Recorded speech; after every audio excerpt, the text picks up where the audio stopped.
Senate will come back to order.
Okay, we're going to take up some state and local consent calendar. Easy things here. Excuse me, committee report on local bills here. And we have several bills here. Secretary, read the caption. Mr. President, the Senate Committee on State and Local Government has had under consideration the following legislation and has instructed me to report the same back to the Senate with the following recommendation. House Bill 805 do pass. House Bill 806 do pass. House Bill 760 do pass. House Bill 800 do pass. Respectfully submitted, Senator Ginn of the 47th District Chairman. That completes the order, Mr. President.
All right, here we go. Senate will come to order. Senate will come to order. We're going to do some special actions to start off with. And I recognize the senator from the 3rd for a motion. Mr. President, I move that we insist on the Senate amendment to House substitute for Senate Bill 246. Senators move that we insist on the amendment to Senate Bill 246. Secretary, read the caption.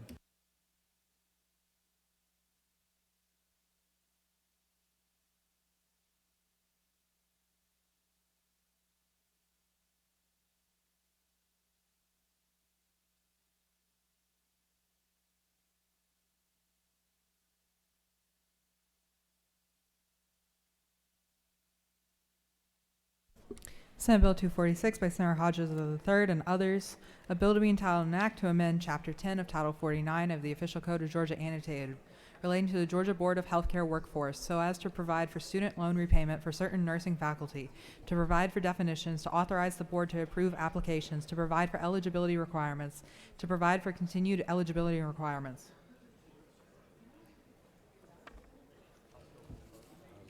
The House offers the following substitute to Senate Bill 246, a bill to be entitled an act to amend Part 3 of Article 7 of Chapter 3 of Title 20 of the Official Code of Georgia Annotated, relating to the Georgia Student Finance Authority so as to provide for inclusive post-secondary education.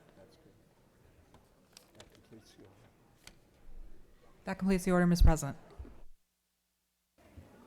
I recognize the senator from the 3rd to speak to the measure.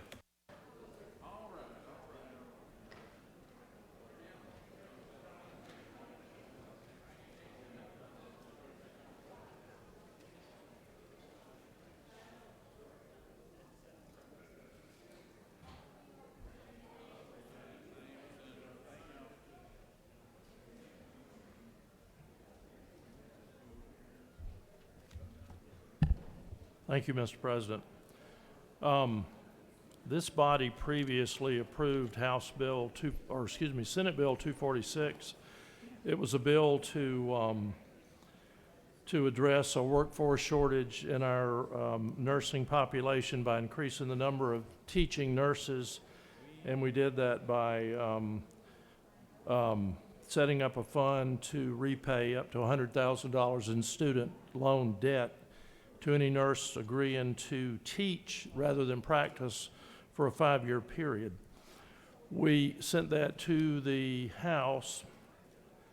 In the original bill that we passed, there was no limitation to where the nurse taught, either in a university system school or a technical college or in a private school. The House amended the bill to take out private schools, sent it back to us.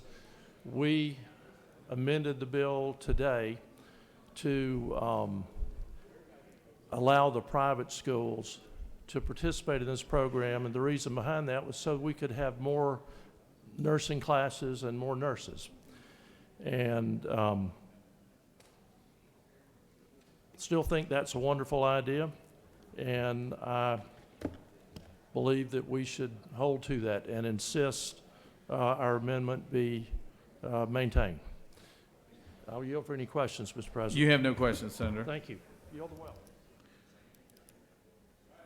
Does any other senator wish to speak for or against the measure? Hearing none. The action is on the senator from the 3rd has insisted on the amendment to the House substitute to Senate Bill 246. Without objection, no, is there objection? With no objection, Senate has insisted.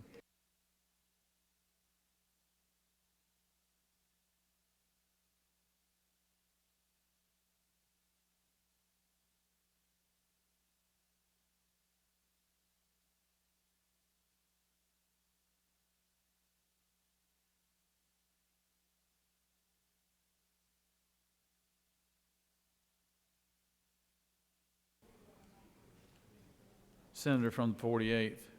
Senator from the 48th. Senator from 48, you're gonna be a little earlier than what you're supposed to be here because it looks like we're missing some conferees. So I can recognize you for Senate Bill 145. Thank you, Mr. President. I ask for unanimous consent to disagree to House substitute to SB 145 and send it back to the House. The senators move that the Senate disagree with the House substitute to Senate Bill 145. Secretary, read the caption. Senate Bill 145 by Senator Stiller of the 48th and others, a bill to be entitled an act to amend Chapter 60 of Title 36 of the Official Code of Georgia annotated, relating to general provisions applicable to counties and municipal corporations so as to prohibit local regulations that create differing standards for or distinguish gasoline-powered leaf blowers from similar equipment. That completes the order, Mr. President.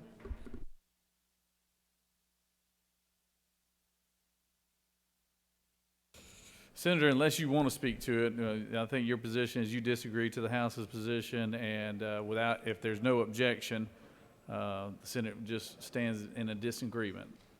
You fine with that, Senator? Okay. Any objection? All right, the Senate has disagreed to the House's position on SB 145.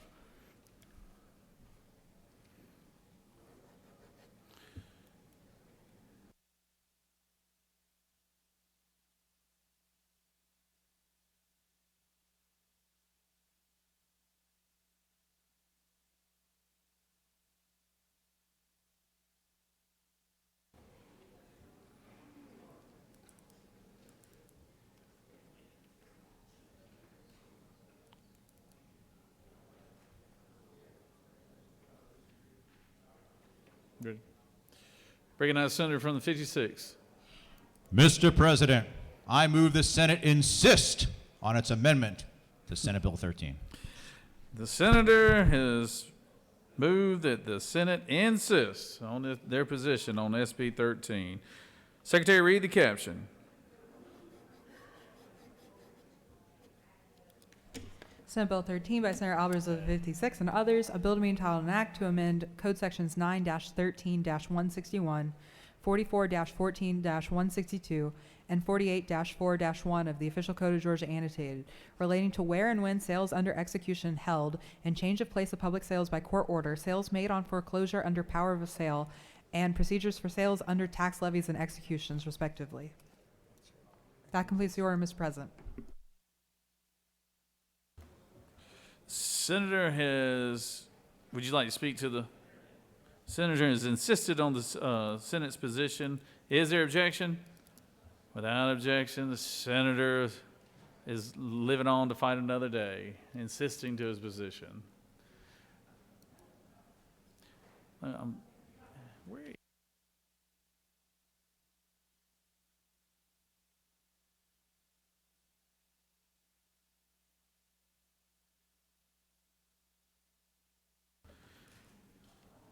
Recognize the senator from the 17th.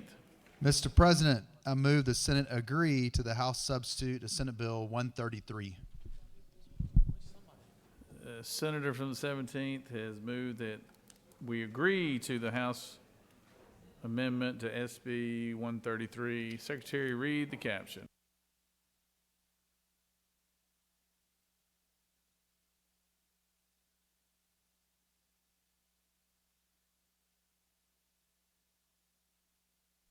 Senate Bill 133 by Senator Strickland of the 17th and others.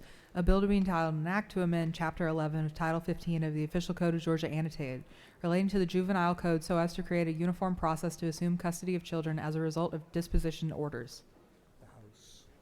The House offers the following substitute to Senate Bill 133, a bill to be entitled an act to amend Chapter 11 of Title 15 of the Official Code of Georgia annotated, relating to the juvenile code so as to create a uniform process to assume custody of children as a result of disposition orders. That completes the order, Mr. President. Recognize the senator from the 17th to speak to the measure.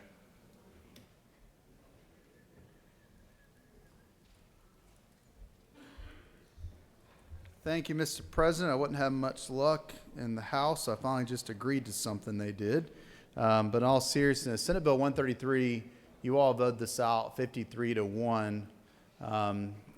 back earlier this year. And this is a bill that deals with juvenile proceedings and custody being awarded in different ways around our state from the bench. And without getting into too many of the weeds on this, you have the dependency cases with the whole process set up after a child is awarded to the state. You have CHINS cases and you have delinquency cases. And there's a law you'll see in Section 1 of the bill that deals with dual designation, where we have the authority to find a child dependent in these other two types of cases. The problem is the law doesn't say what happens next. And so what we did with this bill, if you remember when I presented it, which you probably don't, presented the first time, there was some concern we have from juvenile court judges, and I committed this body to keep working on the language to make sure we still had some flexibility for our judges around the state while having due process built up and making certain that whenever it's possible, DFACS is at the table when a child is handed over to them. So I can tell you a lot of work went into this. We had a lot of work on the House side. The changes you'll see in front of you is just taking the current version and trying to give more flexibility to the courts at the same time. And so I'm happy to answer any questions anybody has, but I can tell you this is a bill that will create due process rights for families, children, parents involved where custody is being awarded to the state from the bench, but at the same time, it's also going to make sure we do everything we can to bring DFACS to the table in these cases, so we're not just handing over kids without information to DFACS, with the ultimate goal being not just due process rights being built into the law, but also hoping we're getting ahead of the hoteling issue we've seen, and we're looking at other alternatives for kids before they go into state custody. With that, Mr. President, I'm happy to answer any questions. You have no questions, Senator. I ask for your favorable consideration, Senate Bill 133. Does any other senator wish to speak for or against the measure? I will say this will complete our initiative with that senator from the 32nd, the chair lady of the Children and Family Committee, and I want to thank the chairman of Judiciary, Senator from the 17th, for helping out. We had 4 big initiatives out of that new committee, and this will represent the last bill to be agreed upon. So I want to thank y'all for your hard work on that. I'm anticipating it's going to be a good vote right now. Anyways, thank y'all for that very much. If there's no objection, all those in favor of the measure will vote aye. All opposed, no. Secretary, unlock the machine.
On the passage of the bill, the yeas are 48, the nays are 2. This bill, having received the requisite constitutional majority, is therefore passed.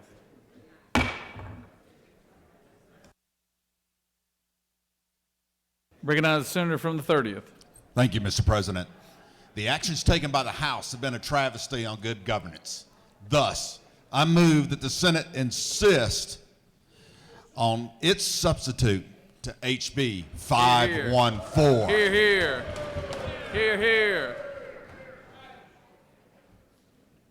The senator has passionately moved that the Senate insists on its position on House Bill 514. Secretary, read the caption. House Bill 514 by Representative Washburn of the 144th and others. A bill to be entitled an act to amend Chapter 66 of Title 36 of the Official Code of Georgia annotated, relating to zoning procedures, so as to provide for the length and renewal of moratoriums related to zoning decisions to provide for legislative findings, to provide procedures for the levy, collection, use, and waiver of fees related to zoning decisions and related permits, to revise notice and hearing requirements for certain zoning decisions. That completes the order, Mr. President.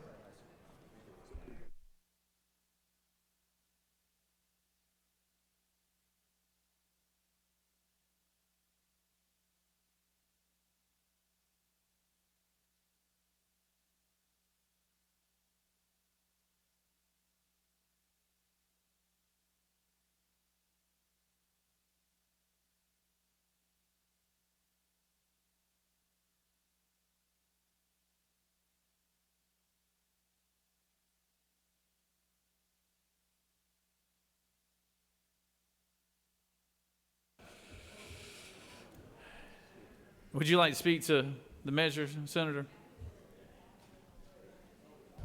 Mr. President, I am so incensed right now. It would probably be better if they would just support and let's just vote to insist on our position. We want you to contain your motion, Senator.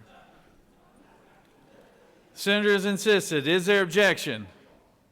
Without objection, Senator. Your team is letting you fight on another day.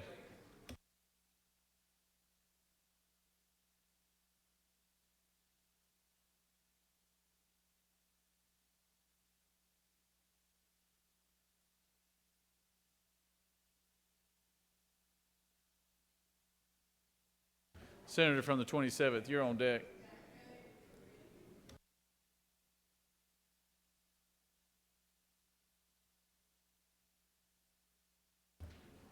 Recognize Senator from the 27th for a motion.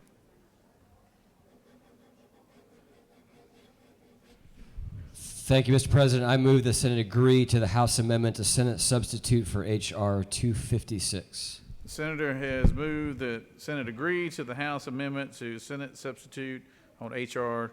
256. Secretary, read the caption. House Resolution 256 by Representative Perkel of the 169th and others. A resolution honoring the life of Miss Sophia Ruth Fisher and dedicating an interchange in her memory and for other purposes. The House offers the following amendment to amend the Senate substitute to House Resolution 256 by striking lines 1 through the end and inserting in lieu thereof of the following. Dedicating certain portions of the state highway system, repealing a previous dedication, repealing conflicting laws, and for other purposes. That completes the order, Mr. President.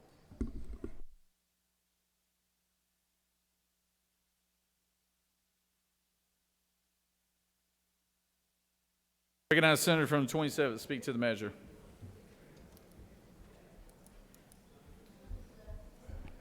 Thank you, Mr. President. Colleagues, this is our annual road naming bill. I believe we got all of your road namings in. Senator from the 44th, I confirmed yours is in there as well. So ask for your favorable consideration. With that, I yield the will. Senator's yielded. Anyone like to speak for or against the measure?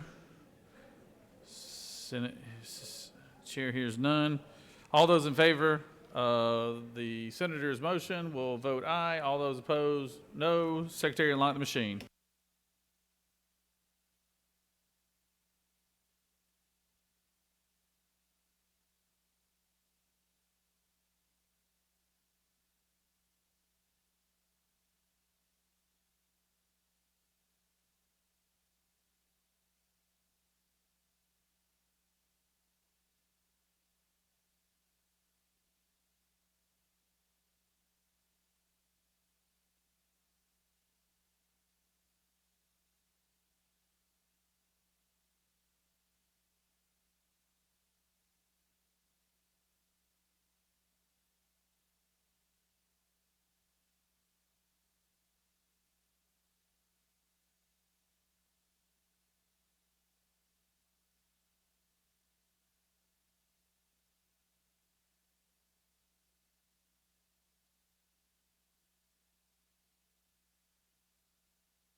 On the passes of the bill, the yeas are 49 and the nays are 0.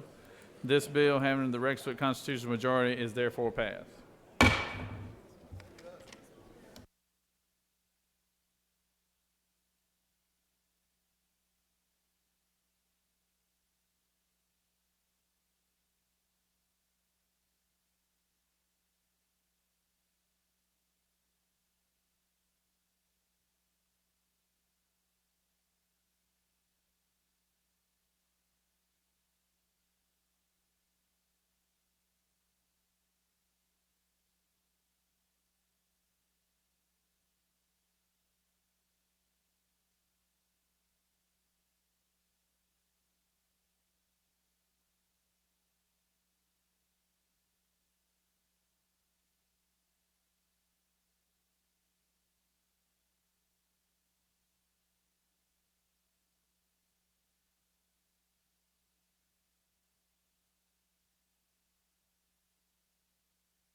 You have before you a supplemental consent calendar of local bills.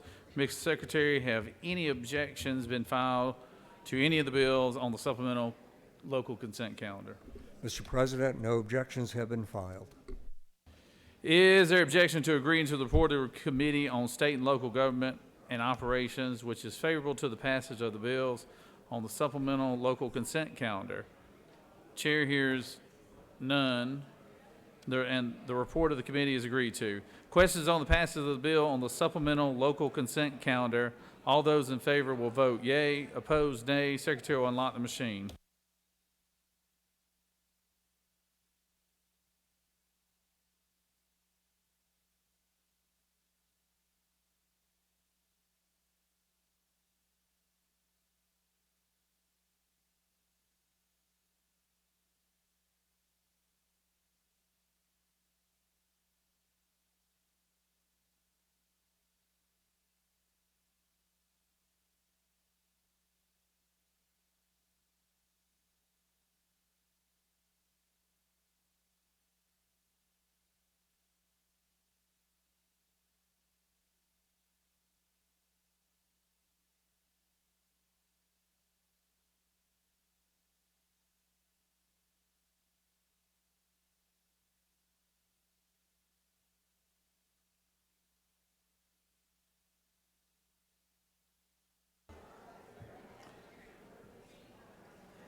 On the passage of the bill, the yeas are 50 and the nays are 0. This bill on the supplemental local consent calendar, having received the requisite constitutional majority, is therefore passed.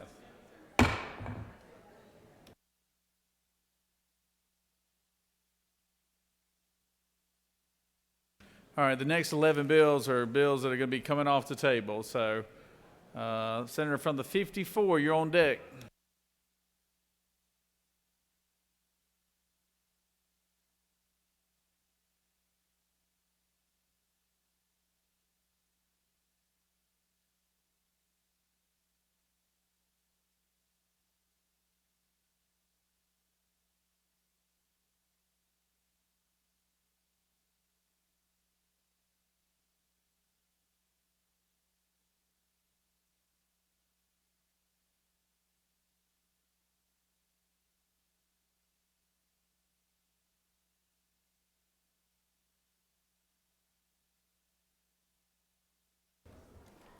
Recognize the senator from the 54th. Recognize the senator from the 54th for a motion.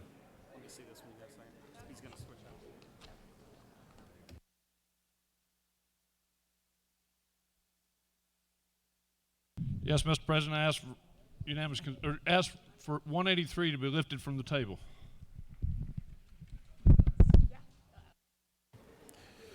The senators move that HB 183 be taken from the table. Secretary, read the caption.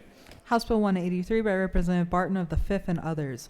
A bill to be entitled an act to amend Code Section 16-11-112 and Chapter 2 of Title 40 of the Official Code of Georgia Annotated, relating to vehicles with false or secret compartments and registration and licensing of motor vehicles respectively, so as to revise terminology relating to temporary license plates and temporary operating permits to provide standards for the issuance of temporary operating permits for motor vehicles failing to comply with vehicle emission standards. That completes the order. Oh. 3 amendments. Senator Goodman of the 8th and others offer the following amendment to amend House Bill 183 by replacing lines 1 through 6 with the following: to amend Code Section 16-11-112 and Title 40 of the Official Code of Georgia Annotated, relating to vehicles with false or secret compartments and motor vehicles and traffic, respectively, so as to revise terminology relating to temporary license plates. Senator Goodman of the 8th and others offered the following amendment, Amendment 2, to amend House Bill 183 by replacing lines 1 through 6 with the following: to amend Code Section 16-11-112. Senator Jones of the 10th and others offered the following amendment, Amendment 3, to amend House Bill 183 by inserting before "to provide for related matters" on line 7 the following: to amend Code Section 40-6-163 of the Official Code of Georgia Annotated, relating to duty of driver. That completes the order, Mr. President. Senator has moved that House Bill 183 be taken from the table. Is there objection? Hearing none, I recognize the senator from the 54th to speak to the measure.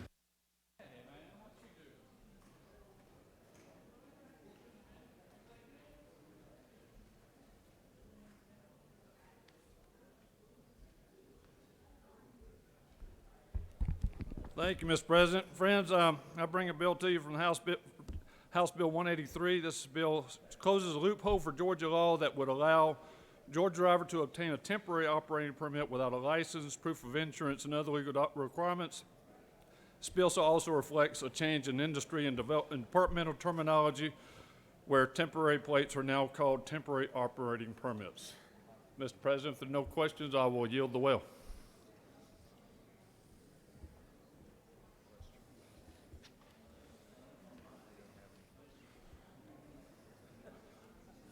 You have no questions, Senator. I ask for your favorable consent. We do have several amendments here, so we've got Amendment 1, Amendment 2, Amendment 3. Secretary Reed.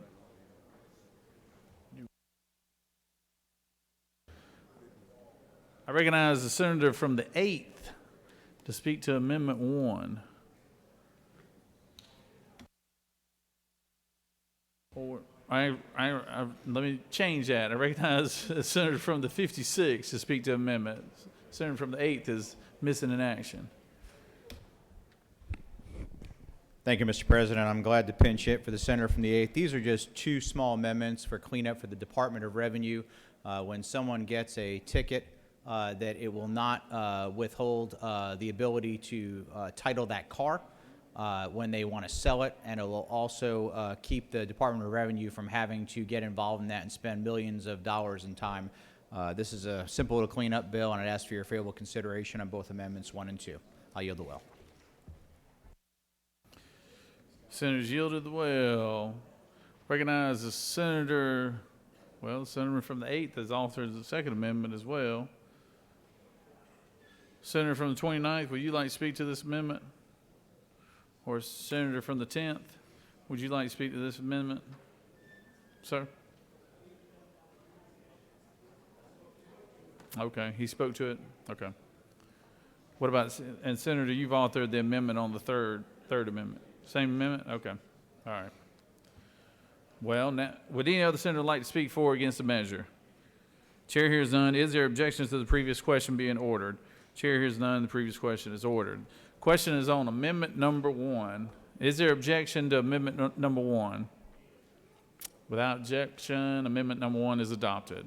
Question is on amendment number 2. Is there objection? Number 2 is adopted. Question is on amendment number 3. Is there objection? You want to object, don't you? Without objection, amendment number 3 is added. So, is there objection to agreeing to the report of the committee which is favorable to the passage of the bill? Chair hears none. The report of the committee is agreed to. Is there objection to the main question being ordered? Chair hears none. The main question is ordered. Question is on the passage of the bill as amended. All those in favor vote yea. Opposed, nay. Secretary, unlock the machine.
On the passage of the bill, the yeas are 50 and the nays are 0. This bill, having received the requisite constitutional majority, is therefore passed as amended.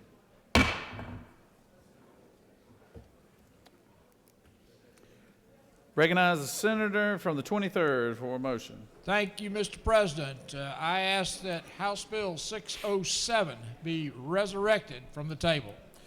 The senator has moved that House Bill 607 be taken from the table. Secretary, read the caption.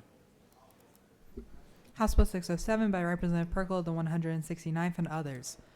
A bill to be entitled an act to amend Part 7 of Article 7 of Chapter 3 of Title 20 of the Official Code of Georgia Annotated, relating to Hope scholarships and grants so as to revise the definition of Zell Miller Scholarship Scholar by changing the ACT score requirement for certain students.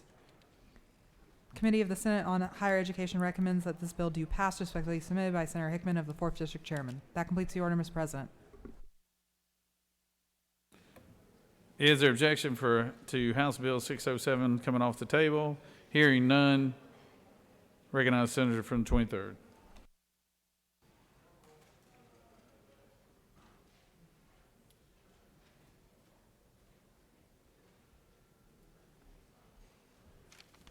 Thank you, Mr. President. Ladies and gentlemen, this is a simple bill. I never like to use the word simple bill, but this is indeed a simple bill that aligns ACT scores with SAT scores for the determination of Zell Miller scholars. Periodically, the SAT recalibrates its scoring mechanism, and that requires the ACT to be coincide with the SAT. This allows the Georgia Student Finance Commission to, on an annual basis, review SAT scores and provide ACT equivalents. If there are no questions, Mr. President, I'll yield the well. You have no questions, Senator.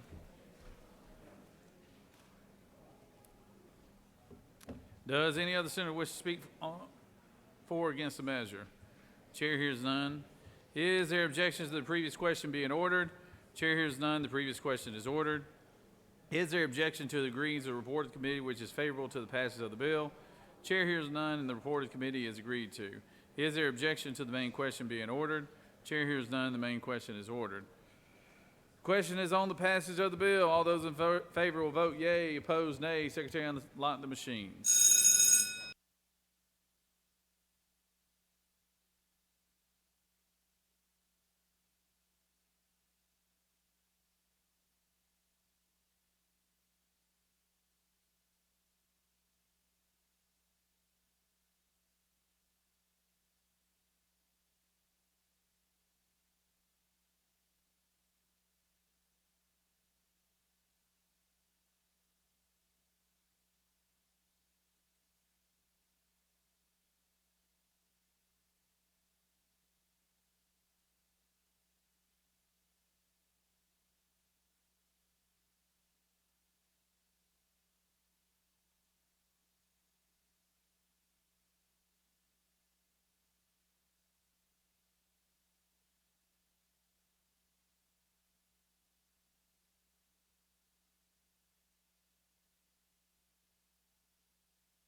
On the passage of the bill, the yeas are 50 and the nays are 0.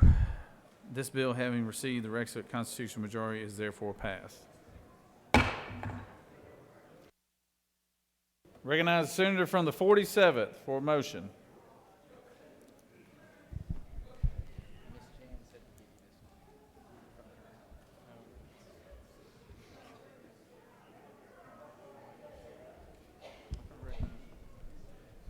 Yes, sir. Yes, sir, Mr. President. I move that we remove House Bill 528 from the table. Oh, yeah. The senator has moved that we remove HB 528 from the table. Secretary, read the caption. House Bill 528 by Representative Gaines of the 120th, a bill to be entitled an act to amend Article 15 of Chapter 1 of Title 10 of the Official Code of Georgia Annotated, relating to deceptive or unfair trade practices so as to enact the Georgia Online Automatic Renewal Transparency Act.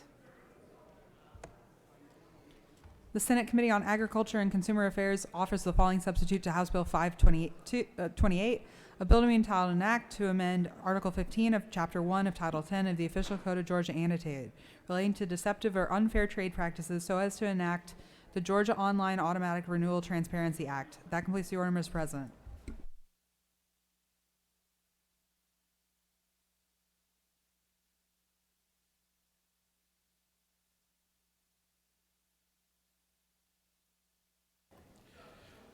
Is there objection to this bill coming off the table? Hearing none, recognize Senator from the 47th.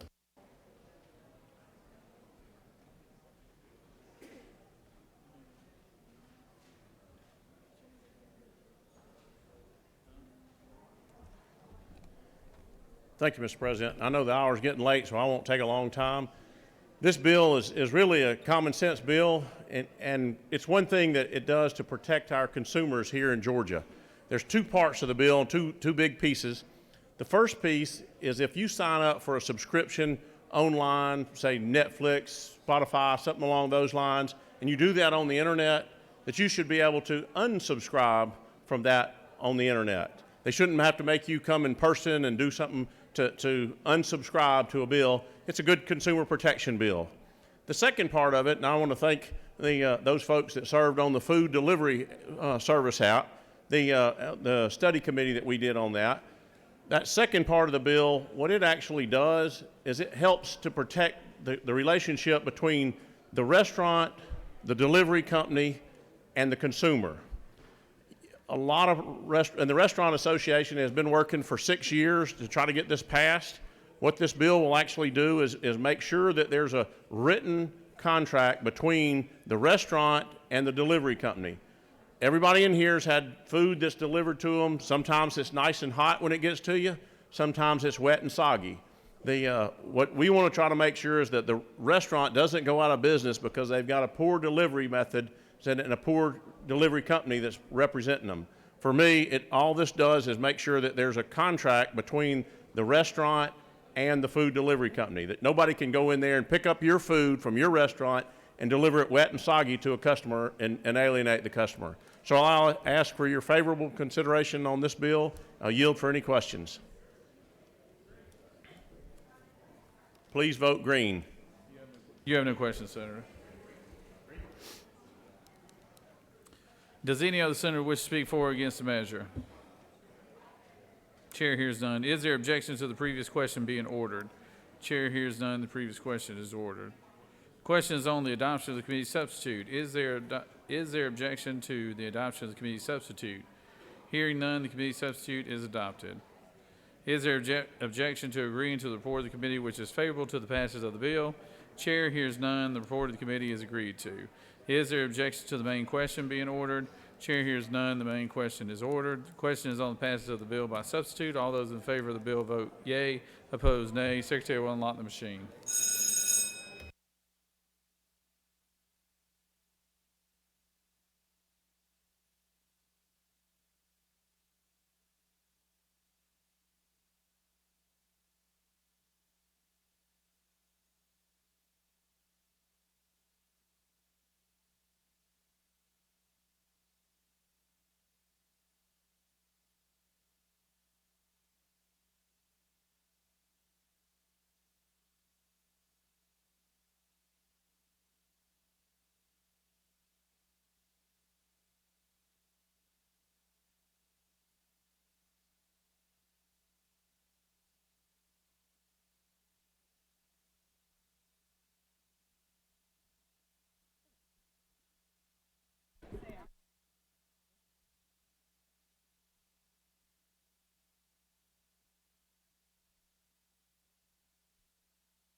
On the passage of the bill, the yeas are 49, the nays are 1. This bill, having received the requisite constitutional majority, is therefore passed by substitute.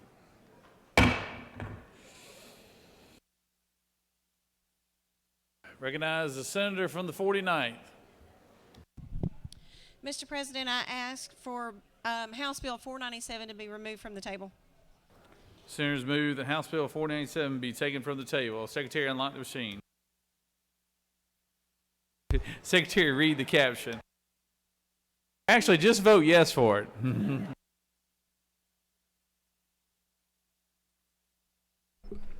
House Bill number 497 by Representative Elwood of the 175th, a bill to be entitled an act to amend the Title 31 of the OCGA relating to health and to authorize the use of certified medication aids and personal insinuations to provide related matters, to repeal conflicting laws, and for the other purposes. March 20, 2023, the Committee of the Senate on Human Health Services recommended that the bill do pass by Senator Watson of the 1st District. That completes the order, Mr. President. Is there objection to the bill coming from the table? Hearing none, I recognize the senator from the 49th.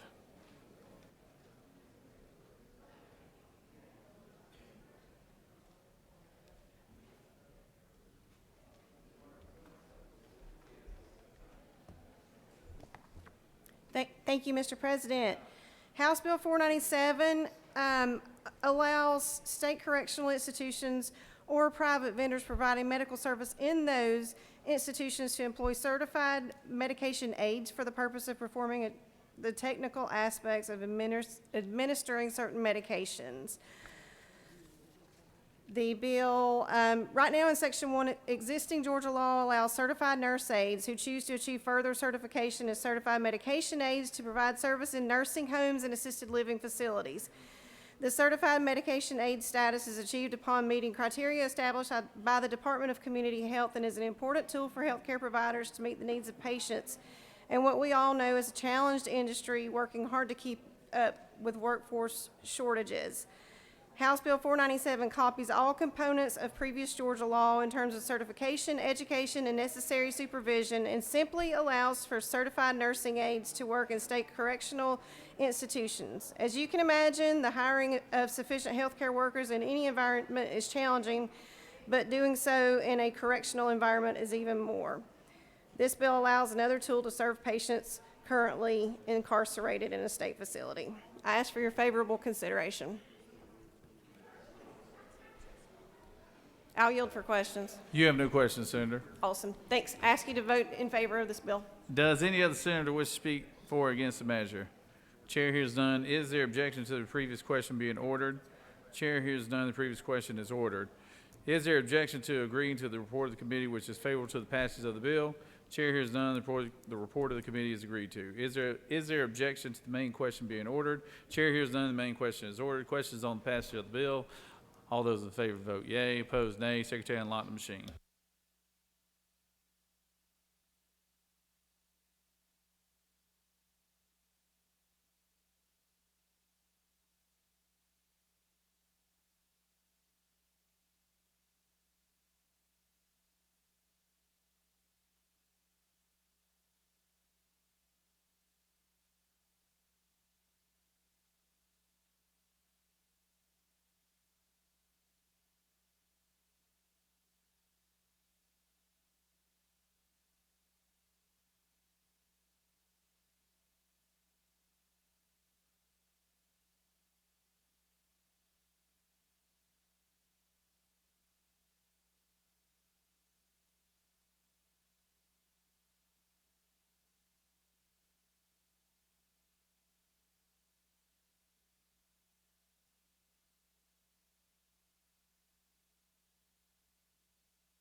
On the passage of the bill, the yeas are 51, the nays are 0. This bill, having received the requisite constitutional majority, is therefore passed.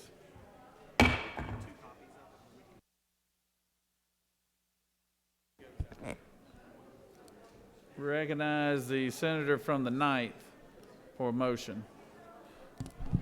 Thank you, Mr. President. I ask that HB 175 be lifted off of the table.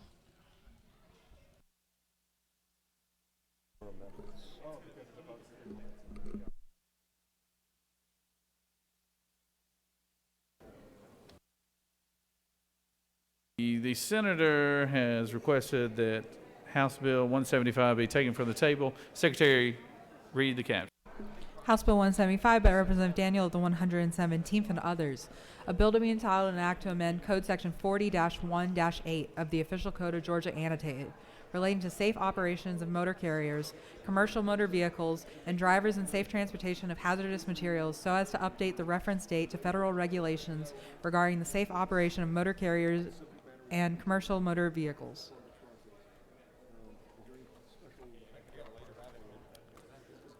The Senate Public Safety Committee offers the following substitute to House Bill 175, a bill to be entitled an act to amend Article 3 of Chapter 2 of Title 40 of the Official Code of Georgia annotated, relating to prestige license plates and special plates for certain persons and vehicles, so as to provide for the design and issuance of a distinctive license plate for state constitutional officers.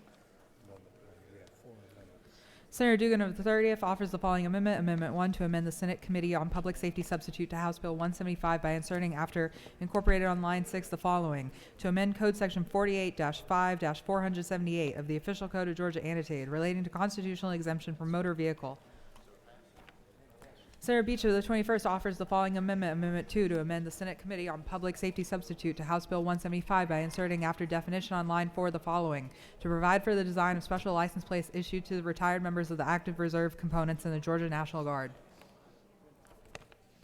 Senator Brass of the 28th and others offer the following amendment, Amendment 3, to amend the Senate Committee on Public Safety substitute to House Bill 175 by inserting after incorporated on line 6 the following, to amend Code Section 48-5-478 of the Official Code of Georgia annotated, relating to constitutional exemption from motor vehicle ad valorem taxation. Senator Moore of the 53rd offers the following amendment, Amendment 4, to amend the Senate Committee on Public Safety substitute to House Bill 175 by inserting between lines 2 and 3 the following, provide for design standards for prestige and special license plates. Senator Moore of the 53rd offers the following amendment, Amendment 5, to amend the Senate Committee on Public Safety substitute to House Bill 175 by inserting between lines 2 and 3 the following, provide for design standards for prestige and special license plates to provide for rules and regulations. That completes the order, Mr. President.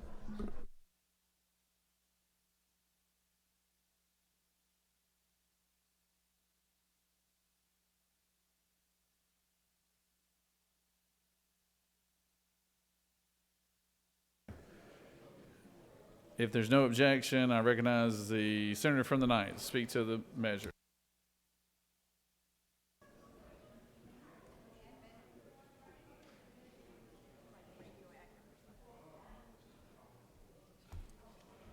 Good evening, members. It's getting late. I'm going to try to be as short as I can, but I bring to you all HB 175. That is the Christmas tree bill, the Happy New Year bill. Everybody's getting a tag bill. As you have heard, all the amendments that we have, and I am good with all the amendments, but basically this tag gives a special license plate to constitutional officers, to Kappa Alpha Psi fraternity, to Alpha Phi Alpha fraternity, and the amendments that you heard are included as well. And I'm asking for your favorable consideration. Please vote yes. Thank you. Mr. President, I yield the will.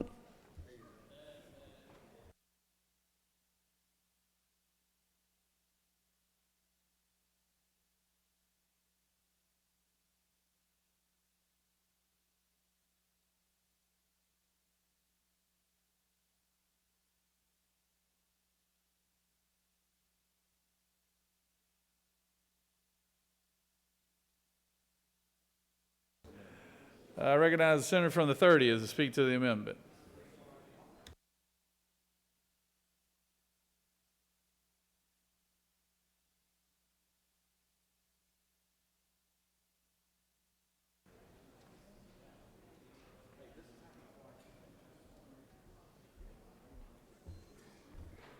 Thank you, Mr. President. This is a very straightforward bill.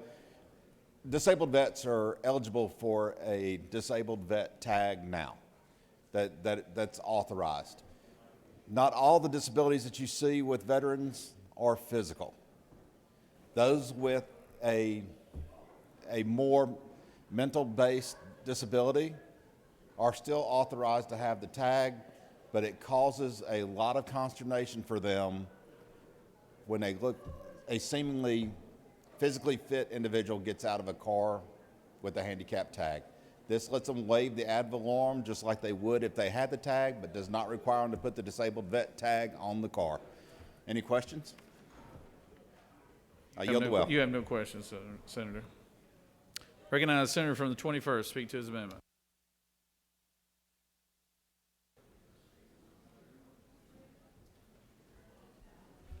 This amendment simply allows the retired National Guard members to have a license plate, and it puts retired where the county is on the license plate. I'll yield the well, Mr. President. Recognize the senator from the 28th. Speak to his amendment.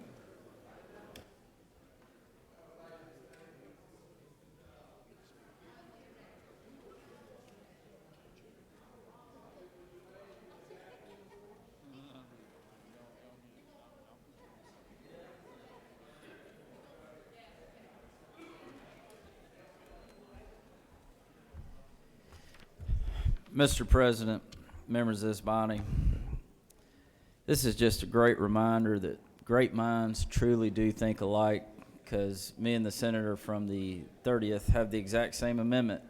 And so I'm going to withdraw my amendment at the proper time. Recognize the senator from the 53rd. Speak to his amendment.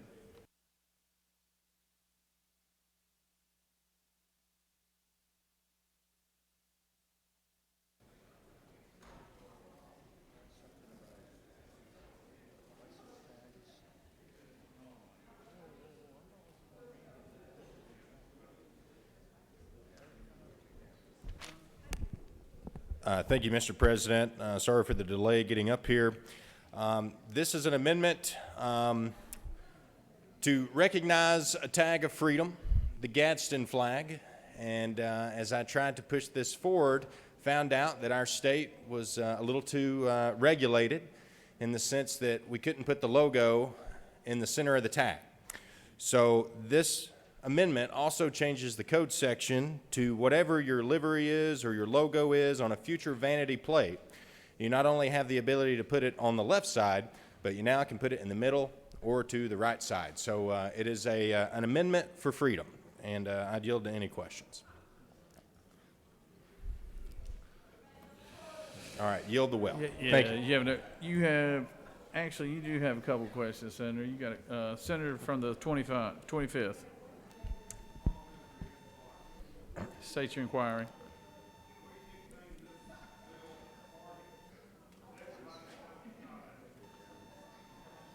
Senator knows what he speaks. I recognize the senator from the 56. You have a question for the author? I do. Thank you, Mr. President. Senator Yield? Yes, sir. Senator, I'm reading both your Amendment 4 and 5. Do you realize in Amendment 4 that you're going to eliminate the special license plate for U.S. Senator, Congress, Governor, Lieutenant Governor? No, sir, that's not the case. I think and if you you're talking about, I'm looking at replacing Amendment 5, line 13? Sir. Line 13 says the commissioner shall be located at the left center of the right portion of the license plate. So I don't think you're looking at Senator, the same thing I am. can I ask you for another question, please? Yes, sir. I think you need to look at the Senate substitute, which is LC 393873. You're asking to replace line 13, and line 13 is the beginning of code section 40-2-61, Okay, replacing well special then, license plate. if you look at Amendment 5, when it comes to Section 2, said article is further amended related to the plates of U.S. senators. So no, it doesn't change that.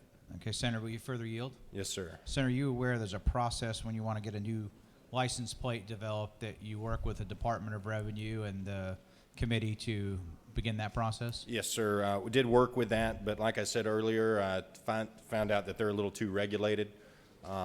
So that's what this amendment does, is it clarifies.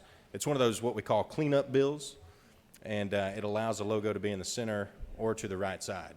Senator, isn't it true that I would be happy to work with you on a real bill, go through the process on this next year, but these are probably out of order based on where we are right now without following the process, and I think you've got some unintended consequences here? Respectfully disagree, Senator. I think this is an amendment for freedom, and I hope you'll vote for it as you support freedom. I do, in the right way. I'll yield the well, Mr. President. Senator has yielded the well. I recognize the senator from the 56 to speak to the measure.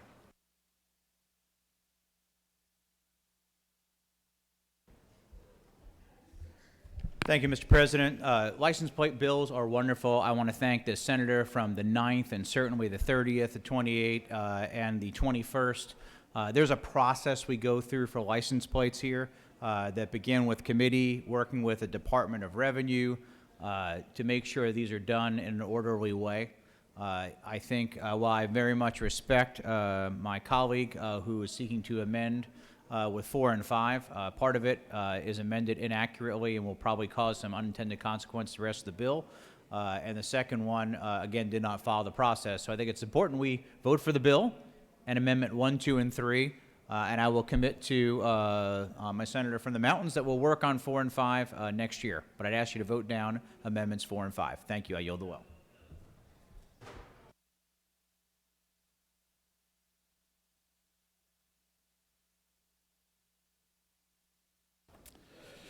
Recognize the senator from the 28th.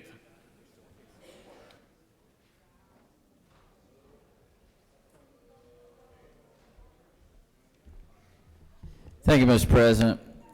Senator from the 56, you helped me eliminate GORC, and if we need to eliminate the license plate GORC, we will be doing that. So it does not need to go through the process. Support his thing so he can put it up in the northwest quadrant of his license plate.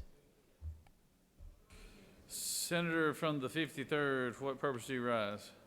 Mr. President, I would like to withdraw Amendment 4 and just stick with Amendment 5.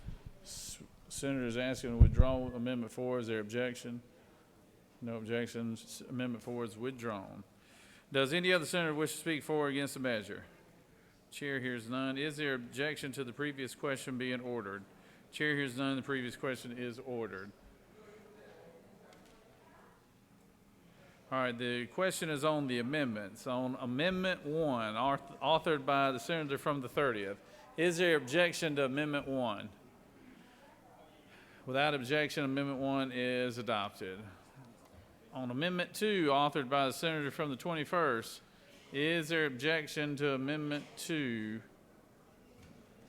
Is there objection to Amendment 2? Hearing none, Amendment 2 is adopted.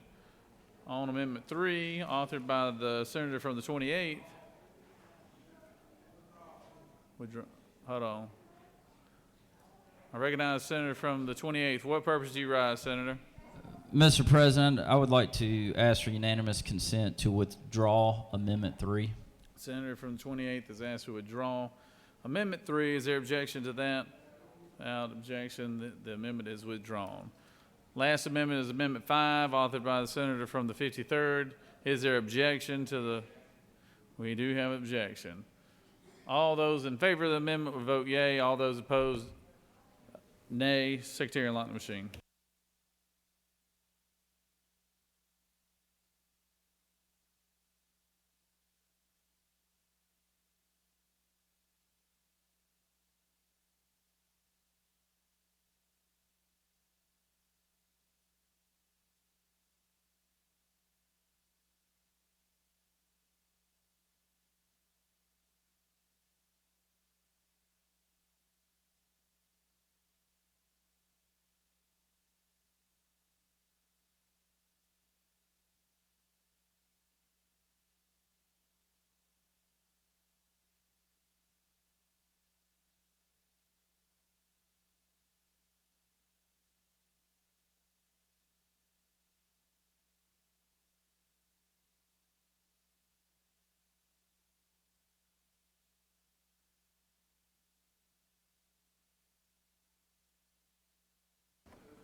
On the adoption of amendment, the yeas are 14 and the nays are 36, and this amendment has failed.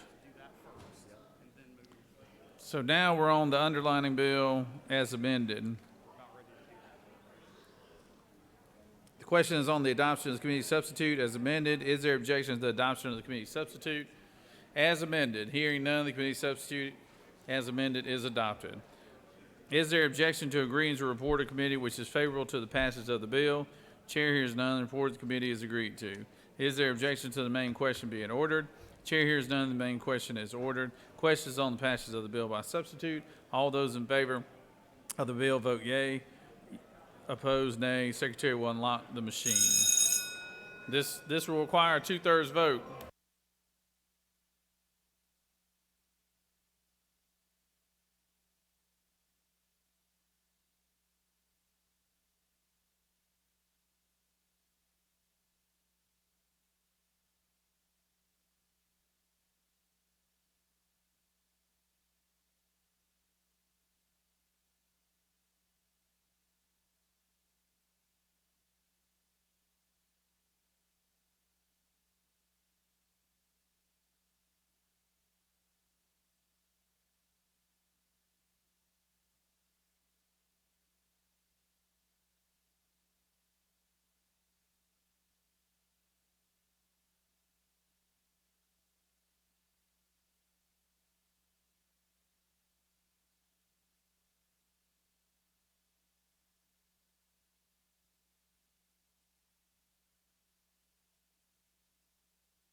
On the passage of the bill, the yeas are 51 and the nays are 0. This bill, having received the requisite constitutional majority, is therefore passed by substitute.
I recognize the senator from the 56 for a motion. Mr. President, I'd ask unanimous consent that Senate Rule 2-2.3b be suspended to allow for a conference committee report to be considered.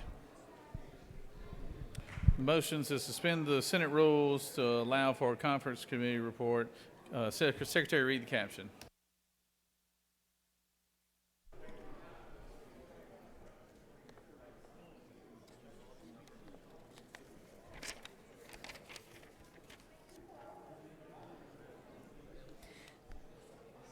Committees of Conference substitute to House Bill 142, a bill to be entitled an act to amend Chapter 8 of Title 20 of the Official Code of Georgia Annotated relating to campus policemen so as to provide for the establishment of unified campus police forces through agreements entered into by colleges and universities. That completes the order, Mr. President.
Recognize Senator from the 56.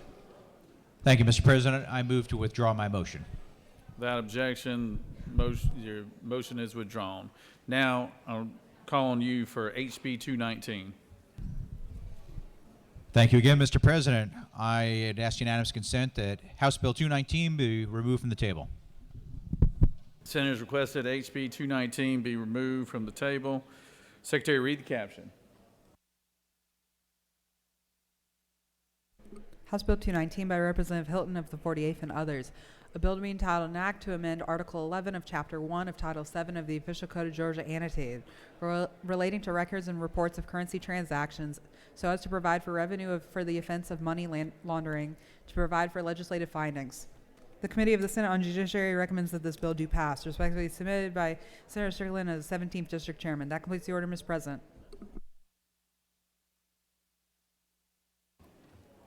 Recognize the senator from the, was there objection to taking it off the table? Good. Recognize the senator from the 56. Thank you, Mr. President. This might be one of the easiest bills of the day. House Bill 19 simply moves the venue for money laundering to where the actual crime and victim are versus the perpetrator. I'd ask for your favorable consideration. If there are no questions, I'll yield the well. You have no questions, Senator. Does any other senator wish to speak for or against the measure? Chair hears none. Is there objection to the previous question being ordered? Chair hears none. The previous question is ordered. Is there objection to agreeing to the report of the committee which is favorable to the passage of the bill? Chair hears none. The report of the committee is agreed to. Is there objection to the main question being ordered? Chair hears none. The main question is ordered. The question is on the passage of the bill. All those in favor will vote yea. Opposed, nay. Secretary will lock the machine.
On the passage of the bill, the yeas are 50, the nays are 0. This bill, having received the requisite constitutional majority, is therefore passed.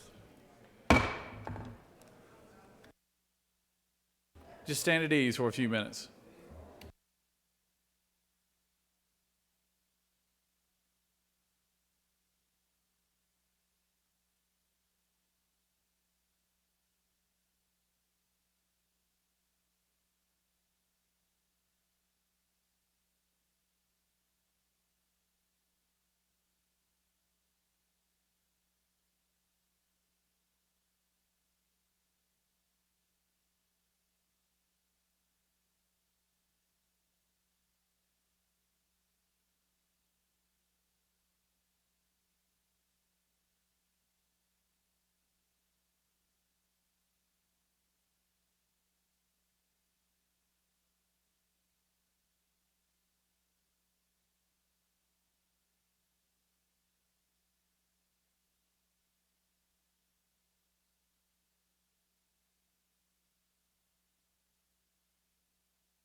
if I can get everybody's attention real quick, I wanted to take an opportunity and recognize a couple of special ladies here.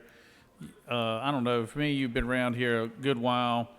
We had Nancy Ray, who ran our PAGE program for 29 years for the Senate, and did a great job for us. She obviously, during the COVID days, she decided she would go ahead and retire, and we were sorry to see her go. But we had the hardest time finding people to replace Nancy, and then all of a sudden these two young ladies came around, Alana Buckhart and Kim Campbell, and yeah, give them a big round of applause.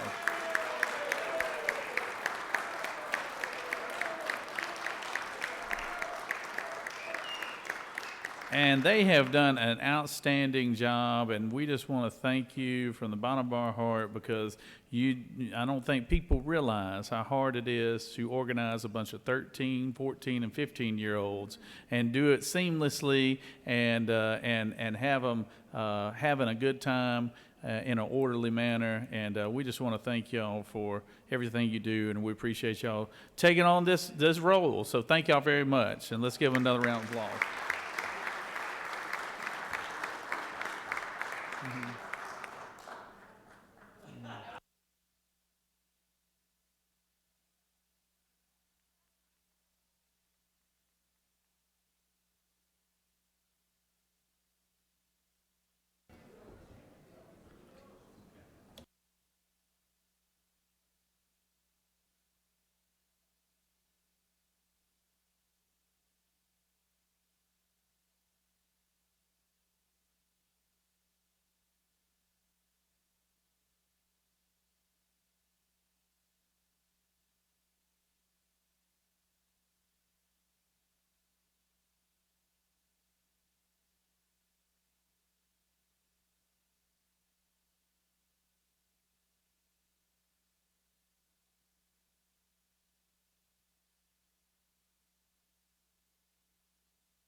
All right, we're going to try to knock out, the governor is going to be coming to visit the chambers here in a little bit, and we're going to try to knock out one bill before he gets here. So I want to recognize the senator from the 20th for a motion. Thank you, Mr. President. I ask unanimous consent to remove House Bill 294 from the table.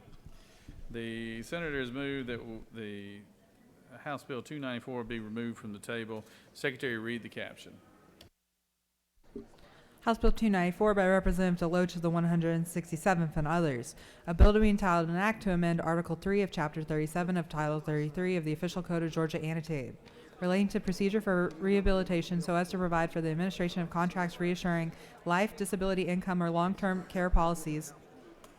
The Senate Committee on Insurance and Labor offers the following substitute to House Bill 294. A bill to be entitled an act to amend Article 3 of Chapter 37 of Title 33 of the Official Code of Georgia Annotated, relating to procedure for rehabilitation so as to provide for the administration of contracts reassuring life, disability, income, health, or long-term care policies or annuities. Sarah Walker of the 20th offers the following Amendment 1 to amend the Senate Committee on Insurance and Labor substitute to House Bill 294 by striking Article 3 of Chapter 37 of on lines 1 and 12 and by replacing procedure for rehabilitation with insurance on lines 2 and 13. That completes the order, Mr. President. Without objection, I recognize the senator from the 20th.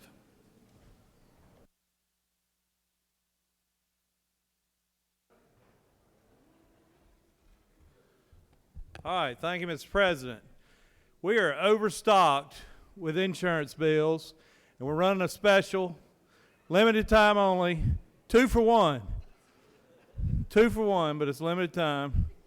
House Bill 294 is a NAIC, National Association of Insurance Commissioners update bill.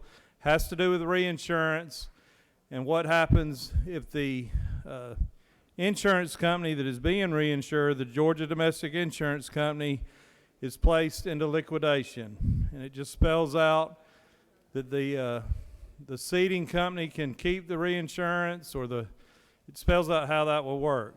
The second deal that I have for you is similar to a bill we passed last year, where we have anti-rebating statute on the books for insurance companies, so you can't induce somebody to buy an insurance policy. Last year we passed a bill to allow property and casualty companies to give their customer a de minimis value, a gift or a product of de minimis value to help reduce losses. This second bill that is combined here for this one-day special is for life insurance companies. If they want to give you, for example, a blood pressure cuff, or maybe a pulse rate monitor, something not of exceeding value, this would allow that. So buy now while you have the opportunity and vote green. I yield the well. Senators yielded the wells. Any other senator wish to speak for or against the measure? Chair hearing none. Is there objections to the previous question being ordered? Chair hearing none. The previous question is ordered. The question is on adoption of Amendment 1. Is there objection to adoption of Amendment 1? Without objection, Amendment 1 is adopted. Question is on the adoption of the committee substitute as amended. Is there objection to the adoption of the committee substitute as amended? Hearing none, the committee substitute as amended is adopted. Is there objection to agreeing to the report of the committee which is favorable to the passage of the bill? Chair hears none. The report of the committee is agreed to. Is there objection to the main question being ordered? Chair hears none. The main question is ordered. The question is on the passage of the bill by substitute. All those in favor of the bill will vote yea. Opposed, nay. Secretary will unlock the machine.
On the passage of the bill, the yeas are 49 and the nays are 0. This bill, having received the requisite constitutional majority, is therefore passed by substitute.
Chair recognizes the Sergeant at Arms.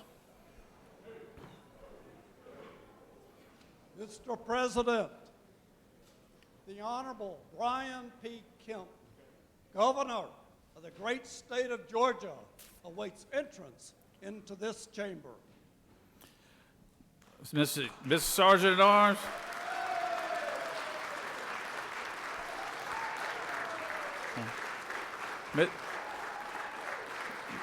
Mr. Sergeant at Arms, please escort the first family to the roster.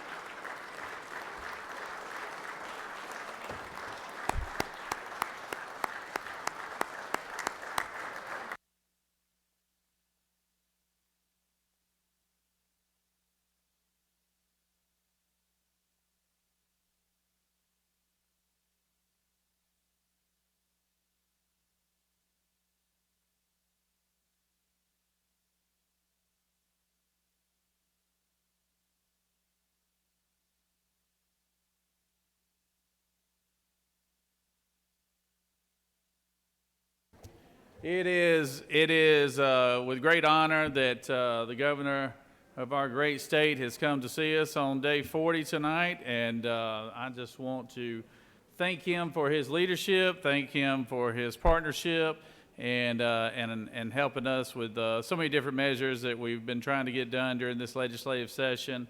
Let's give a warm Senate welcome to the 83rd governor of the great state of Georgia, the Honorable Brian Kemp. Brian Kemp.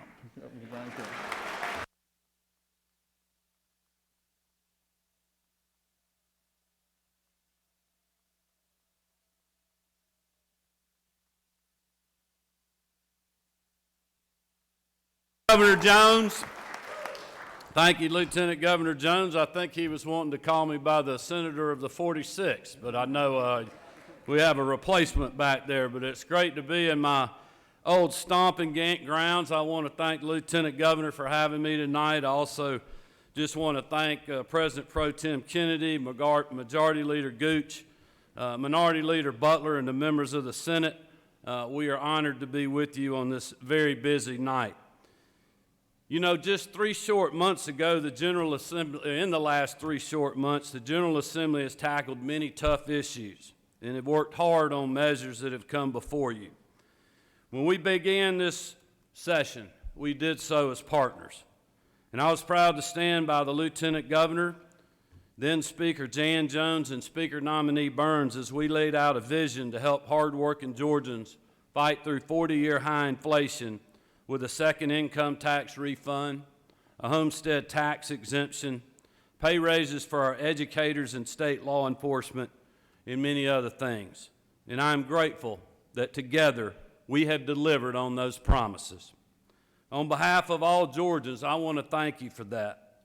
But I also want to thank you for your ongoing support in the fight against human trafficking, led by Marty Kemp and the members of the Grace Commission. We are grateful. Thank you.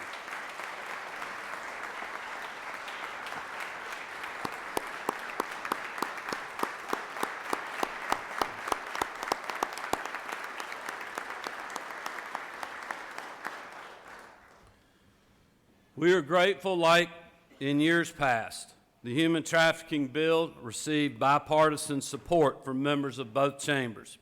And I know that Marty is very grateful for all of those who supported that measure this year. With your help, we've also secured legislation and funding that will make our schools even safer, something that I know we are all thankful for following this week's tragic events, as well as bills that crack down on both gang recruitment and the recent trend of local prosecutors being unwilling to follow the law and protect our communities. I'd like to thank the members of the Senate for their support of the amended fiscal year 2023 budget, which funds critical priorities in our state.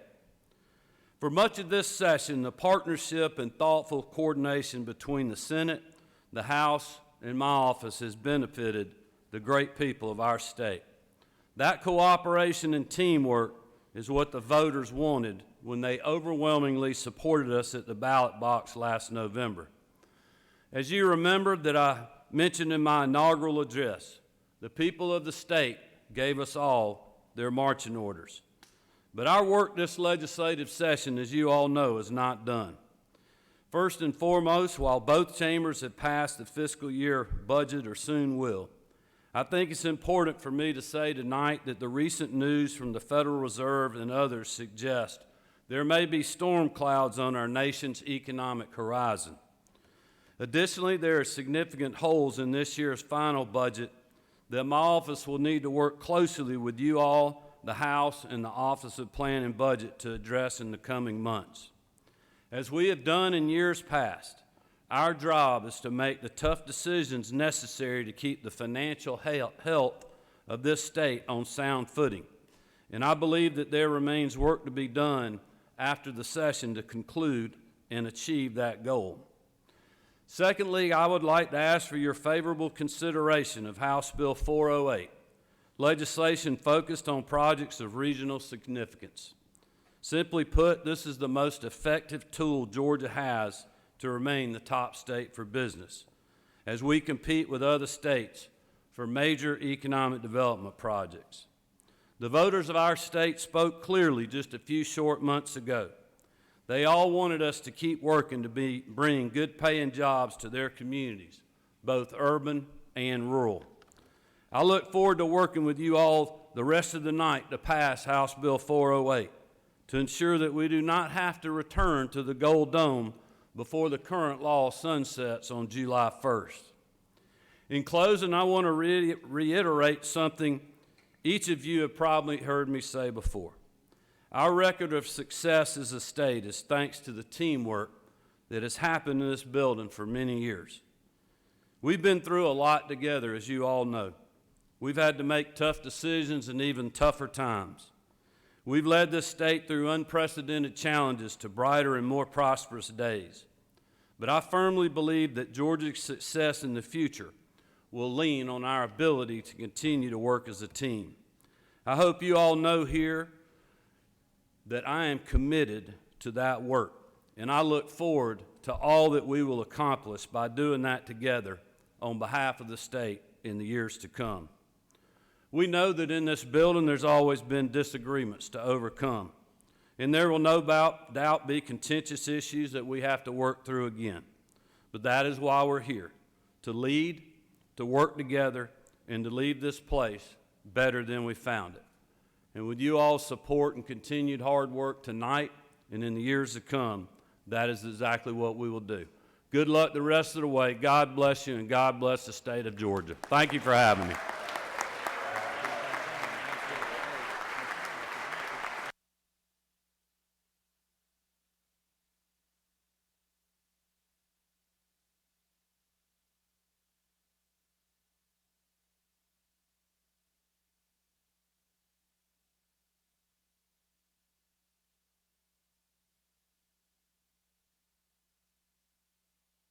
Let's give the first family, Marty and the girls back there in the back, let's give them a big round of applause too.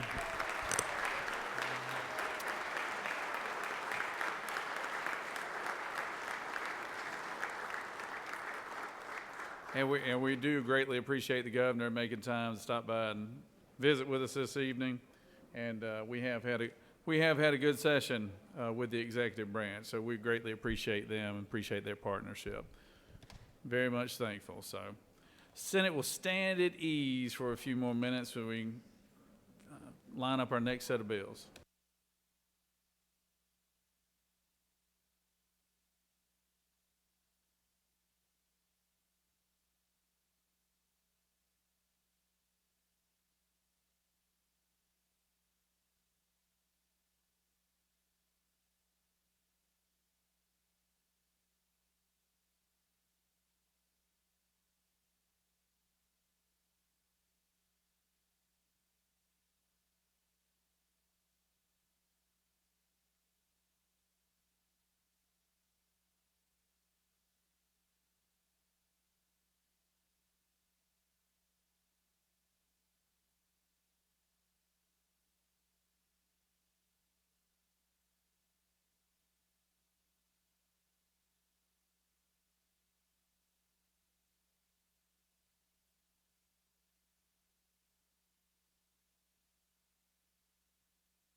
Senate will come back to order. We need all unauthorized personnel to either exit the chamber or cease discussion.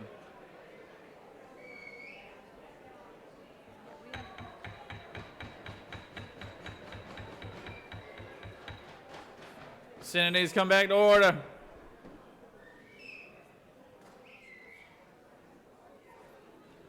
Where's Larry Walker? Where's Larry Walker? Here, let's just let. Recognize Senator from the 56. Thank you, Mr. President. I'd ask unanimous consent that House Bill 139 be taken from the table. The senators move that 139 be taken from the table. Secretary, read the caption. House Bill 139 by Representative Crowe, the 118th, and others. A bill to be entitled an act to amend Chapter 16 of Title 17 of the Official Code of Georgia annotated, relating to discovery and criminal procedure so as to provide for restrictions of the disclosure of certain personally identifiable information of non-sworn employees of a law enforcement agency who are witnesses in felony and misdemeanor criminal cases. The Committee of the Senate on Judiciary recommends that this bill do pass, respectfully submitted by Senator Strickland of the 17th District. Chairman, that completes the order, Mr. President.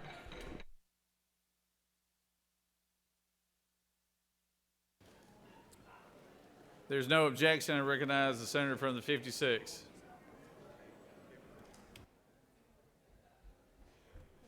Thank you, Mr. President. This is a great bill. Years ago, you remember, we made sure that public would not have easy access to information for our law enforcement. This includes retired as well as non-sworn law enforcement personnel. If there are no questions, I'll yield the well. You have no questions, Thank Senator. you. Does any other senator wish to speak for or against the measure? Chair hears none. Is there objection to the previous question being ordered? Chair hears none. The previous question is ordered.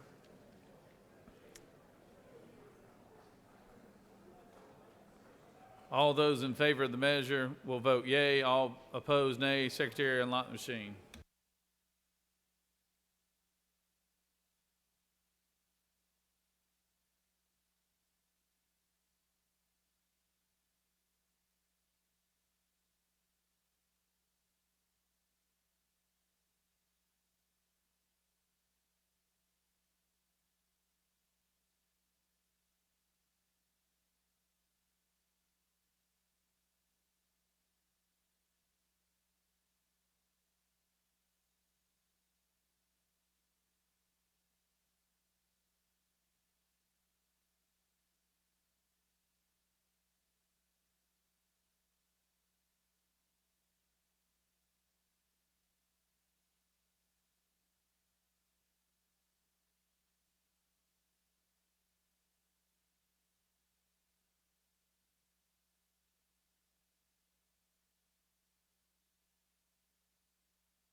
On the passage of the bill, the yeas are 50 and nays are 0. This bill, having received the requisite constitutional majority, is therefore passed.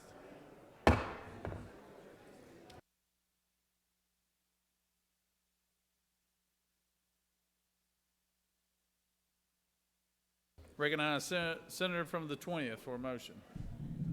Thank you, Mr. President. I ask that the Senate adhere to its disagreement on House Bill 557 and that a conference committee be appointed.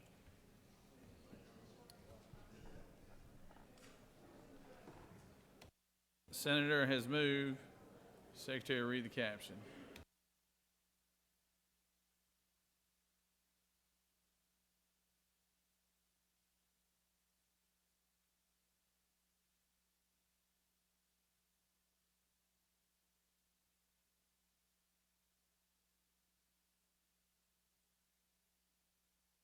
House Bill 557 by Representative Stevens of the 164th and others.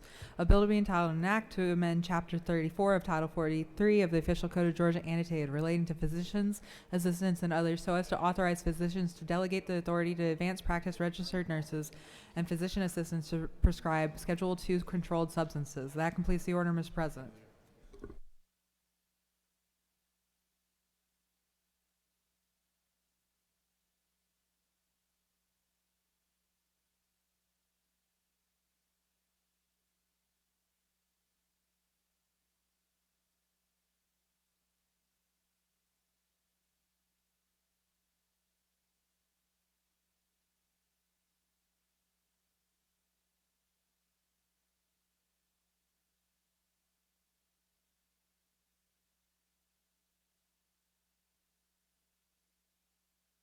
Senators move that a conferee committee be appointed for House Bill 557.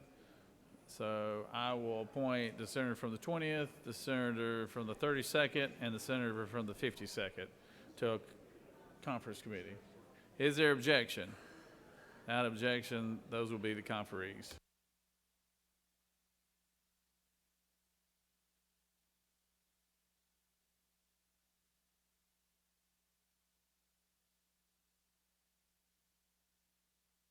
Recognize the senator from the 29th for a motion. Mr. President, I move that House Bill 88 be taken off the table. Senators move that House Bill 88 be removed from the table. Secretary, read the caption.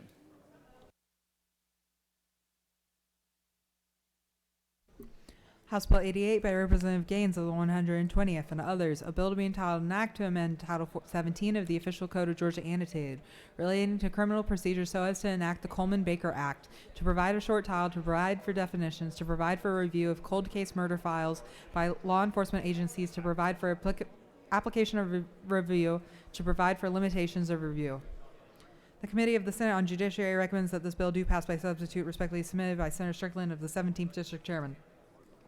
Senate Judiciary Committee offers the following substitute to House Bill 88, a bill to be entitled an act to amend Title 17 of the Official Code of Georgia Annotated relating to criminal procedure so as to enact the Coleman-Baker Act, to provide a short title, to provide for definitions, to provide for review of cold case murder files by law enforcement agencies. That completes the order, Mr. President. Recognize the senator from the 29th. Speak to the motion. Friends and colleagues, I'm here to speak on a bill that had one of the toughest paths to follow that a bill has to follow inside of this building. This bill passed through the judicial committees on the House side and passed through the scrutinization of the Judiciary Committee in the Georgia State Senate. This is the bill, the Coleman-Baker Act.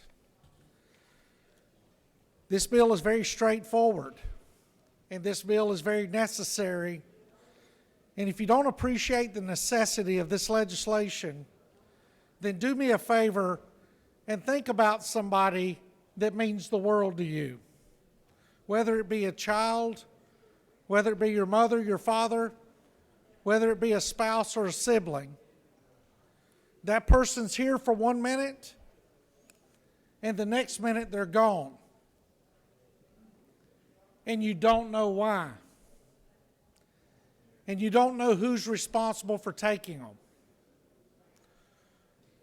And that is the life of an individual who has to live with a relative, a loved one, who is the victim of a violent crime that takes their life, and nobody knows who is responsible. There are individuals in this room who experience that.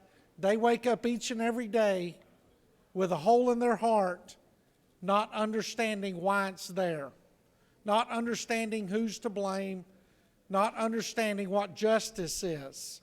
And what the Coleman-Baker Act does is it establishes a structure for those victim families to reach out to the law enforcement agencies that are responsible for investigating those homicides, those murders, and asking them, after 3 years of no resolution, to please look into that case, look for new evidence, look for things that may have been missed.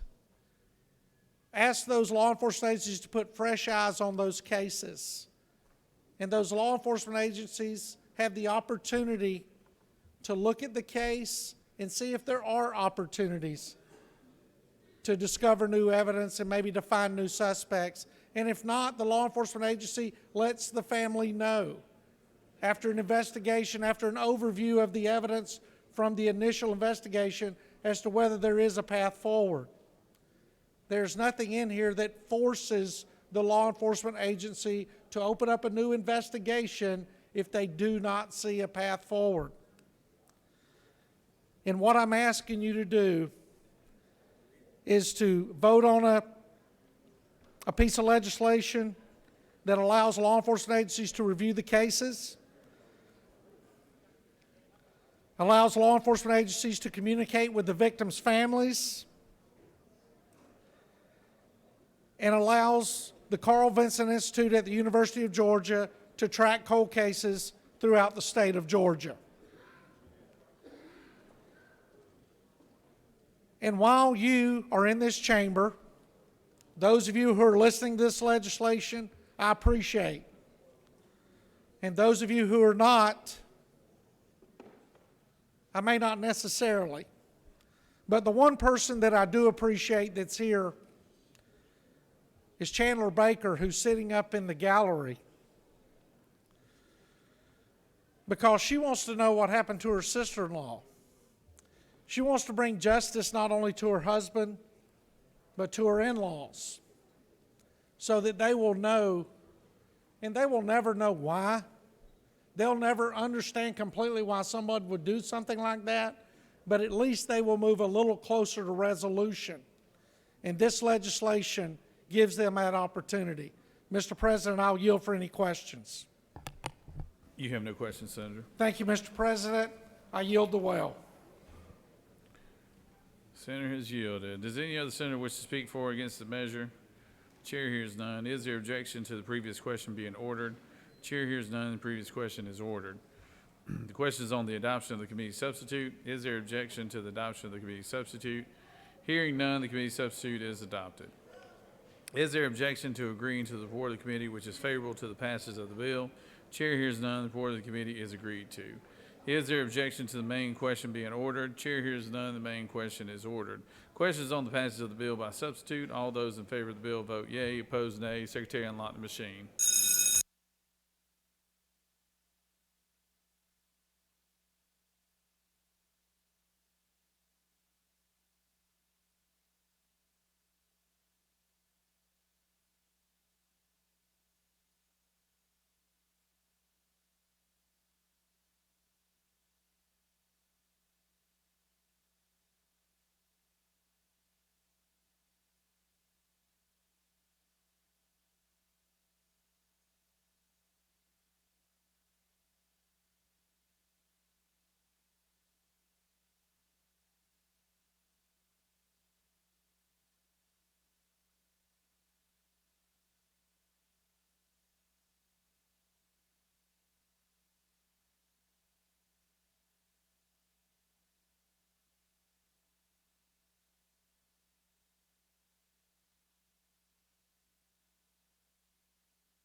Recognize the senator from the 52nd.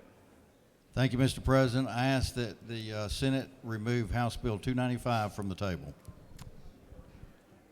The senator has requested that House Bill 295 be removed from the table.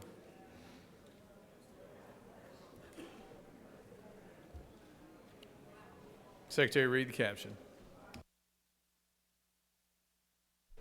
House Bill 295 by Representative Hawkins of the 27th and others.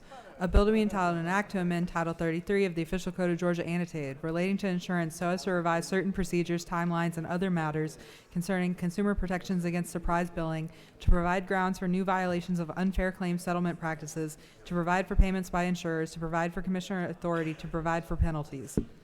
The Committee of the Senate on Insurance and Labor recommends that this bill do pass. Respectfully submitted by Senator Walker of the 20th District Chairman.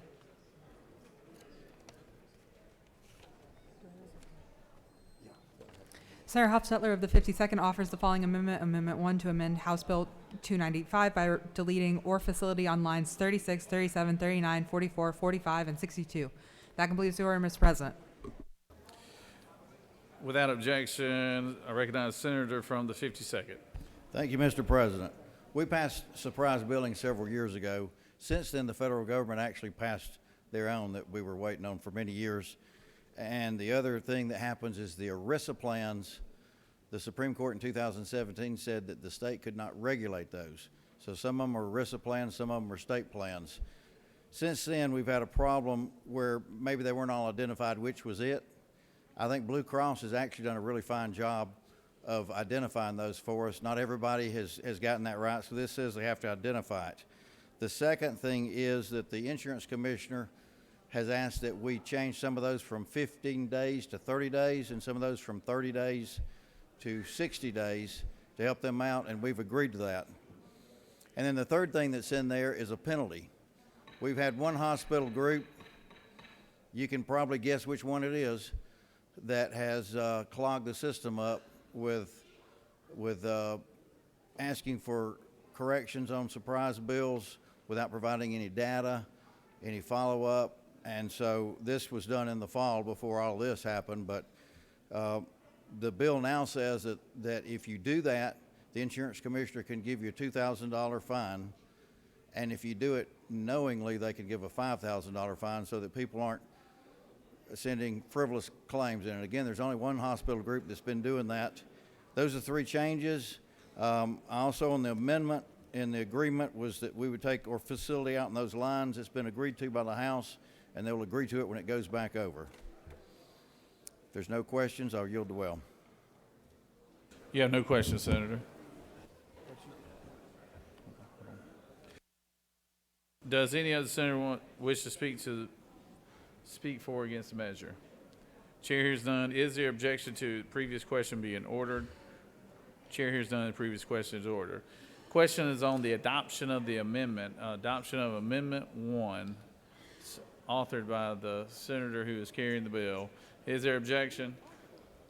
Without objection, Amendment 1 is adopted. Is there objection to agreeing to the report of the committee, which is favorable to the passage of the bill? Chair hears none. The report of the committee is agreed to. Recognize the senator from the 17th. What purpose do you rise? Mr. President, I ask unanimous consent to excuse the senator from the 20th for business outside the Capitol. Without objection, the senator from the 20th is excused. Is there objection to the main question being ordered? Chair hears none. The main question is ordered. Question is on the passage of the bill as amended. All those in favor of the bill vote yea, opposed nay. Secretary will unlock the machine.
On the passage of the bill, yeas are 52, the nays are 0. This bill, having received the rest of its constitutional majority, is therefore passed as amended.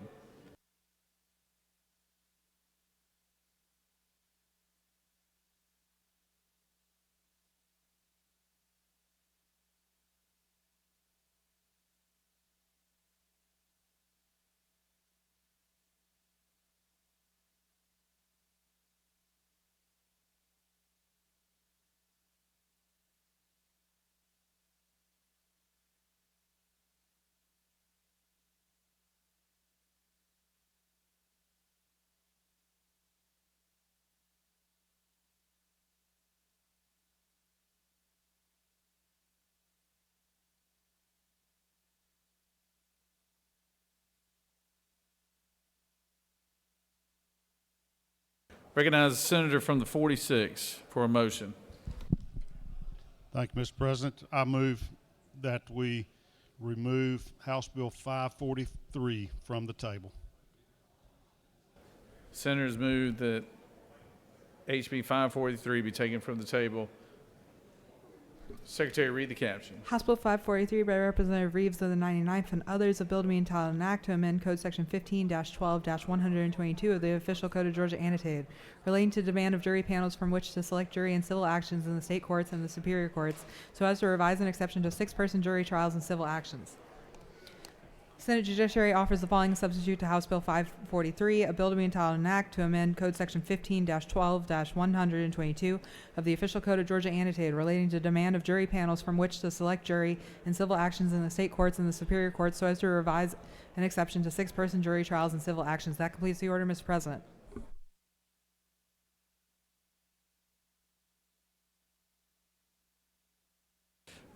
No objection. I recognize the senator from the 46.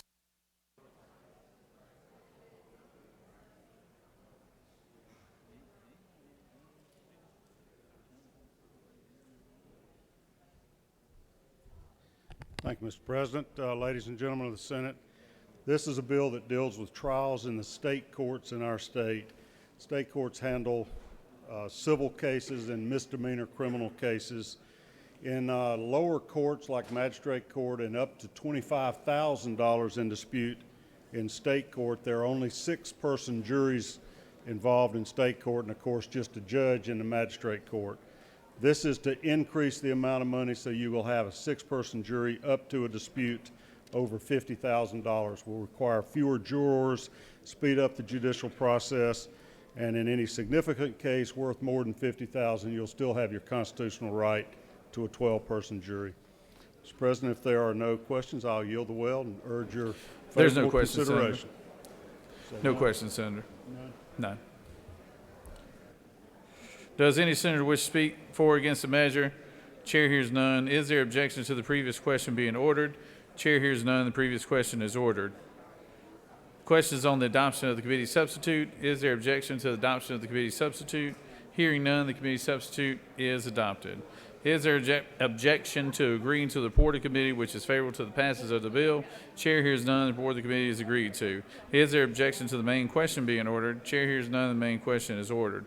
Question is on the passage of the bill by substitute. All those in favor of the bill vote yea. Opposed, nay. Secretary will unlock the machine.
On the passage of the bill, the yeas are 51, the nays are 0. This bill, having received the requisite constitutional majority, is therefore passed by substitute.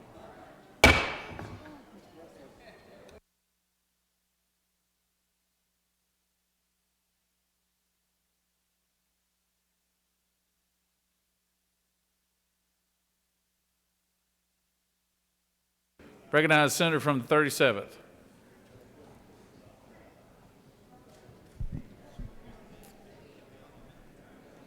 Recognize the senator from the 37th.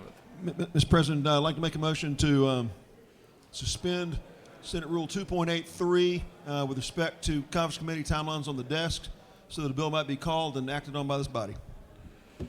The senator from the 37th has moved that Senate rules be suspended for a conference committee Secretary, read the caption.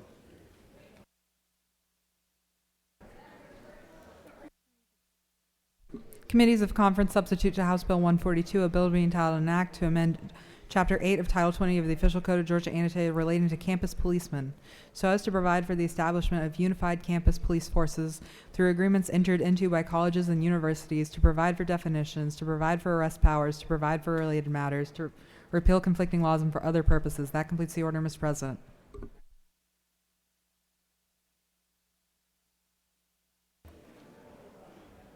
Recognize the senator from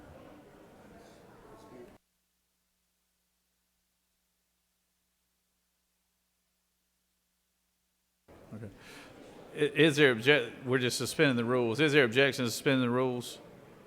Without objection, rules are suspended.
Recognize the senator from 37th again.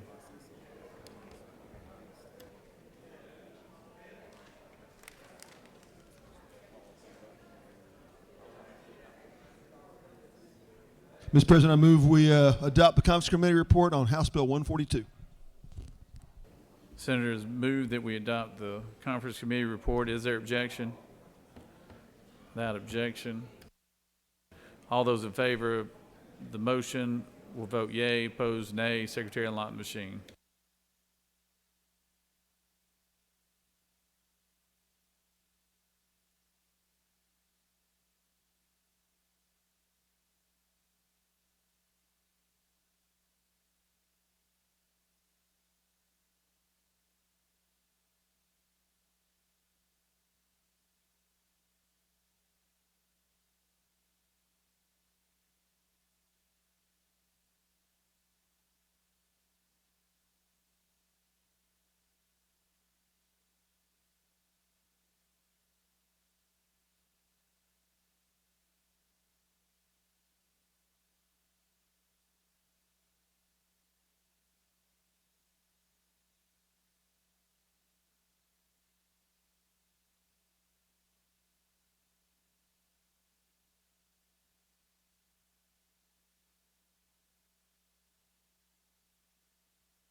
On the passage of the motion, the yeas are 49, the nays are 0. Motion has prevailed. And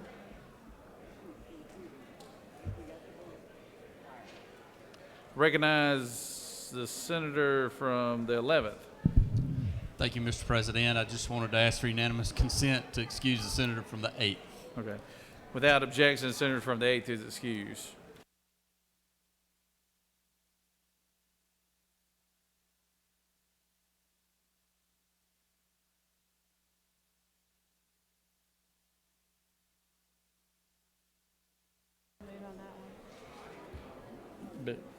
Recognize the senator from the 46th. Thank you, Mr. President.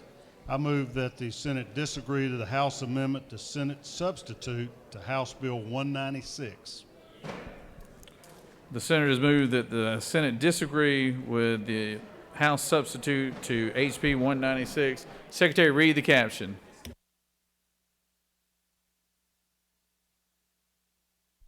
House Bill 196 by Representative Powell of the 33rd and others. A bill to be entitled an act to amend Article 9 of Chapter 12 of Title 16 of the Official Code of Georgia annotated relating to access to medical cannabis. That completes the order, Mr. President. Senator from the 13th, for what purpose do you rise? Mr. President, I move that the Senate agree to the House substitute to the Senate sub to House Bill 196. Agree as amended, is that what you said? Just, I think it's just agree, Senator.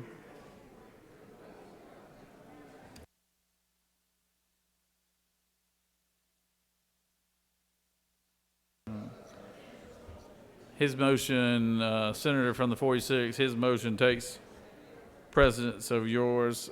So Senator from 13th, recognize you to speak to the measure. All right, we're gonna have to quiet it down a little bit, ladies and gentlemen. We're gonna have to quiet it down. Those unauthorized personnel, we're gonna have to ask you to either exit the chambers or try to be respectful of what's going on here.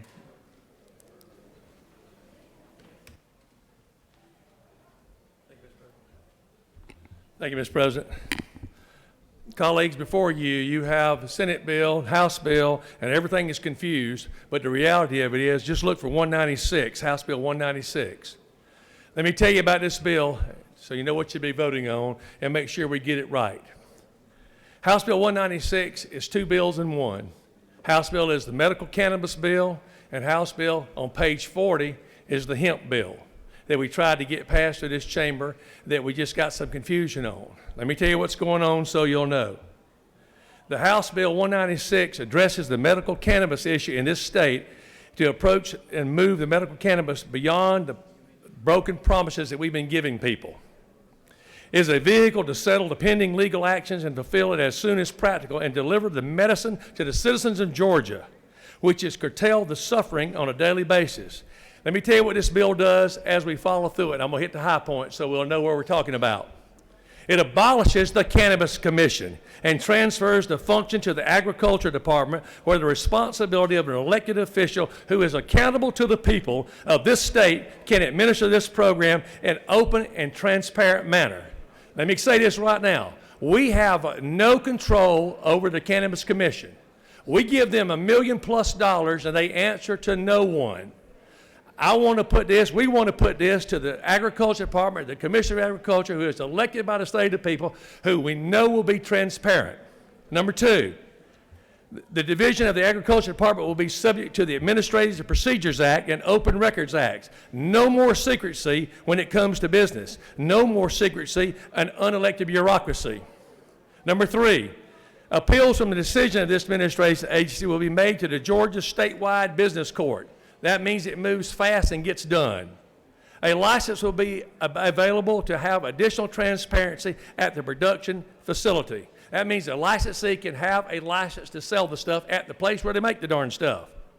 A dispensary can sell it and any other licensed facility product at its dispensary. This will help the retail network for our patients and our constituents. A joint and robust oversight committee is established involving many members of various House and Senate committees. The Agriculture Commissioner will mediate with 9 companies that have protested and are currently litigating, which has been held up for about 4.5 years. Senator, I'm paused. Ladies and gentlemen, I need your attention. We have a senator in the well right now, and he is addressing a pretty serious matter. I need your attention. All authorized personnel, we need you to exit the chamber. Hate to be like this, but I've asked you multiple times now.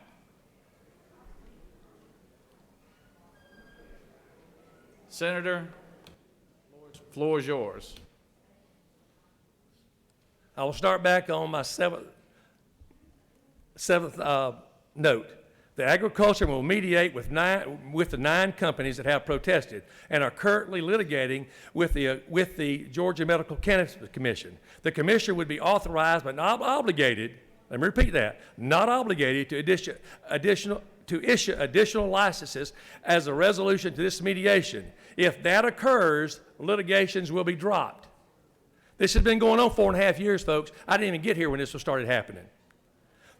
Number 8, the commissioner will also have the discretion, but not the obligation, to issue additional licenses as organic growth in the registry occurs. The maximum number of licenses that a commissioner could issue would be maxed out at 20, which I promise you we won't get there, but he got a max of 20, which will be compared to other states is far lower than any other states with license numbers.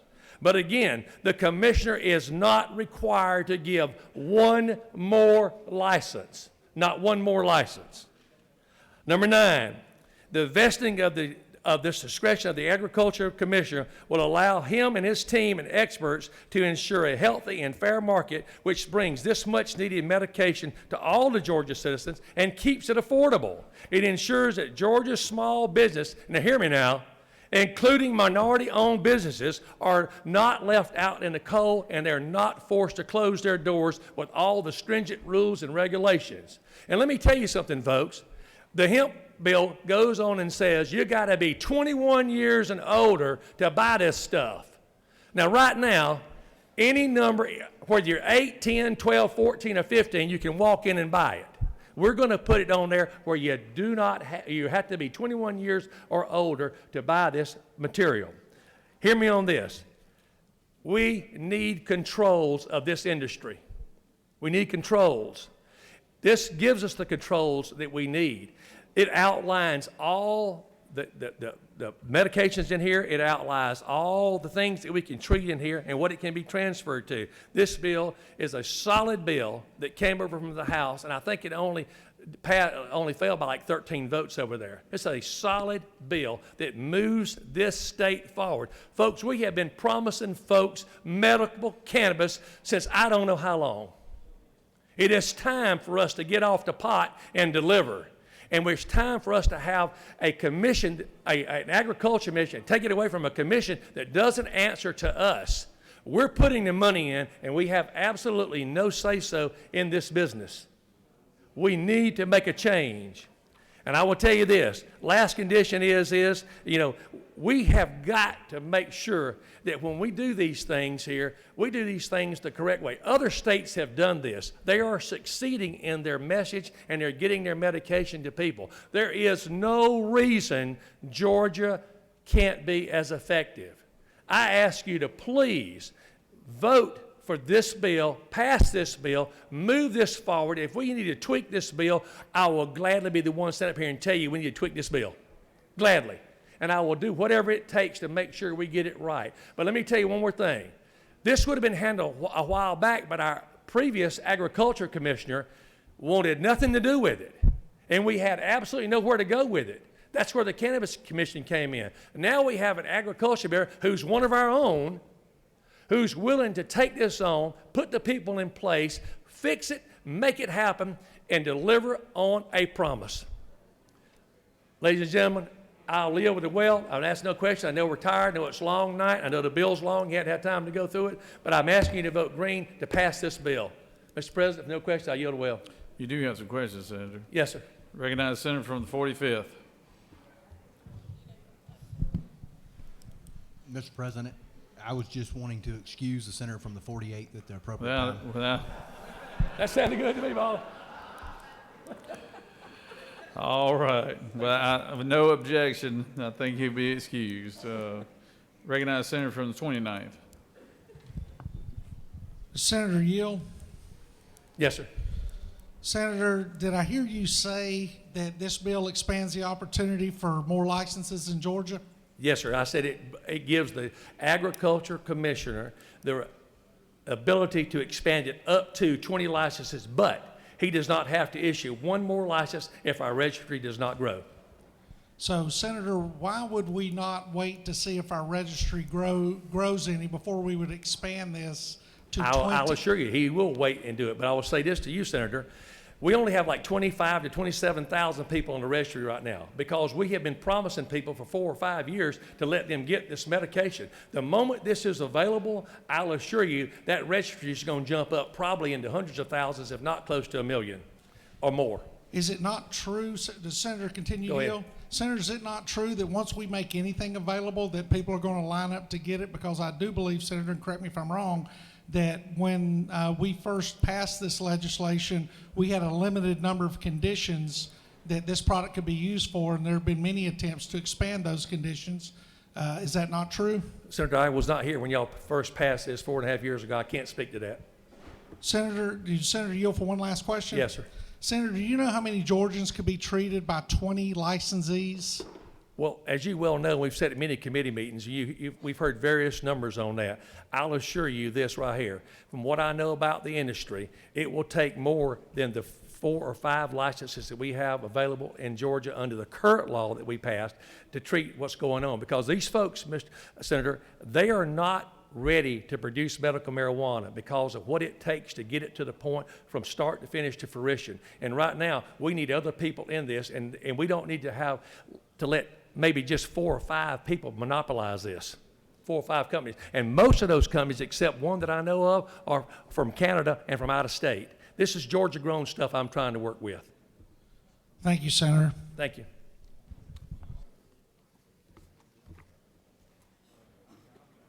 Mr. President, no question, I yield the will. You have one last question. Senator from the 19th.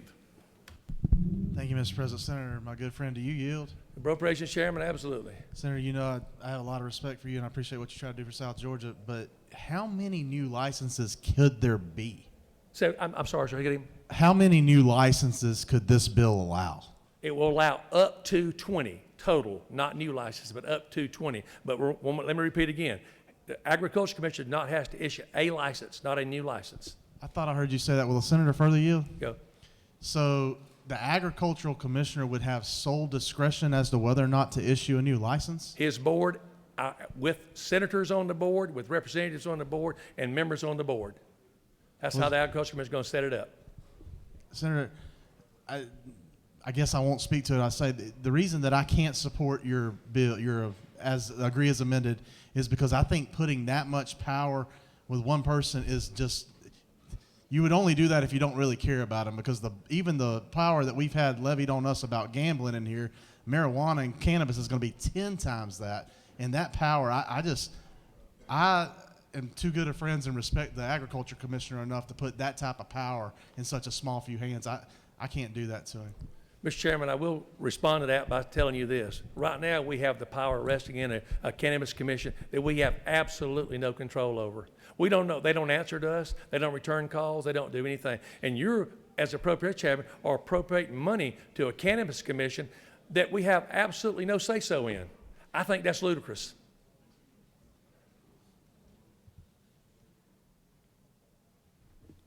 Senator, you have a few more questions, but you're welcome to yield the well.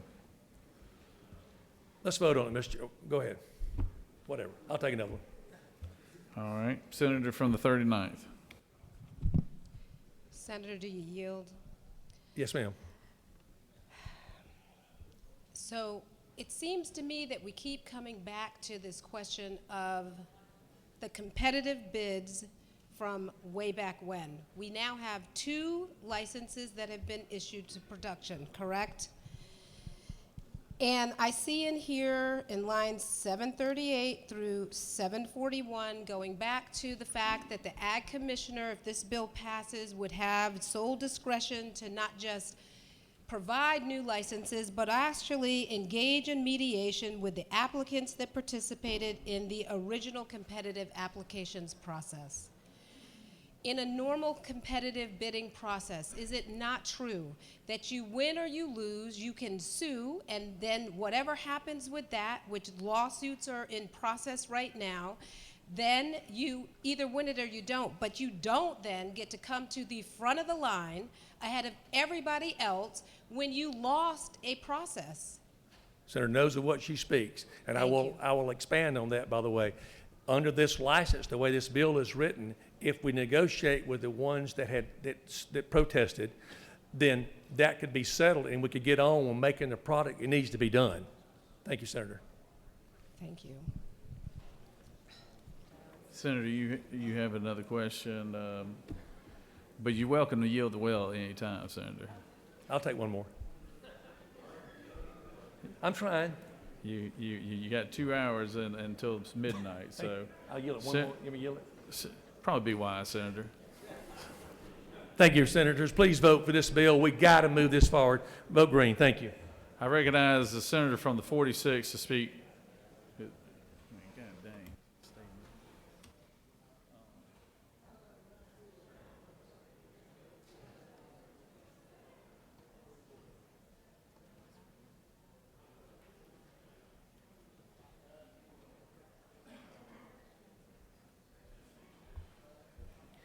Thank you, Mr. President. Senators, my motion was going to be to disagree so that we could go to conference and see what's in this bill and see if we could resolve our differences in it. I believe I heard the senator from the 13th just say this is 53 pages, I don't know what all's in it, and then went on to say the parts that he did know. We are known as a deliberative body.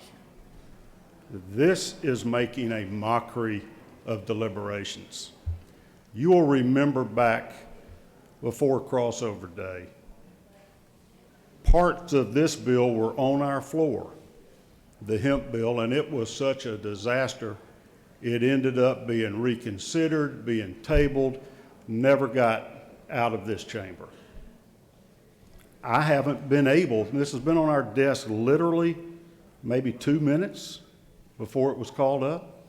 3 minutes, I hadn't had a chance to even read it. I can tell looking at it that it adds a whole nother bill on hemp regulation. It also vastly changes the bill that we just passed out of here a couple of days ago. We asked the Department of Agriculture to review the rules, the regulations, the licensing, the usage of medical marijuana, to see what was the best path going forward. We don't even know if the Department of Agriculture wants this responsibility yet. We are now destroying, we are abolishing a commission that we established that worked for 4 years and finally issued the licenses, 2 of them who are now up and running and claim they will have the product on the shelves by June, and have tentatively issued the other 4 licenses that are being litigated. And we anticipate that litigation will finish up about the time the Department of Agriculture tells us the best way forward, whether he even wants to license this, engage in it, test all these products, do the different things that might be asked. It seems so unfair to us to just unilaterally now go abolish a commission without any hearings on that, to ever let one member of the commission come testify where they are, what they've done, what they think. This does exactly what the senator from the 39th said. It stops, it circumvents the judicial process, throws all these 9 cases out of court and says, y'all are going to mediation now with the Department of Agriculture. What experience in any other area does the Department of Agriculture have in mediations or rendering decisions? They never got to even consider any of the applications that these 69 companies submitted. And what about the others, 63 of them that didn't litigate? Do they get to come back to the table and be mediated themselves? No, they are out. We punish those people that didn't sue. And we reward the ones that sued, but we don't trust our own court system that is hearing those cases right now. We say that our Department of Agriculture is more suited to resolve people's disputes than our court system. What are we doing? I don't understand where these ideas came from. But I can tell you this, they never came through our committee process. None of this bill, other than a few aspects of what I'm hearing now, I hadn't had a chance to read on the hemp, came through our committee. We didn't contemplate destroying a commission that we ourselves created just a few years ago and totally replacing them with a department that we hadn't heard from to see if they want to do this regulation. Senator, I didn't ask you. Okay. As far as the 20 licenses, let me refresh you. When we passed this bill out a few days ago, we made a point, I let you know that the folks that testified in our committee, in the Regulated Industries Committee, the 2 Type 1 licensees and several of the Type 2 licensees were there. And they all agreed that just the 2 Type 1 alone can produce enough low THC oil to treat 600,000 patients. And it's going to be on the shelves this June. The other 4 Class 2 licensees could probably handle the same amount. So we don't need 20 licenses. 6 can produce enough for 1.2 million, some say as many as 2 million patients. And you know how many we have? 26,000. We already have enough production for 20 times the patients that are listed, that are signed up on the registry. So why are we doing this?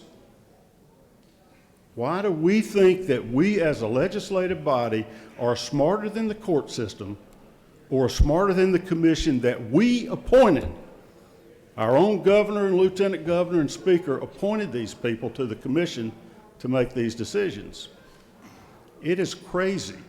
And so all this motion is really doing is either trying to pass out a bill that more than likely ought to be vetoed for being so ill-considered, makes us look like a bunch of clowns in here for passing something out without any deliberation on it at all, and just sticks it to the court system saying we don't trust our own court system to come up with a reasonable resolution to these disputes over the licenses. I urge you to vote no on this motion to agree, and if we're going to do something of this significance, let's do it right. I'm happy to take any questions, Mr. President, or I'll yield the well. You do have one question. Senator from the 2nd. Thank you. Does the senator yield? I do yield. Senator, I heard your oral arguments here about trusting our judicial system. Senator, would you agree that this body, in fact, does not trust our judicial system, and that's why we have passed so many mandatory minimums to tie the hands of those judges making those decisions, and in fact, that means we do not trust those judges? Touche on that we want to make certain that they see the significance of the crimes the way we do. And that's why we give the boundaries, the minimums and the maximums for the penalty, and leave them to decide there in between. Senator, you have no further questions. Thank you. I yield the will. Senator from the 31st, what purpose do you rise? Mr. President, at the appropriate time, I'd like to make a motion. You'd like to make a motion? I'd like to make a motion to table HB 196. It's in, the motion is in order. Is there objection? All those in favor of the motion will vote yea. All opposed, no. Secretary, unlock the machine.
On the motion to table, the yeas are 22 and the nays are 30, and the motion has failed. So we will continue debate. I recognize the senator from the 37th.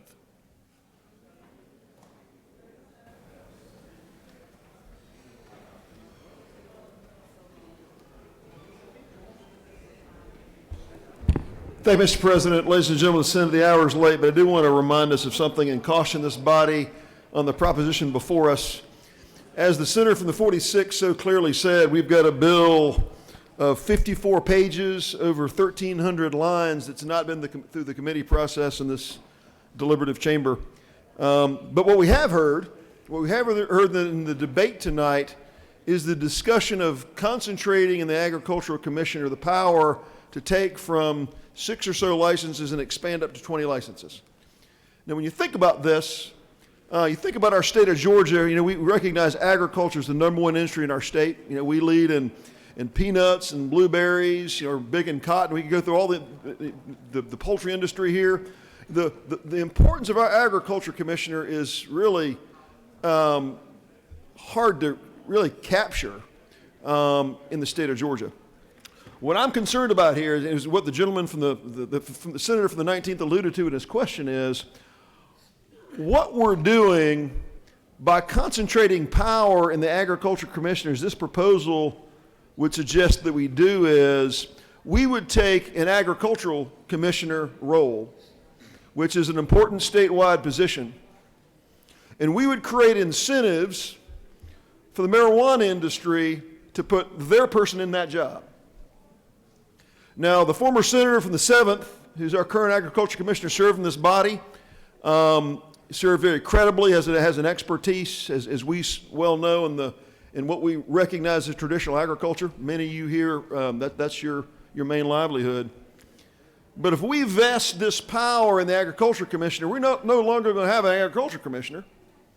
The money that's going to rush into the statewide race of agriculture commissioner to win the prize, of taking this seat, will take the seat which is now the agriculture commissioner and turn it into what will effectively be the marijuana commissioner. I don't think we want the millions of dollars that would rush into statewide elections around this commissioner to be driven by marijuana interests instead of agriculture interests. Agriculture is the industry that our state was founded on. It's what brought us to the dance. And I think it's way, way, way too important to our state to create incentives that the marijuana candidates could wash aside all the folks who really know ag. Think about our previous 2 agriculture commissioners and how they contributed and are contributing in such a powerful way. I think this proposal, which is put before us tonight at this very late hour, is not only hasty but dangerous. And I'd ask members to vote no on this version of House Bill 196. Be glad to take questions, Mr. President. You do have a question, Senator. Senator from the 2nd. Does the senator yield? Yes, sir. Senator, since we've been in session, we've had a litany of bills that have been offered to amendments of other bills and asked the chair for a ruling on the germaneness of that bill. So is it not true that it is in fact a practice of this body to move massive amounts of legislation at such a late hour? Is that not true?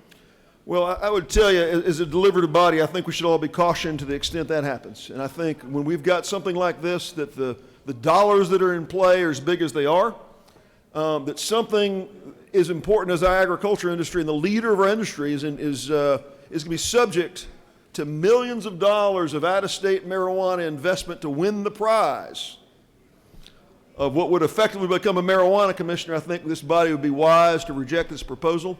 And with that, Mr. President, I'll yield the will. Senators yielded well. I recognize the senator from the 19th.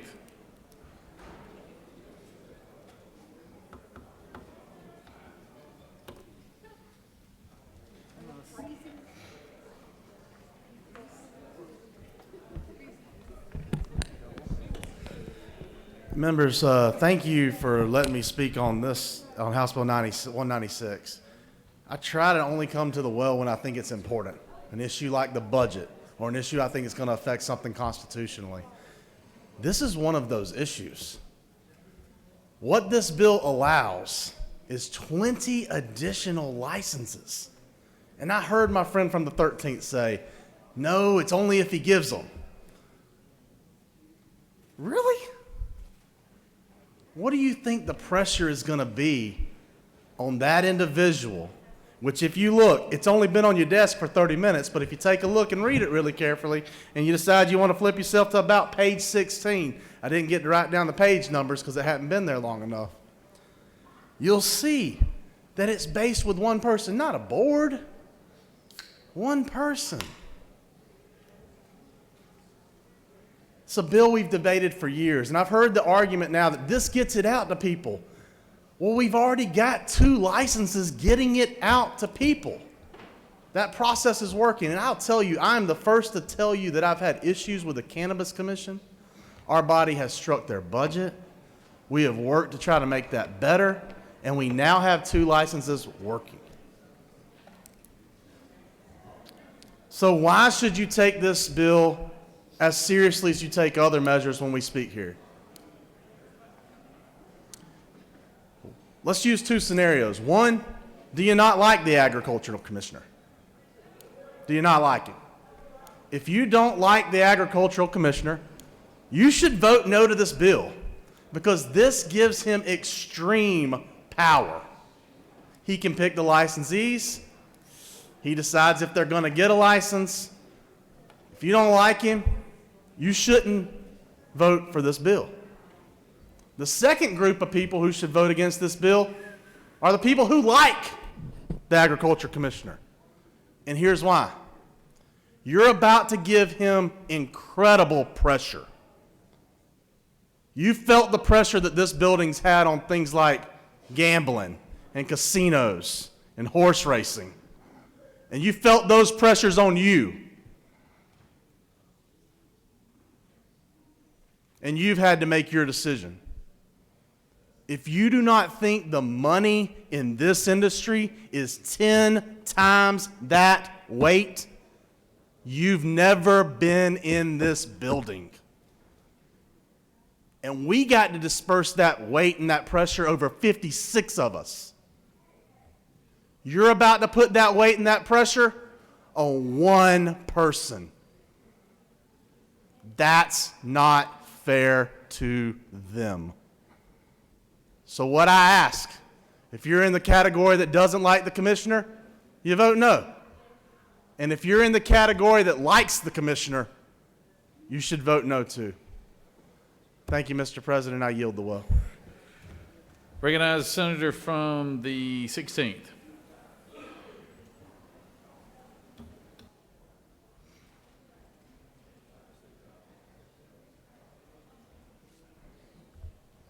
Thank you, Mr. President. I look at a bill like this, I wonder how we go back to our constituents and say we had it on our desk, a major bill we had less than 30 minutes to even look at that's not gone through the committee process. How can we say that to our people that trust us to make wise decisions and to rush into something like this? What the senator from the 19th said, we take it from a commission to one person. That is not responsible. I believe we need to say no to this right now. We need to hold with it and take the time to do it properly and not rush through something of this magnitude that has implications to our children, to our families. And if you've got 2 units that can already do 600,000, that's $1.2 million in my math. I think we need to walk through and walk carefully through this bill and not vote on it tonight and say no to it and work through it. That's my portion. Thank you, sir. Senators yielded the will. Recognize the senator from the 47th.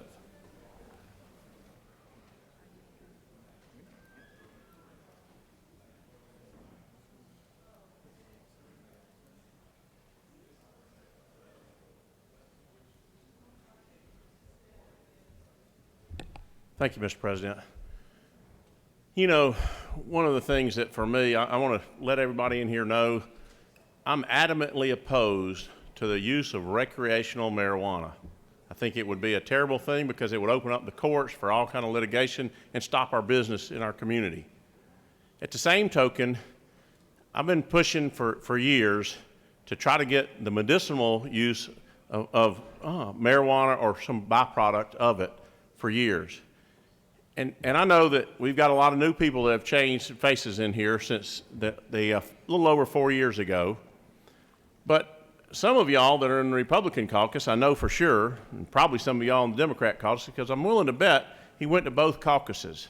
Said, but Governor Deal came to us on the last day that we were in legislature, in session, his last year that he was governor. I believe that would have been like 2019 or something. And he talked about his business partner and friend that's wife had terrible seizures, had seizures for years and years and years. They had means, they went to all kinds of medical facilities, they checked everything they could do. Eventually, somebody told them, they said, hey, why don't you go try this in Colorado? And took the oil from cannabis and came back and never had any migraines from that point forward. And for me, I'm not a doctor. I was terrible in biology and chemistry.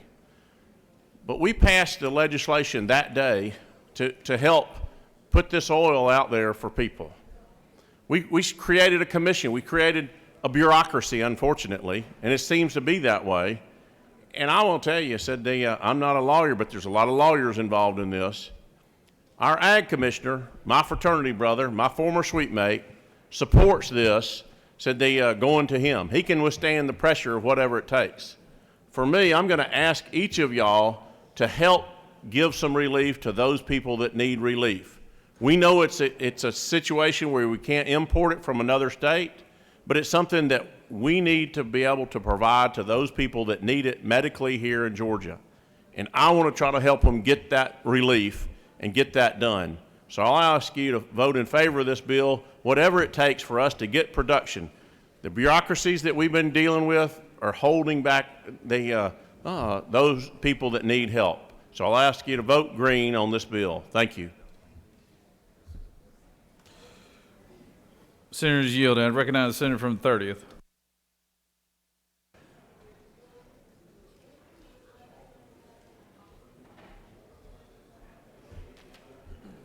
Thank you, Mr. President. I'll be quick, because how seriously can you take somebody wearing a seersucker suit and a pink bow tie?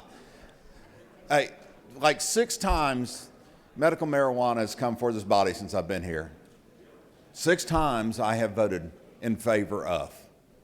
Because I look at the challenges we've had with the kids, with adults with debilitating diseases, and I have said, let's do everything we can to help support those. This will not be the 7th time. I will vote no on this bill. The commission that set up the Cannabis Commission, they were terrible.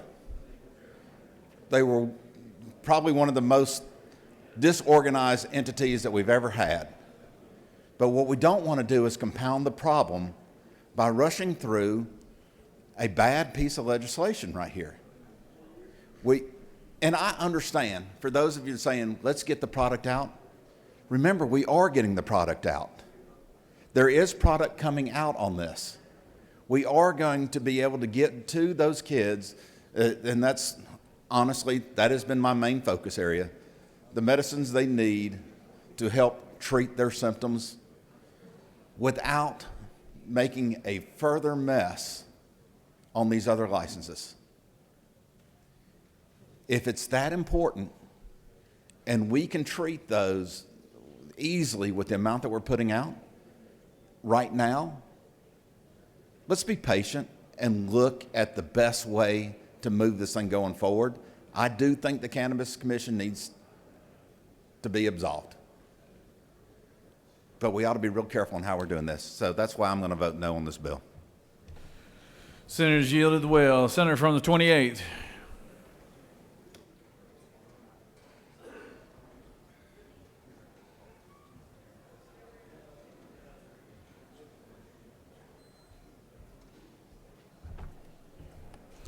Thank you, Mr. President.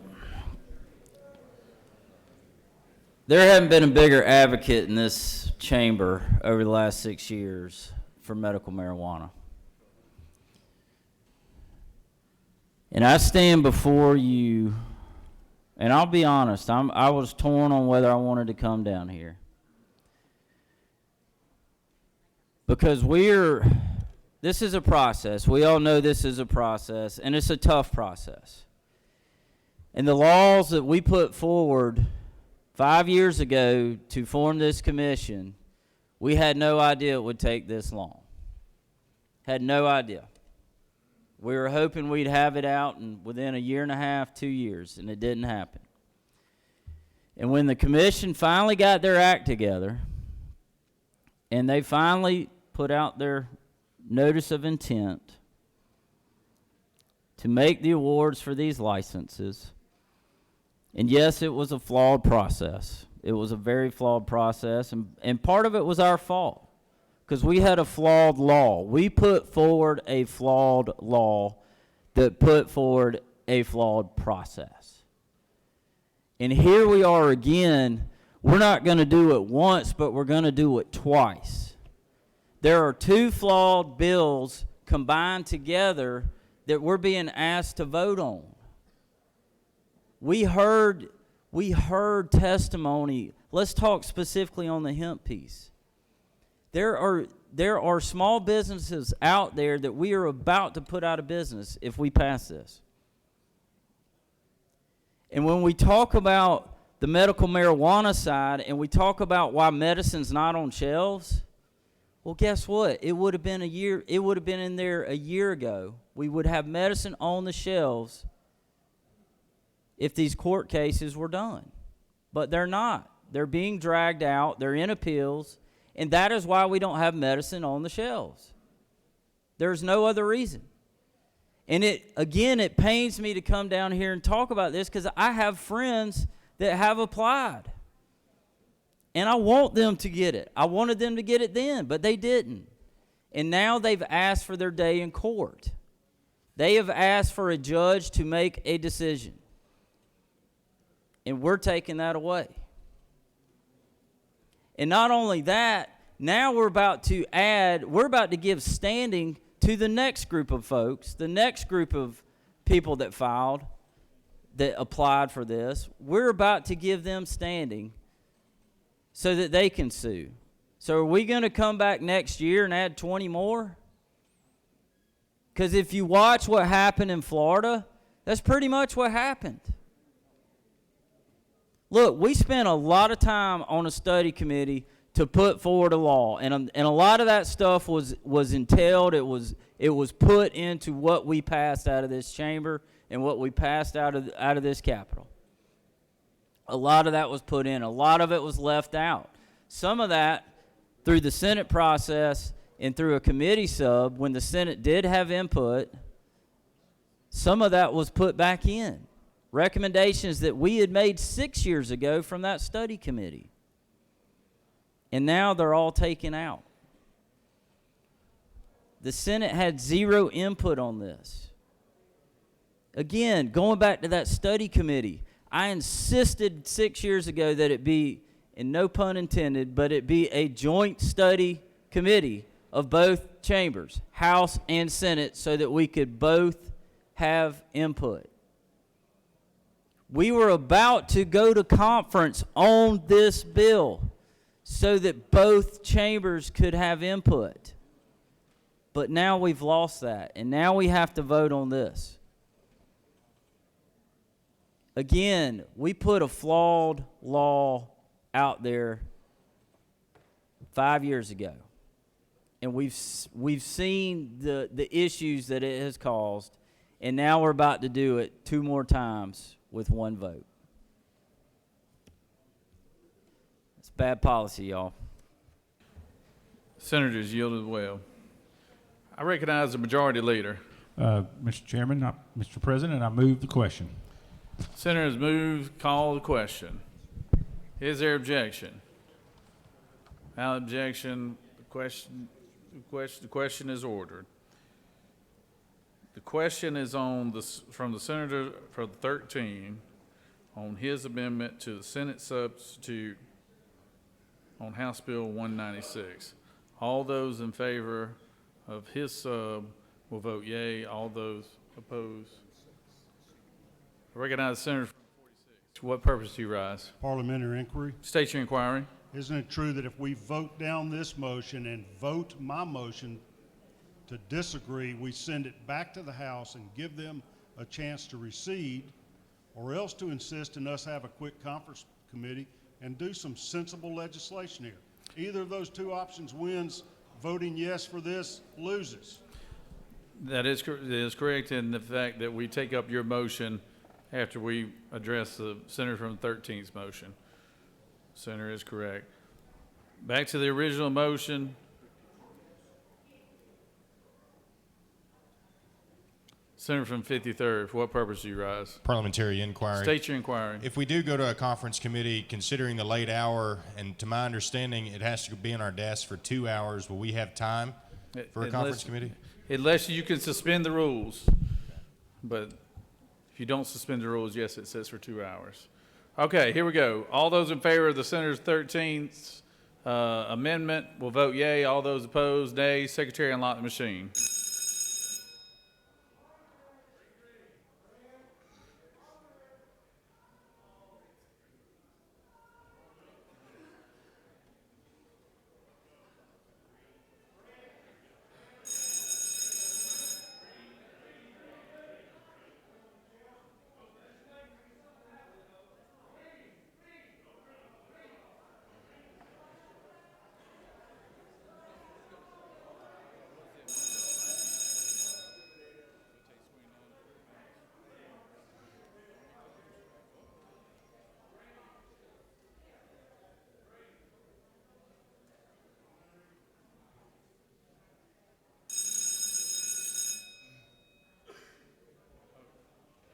Recognize the Senator from 46. Cree, isn't it true that a red vote here gives these children a chance to get the medicine by June? Senator is passionate about what he speaks. On the motion to only agree to the House amendment to the Senate substitute, the yeas are 28 and the nays are 26, and this motion has failed.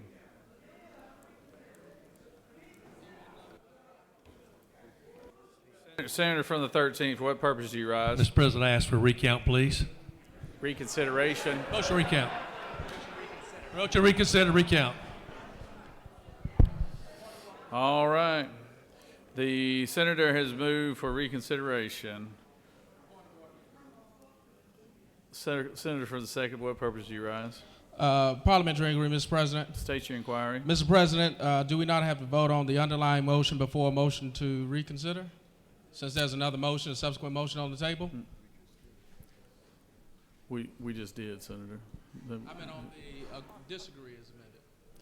No, sir. He was reconsidering his vote on there. So those are who the motion is for reconsideration. Those who are in favor of reconsideration will vote yea. Opposed, nay. Secretary, unlock the machine.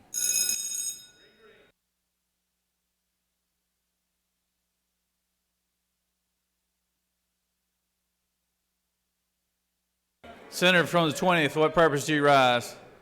Isn't it true, Mr. President, that we're killing a lot of potential other bills with this long drug out thing on the unvetted If the bill? idea was to kill time, we're doing a good job of it, Senator.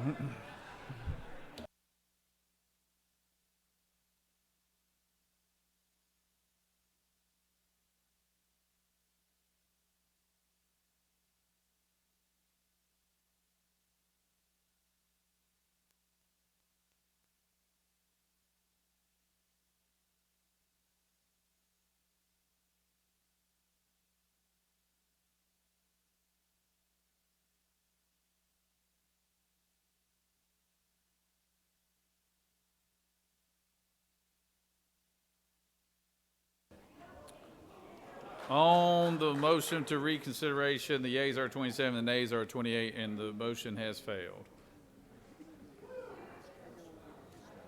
Now it goes to the senator from the 46, his motion. His motion is to disagree to the House position, but he is given time to speak in the well on it, on this issue. Thank you, Mr. President. I'll be quick since we've debated this pretty thoroughly. I think most people have been heard. Please vote with me to disagree to the House position, and let's send it back to them and see if they will either recede and accept this bill so we can make progress on medical marijuana, or if they will disagree so that we can try to have a quick conference committee, see if there's any common ground, and waive the rule if need be so that we can get something done this time. I think this is the way to go. That's a totally new bill that we weren't familiar with at all. It has a lot of new concepts, a lot of things we don't understand. Perhaps they can explain them in a conference. So please join with me to disagree to the House amendment to our bill, House Bill 196. I yield the well. Let's try to work on some other bills. Senators yielded well. Does any other senator wish to speak for or against the measure? Chair hears none. Question on the House Bill 196. The senator from the 46 has disagreed to the House's amendment to the Senate substitute. All those in favor of his motion will vote yea. All those opposed, nay. Secretary, unlock the machine.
On the passage of the motion, the yeas are 53 and the nays are 2, and the motion to disagree has prevailed.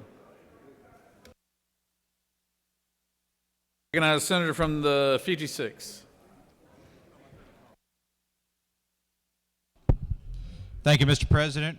I move the Senate adhere to the Senate amendment to the House substitute to Senate Bill 13 and a conference committee be appointed. Secretary, read the caption.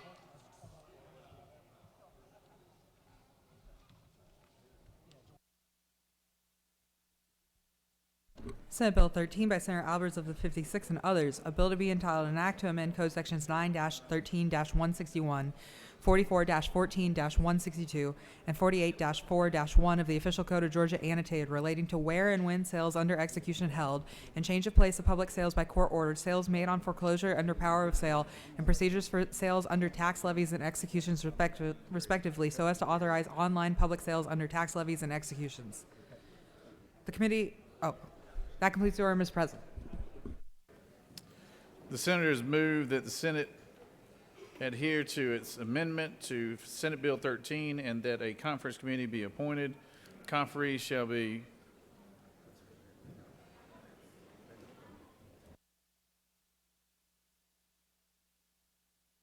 Is there objection to the motion? Hearing none, the conferees will be the senator from the 56th, senator from the 17th, and senator from the 19th.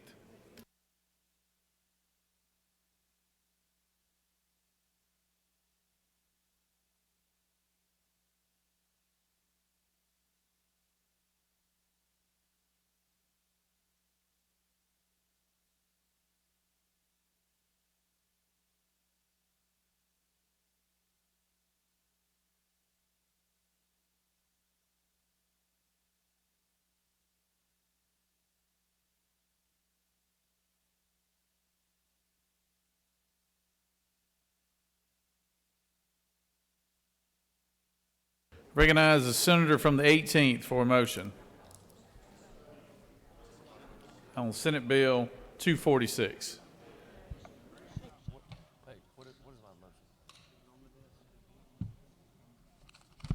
Oh, I'm sorry. It's a senator from, I'm sorry, Senator. It's the senator from the 3rd. They had it written down wrong. So. Thank you, Mr. President. I move to adhere to the Senate amendment to the House substitute to Senate Bill 246 and ask that a conference committee be appointed.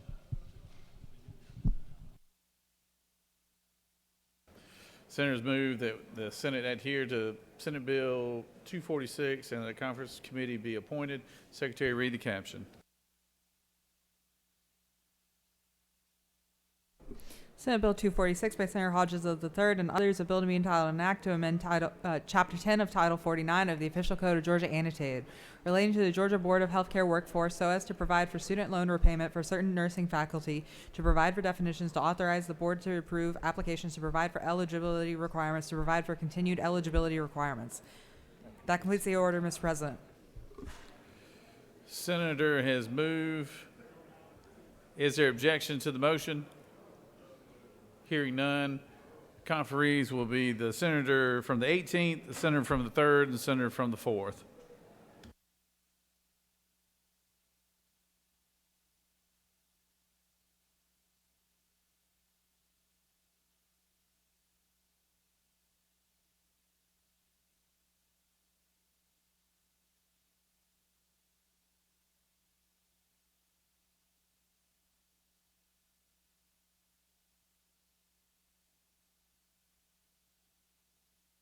I recognize the senator from the 45th for a motion. Thank you, Mr. President. I ask for unanimous consent to lift HB 353 from the table. Senator has asked that HB 353 be taken from the table. Secretary, read the caption.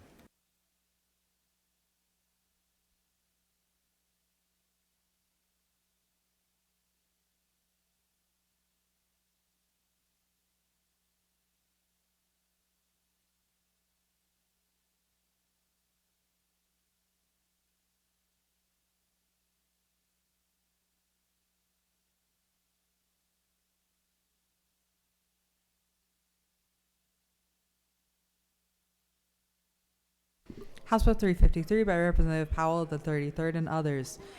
A bill to be entitled an act to amend Chapter 27 of Title 50 of the Official Code of Georgia annotated, the Georgia Lottery for Education Act, so as to provide that administrative procedures and actions regarding bona fide coin-operated amusement machines. The Committee of the Senate on Economic Development and Tourism recommends that this bill do pass by substitute, respectively submitted by Senator Beach of the 21st District Chairman. Senate Committee on Economic Development and Tourism offers the following substitute to House Bill 353, a bill to be entitled an act to amend Chapter 27 of Title 50 of the Official Code of Georgia annotated, the Georgia Lottery for Education Act, so as to provide that administrative procedures and actions regarding bona fide coin-operated amusement machines. 4 amendments. Just peel them all. Senator Cowser of the 46th District and others offer the following amendment, Amendment 1, to amend House Bill 353 by striking lines 91 through 111.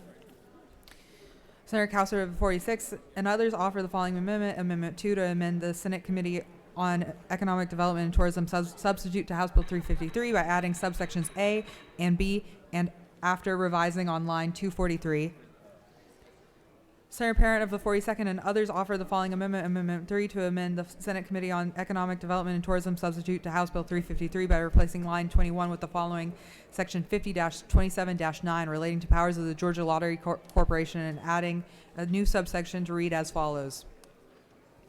Senator Dixon of the 45th offers the following amendment, Amendment 4, to amend the Senate Committee on Economic Development and Tourism substitute to House Bill 353 by replacing lines 4 through 15 with the following Title 50 to provide for an effective date to provide for related. That completes the order, Mr. President.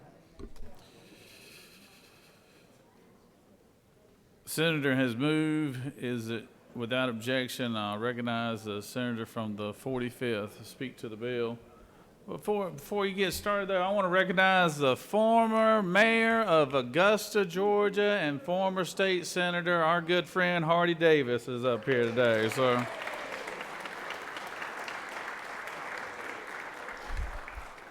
he was always so good to me when he was here in the state senate. I just knew he'd get me on the Augusta Nationals when he became mayor. So, didn't happen though, but that's all right. I still love him. So, glad to have you here, Senator.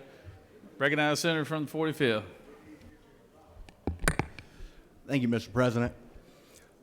I bring HB 353 before you today. I'm the Senate sponsor of this bill. I'm also the Senate sponsor of Amendment number 4. The original bill, it had 8 things that it did. It allowed for a gift card for redemption.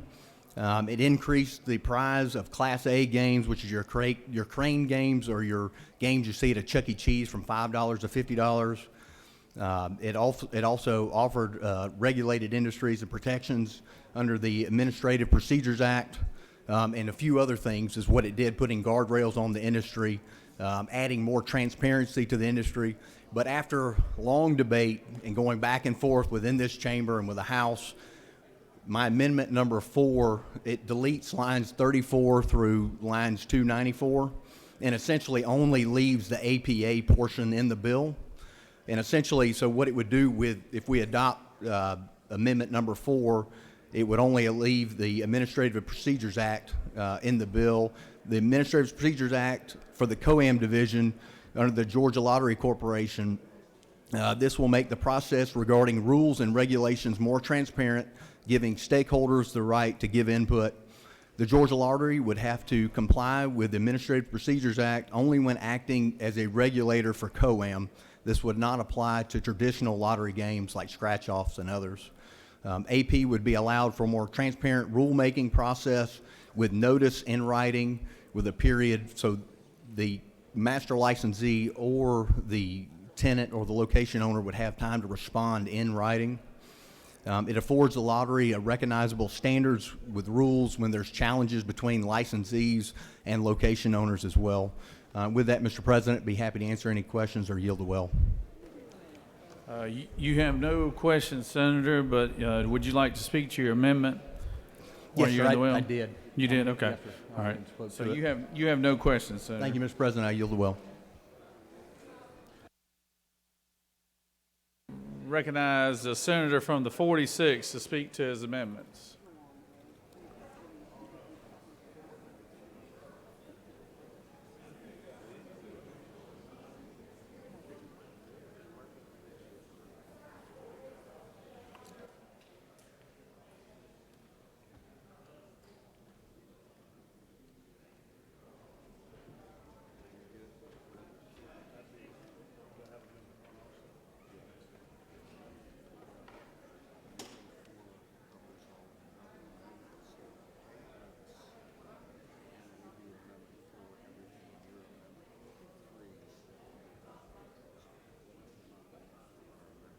Senator from the 18th, what purpose do you rise?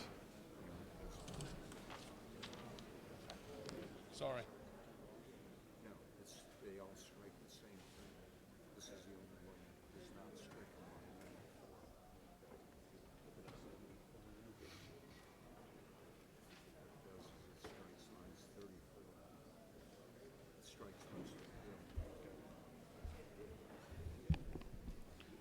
You got the bill handle?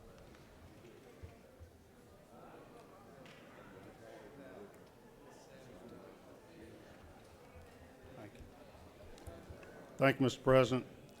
Ladies and gentlemen, I didn't see this on our desk, that it was coming this quickly, so I'm trying to get my notes together on the amendments that we have. A couple things about COAM. We've spent some time on this subject matter over the last few years. These are coin-operated amusement machines. They're essentially slot machines. You see them in the grocery stores and, well, the convenience stores and gas stations. They're usually back in the back in the dark areas, and sometimes you'll see people sitting there at them for hours, and sometimes you'll see them where they're just empty, where nobody's even playing on them. They are pretty close to slot machines. They try to tell you that they're a game of skill, but I can tell you in other states, they call this distributed gaming. And what that is one owner of the slot machines distributes them in many locations around the state rather than putting them in one central location like a casino. This bill does several things to really put that industry on steroids, so to speak. Right now, if you play a coin-operated amusement machine and you win, you're only paid in merchandise at the store. They're promotional, and that was their intention. They're controlled through the Georgia Lottery, so the proceeds The profits go to the master licensees that own the machines. They go to the location licensees that put the machines out for the public to play. And only 10% goes to the Lottery Commission to be distributed amongst pre-K programs and Hope Scholarships. That's vastly different than most of the rest of the nation. For example, in Illinois, they divide the proceeds 1/3, 1/3, 1/3. The state of Illinois gets 1/3 of the profits. The master licensees that own the machines get 1/3 of the profits. And the location licensees that have their machines there for play get 1/3 of the profits. Now, that's much closer to what the state of Georgia's statutes require the Lottery Commission to earn on the draw games and the scratch-off games, those lottery games. We have a statute that requires them to generate 35% return to the state, or as close as practicable. They have not been very good at doing that over the years. At one time, they were down to receiving only 23 to 25%.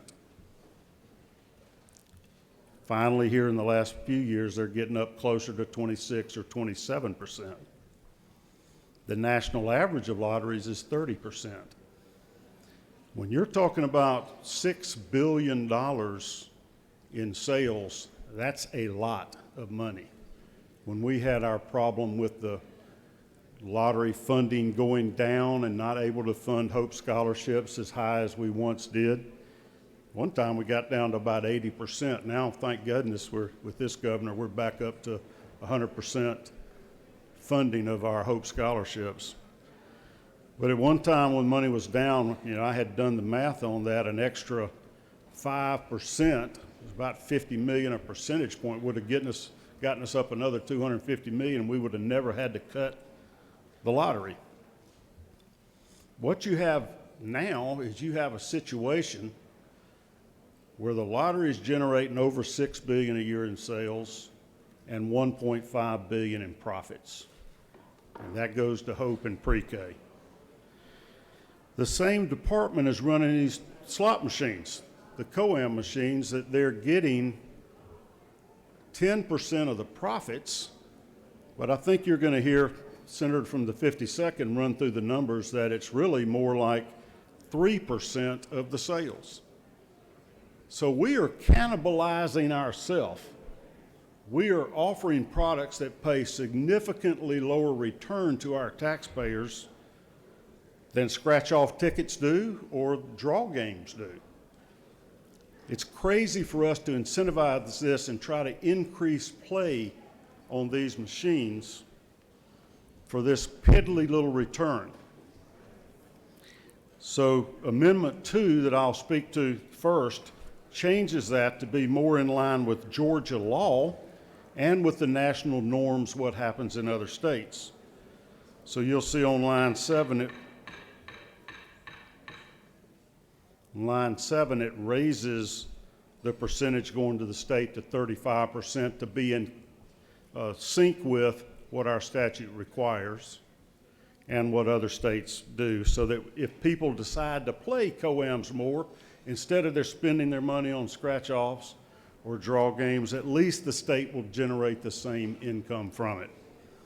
And it takes the remainder and it splits it between the master licensee and the location licensee at 32.5% each.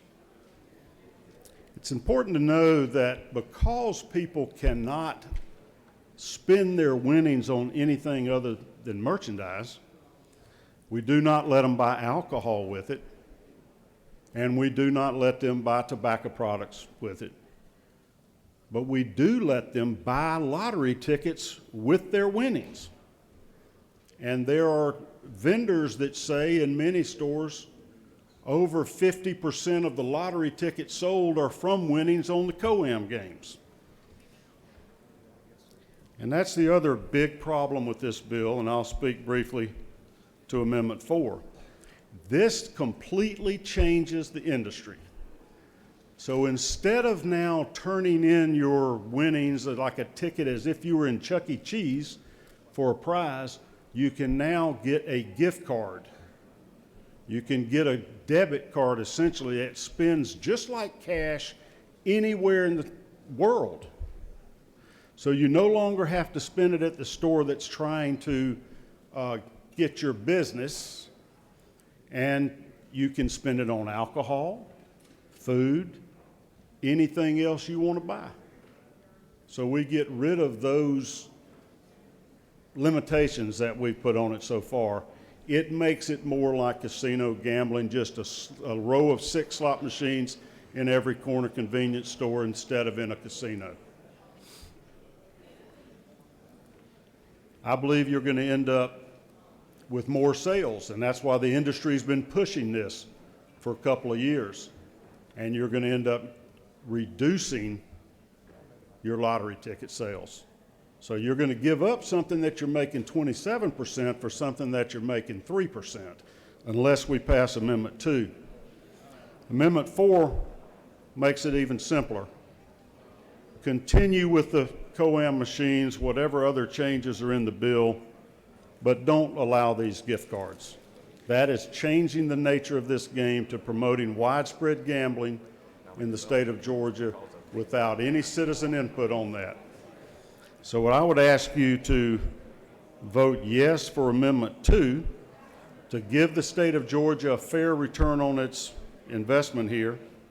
And I would ask you to vote yes for Amendment 4.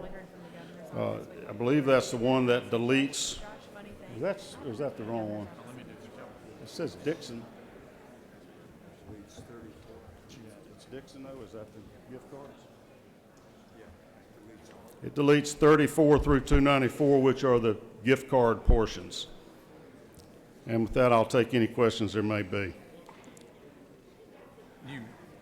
I'm sorry, Senator, I couldn't hear you. What did you say? I'm happy to take any questions, Mr. President. You do have a question. Senator from the 26th.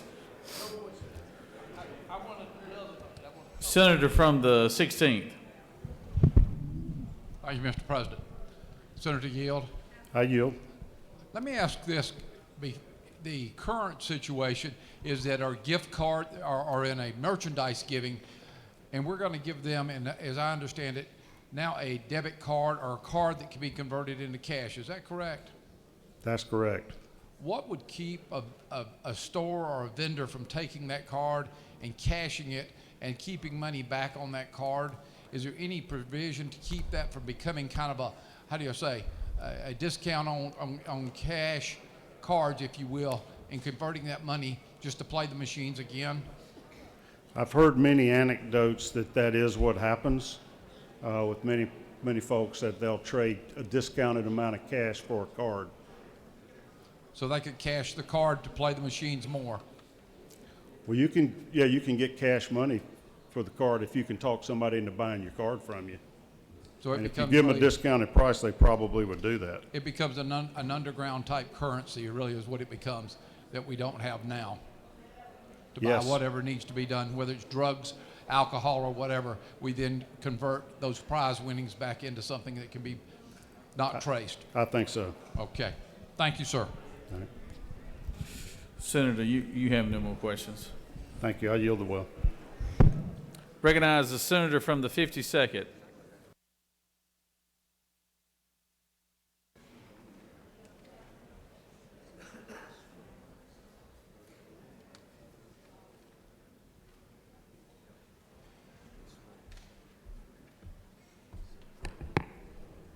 Thank you, Mr. President.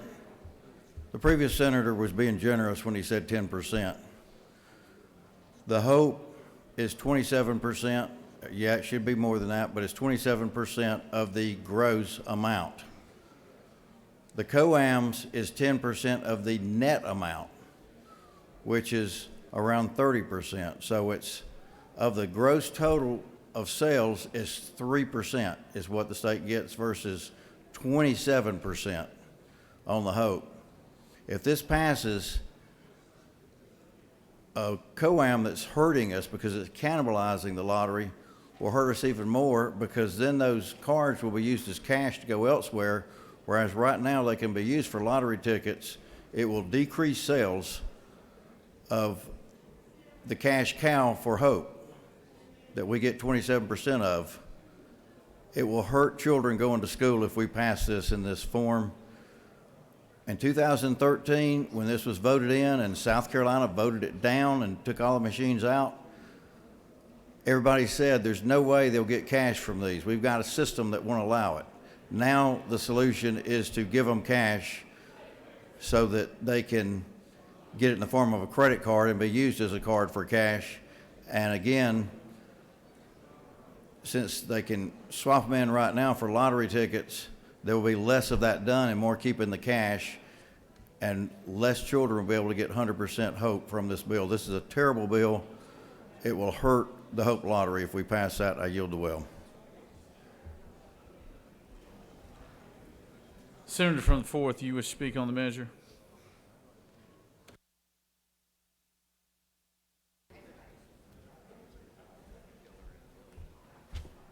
Thank you, Mr. President. I'd like to say a couple quick things on this. If this is such a bad, if the co-am machines is such a bad deal, we got $145 million last year went to the lottery. $145 million went to the lottery. And if you talk to the lottery people that have put in these gift cards, they'll tell you that they are exceeding expectations. And the most you can put in a machine at one time is $5. You can't sit there and do it forever and ever and ever and put in $100, $500, $1,000. You put in $5 a time. So it limits it. The great thing about it for me, if I was playing the gift card, would be that I could stop by and pick up my laundry on the way home. I could take my wife out to dinner that night. I could buy gas. And yes, you are taking money away from the stores right there, but you're taking it and putting it in other stores. So the sale, you're not losing the sales tax, they're going to another store. This is a good bill. We need to pass this. This will add more money to the lottery and will help educate our children. Please press green on this bill. Thank you. I recognize the senator from the 26th. Speak to the measure.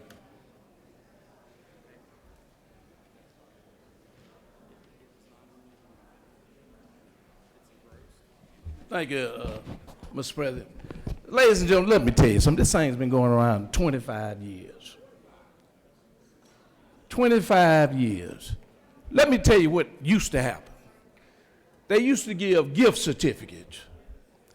When they gave the gift certificates, you didn't have a problem about folks paying out cash. You didn't have DAs going around the stores, putting up yellow tape, locking folks up, taking money for illegal payouts. Now what the gift card does is this. Takes the cash out the game. Be like a debit card. But if you want to go on the black market and try to sell it for less than what it's worth, then go right ahead. But it will allow you to go to Walmart, go to the grocery store to get some groceries. It will allow you to do things, and you will get a tick in the sales tax. Because when you spend them and when you use them, you got to pay the sales tax on the product. You got to pay the sales tax. They pay one of the highest taxes. It's 10% of the gross. 10% of the gross is what the lottery gets. Then not only that, between the owner and the tenant, they got to pay taxes on their profit too. So roughly you're looking at about 17%. It's what you're looking at. But what we are talking about is getting the DAs out the game rather than locking up folks for illegal payouts. You got a card now that you'll be able to take to Walmart or Kroger or somewhere and spend it. And of course you got to pay the sales tax.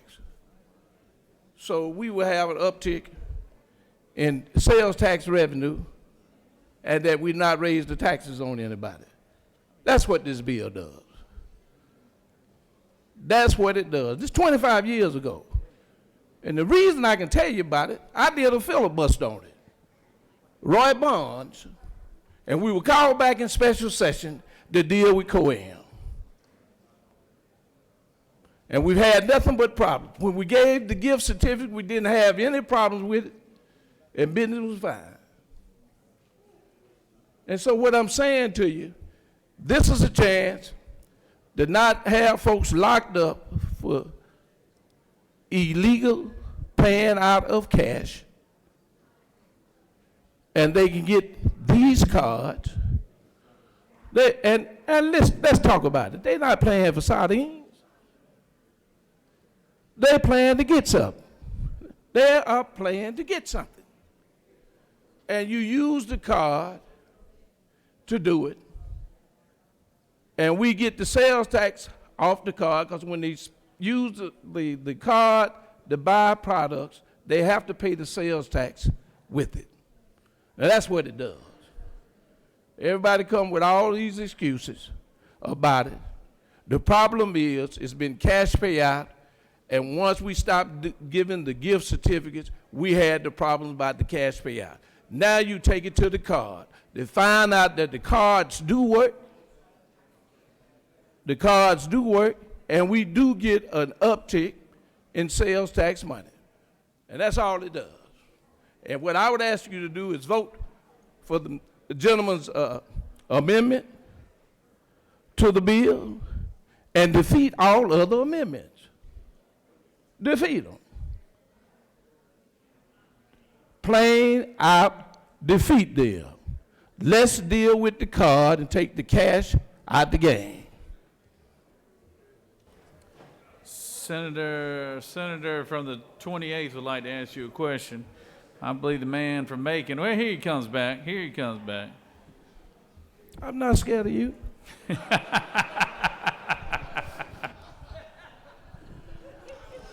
Senator, you better be. Do you yield, Senator? I do. Senator, would you say this bill is all about the money? It's all about the Benjamins. And you know what a Benjamin is. That's the face on a $100 bill. I ain't seen one of them in a long time, Senator. Is that not true? Well, you need to get out the poorhouse.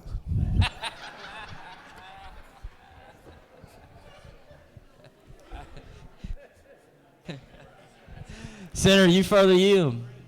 I do, sir. How do you do that? Get out the po house. Go make you some money. Play the lottery. Hit the numbers. You got to play some numbers. The only thing I can tell you, you can't hit the number got to hit you.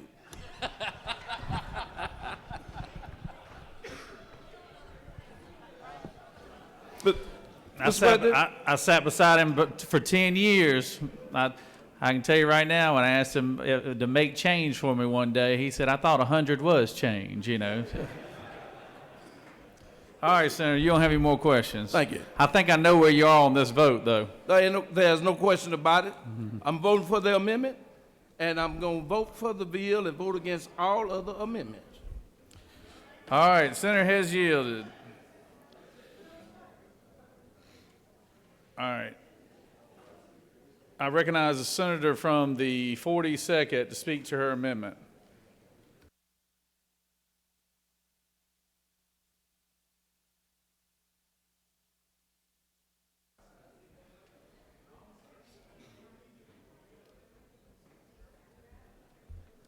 Thank you. I'll be brief. I want to present Amendment 3. Hopefully everyone has received it and can find it on their desk. This amendment is simply to ensure transparency and consistency by the Georgia Lottery Corporation in its dealing with all of the various coin-operated amusement machine business interests. Under this amendment, if a licensee or another business interest comes to GLC and requests an opinion on whether certain practices are considered legal and proper under the law or regulations, if the Lottery Corporation renders an opinion, it must actually publish that opinion on its website so that all interested parties within the COAM industry will be aware of what is and what is not permitted. Examples of when that happens is when it interprets a statute administered by it or any rule or regulation adopted thereunder, makes a recommendation about possible enforcement, or whether an exception should be granted. And this just makes it so that everyone is aware who's within the industry what the GLC has said is and is not legal, so everyone can be on the same page and abide by the same rules. So it's just a transparency amendment. Happy to answer any questions if any of my colleagues have any. You have a question from the senator from 26. Thank you, Mr. President. With the Senator, Certainly, to my good friend from Macon. isn't it true, Senator, I misspoke. I signed that amendment, but everyone likes the Dixon Amendment and felt like that if the Dixon Amendment passed, then that would not be necessary if we defeated all other amendments. I understand what the senator is saying. Thank you, Senator. Happy to answer any further questions or yield the well. Senator yields well. Yield the well. Thank you so much. Does any other senator wish to speak for or against the measure? Chair hears none. Is there objection to the previous question being ordered? Chair hears none. The previous question is ordered.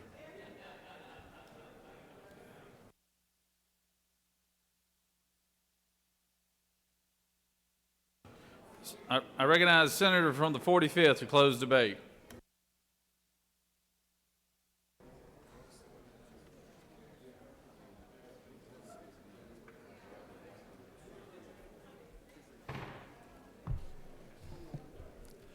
Thank you, Mr. President. One thing I do want to make clear that the gift card is already legal. I'm holding one here issued by the Georgia Lottery Corporation. It's a MasterCard. Simply what this bill originally was going to do, it was going to codify this in law. This is currently an executive order. They are being used throughout the state. They've been being rolled out since last session or since last summer.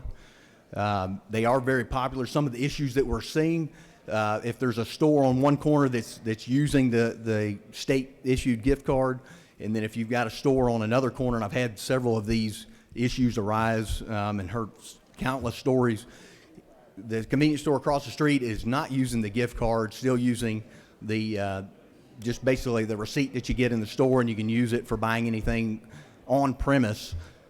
There's an issue with some of those stores giving cash inducements or cash payouts. This gift card would eliminate that, and you'll see that now where you've got the gift card being used, and across the street where it's not, all the folks are gambling or using the COAM machines across the street where they don't have the gift card. If we legalize the gift card, it would level the playing field.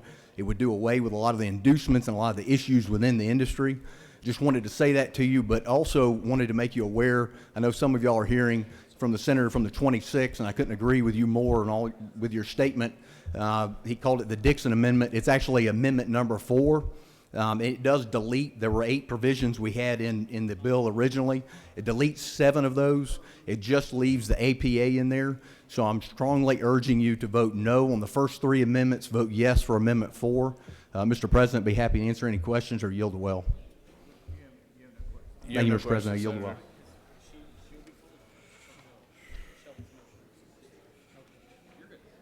All right. So the previous question has been ordered, and the senator from the 45th has closed debate.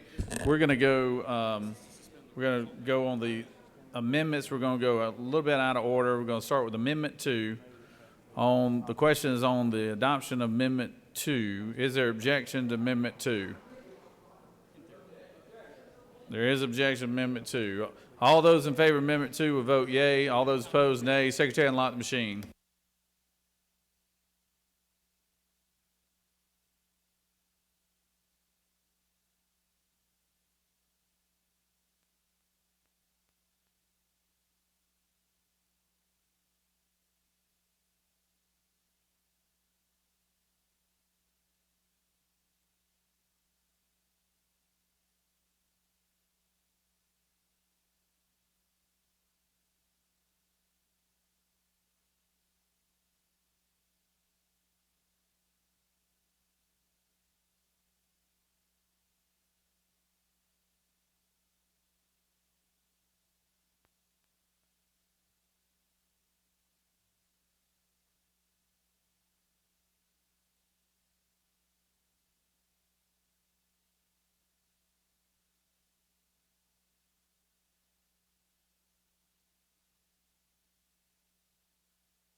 On the adoption of Amendment 2, the yeas are 25, the nays are 29, and this amendment has failed. The question is on the adoption of Amendment 3. Amendment 3, authored by the senator from the 42nd. Is there objection to Amendment 3? There is objection to Amendment 3. Y'all want to do a hand raise on this? Y'all want it on the board? All those in favor of Amendment 3 will vote yea. All those opposed, nay. Secretary, unlock the machine.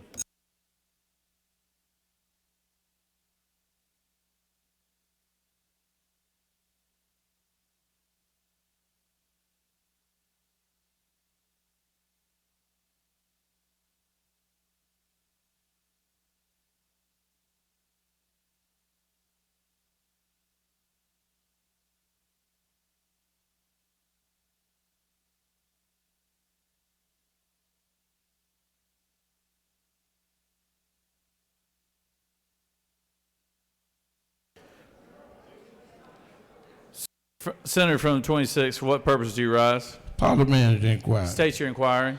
Mr. President, isn't it true I've been mistaken that the Dixon Amendment, this is the wrong bill? I thought I was right. The senator knows of what he speaks.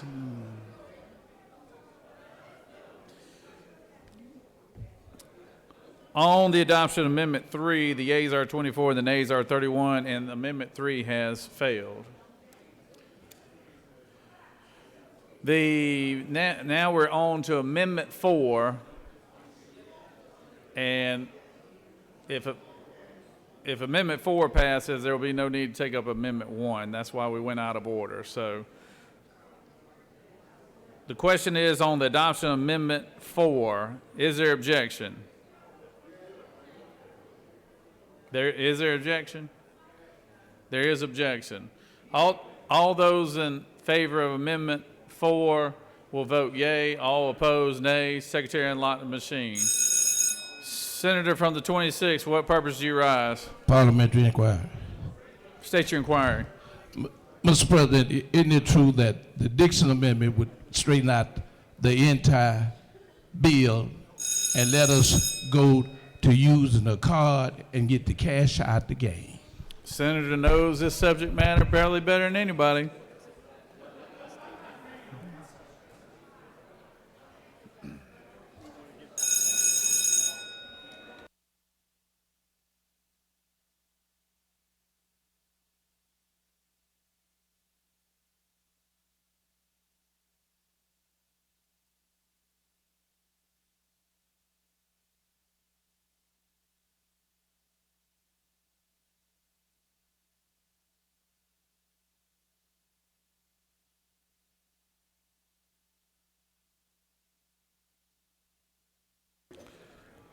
On the adoption of Amendment 4, the yeas are 53 and the nays are 2, and this amendment has prevailed.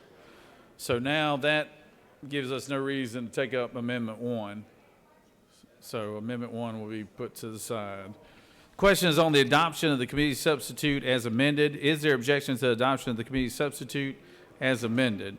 Hearing none, the committee substitute as amended is adopted. Is there objection to agreeing to the report of the committee which is favorable to the passage of the bill? Chair hears none. The report of the committee is agreed to. Is there objection to the main question being ordered? Chair hears none. The main question is ordered. Question is on the passage of the bill by substitute. All those in favor of the bill will vote yea. Opposed, nay. Secretary, unlock the machine.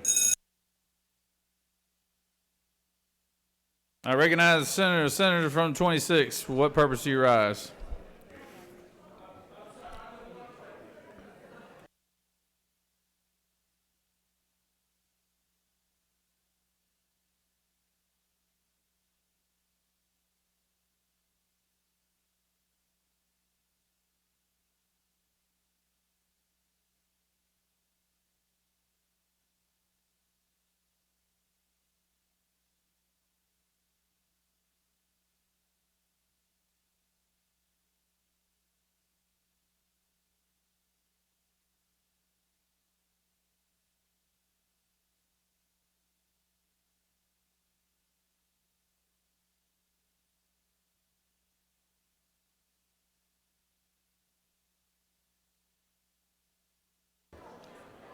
On the passage of the bill, the yeas are 50 and the nays are 5. This bill, having received the requisite constitutional majority, is therefore passed by substitute. All right, we're going to take up a few special actions. I recognize Senator from the 19th. They're ready for that?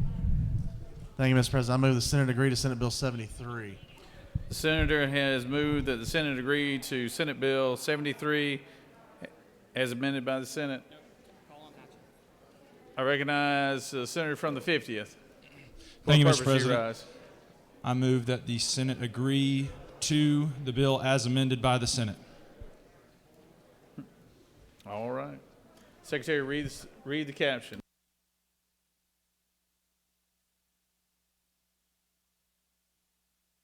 Senate Bill 73 by Senator Tillery of the 19th and others, a bill to be entitled an act to amend Part 1 of Article 2 of Chapter 5 of Title 46 of the Official Code of Georgia Annotated, relating to general provisions relative to telephone service so as to provide for class action suits and for damages against certain persons for violating provisions. The House offers the following substitute to Senate Bill 73, a bill to be entitled an act to amend Title 46 of the Official Code of Georgia Annotated, relating to public utilities and public transportation so as to provide for class action suits and for damages against certain persons.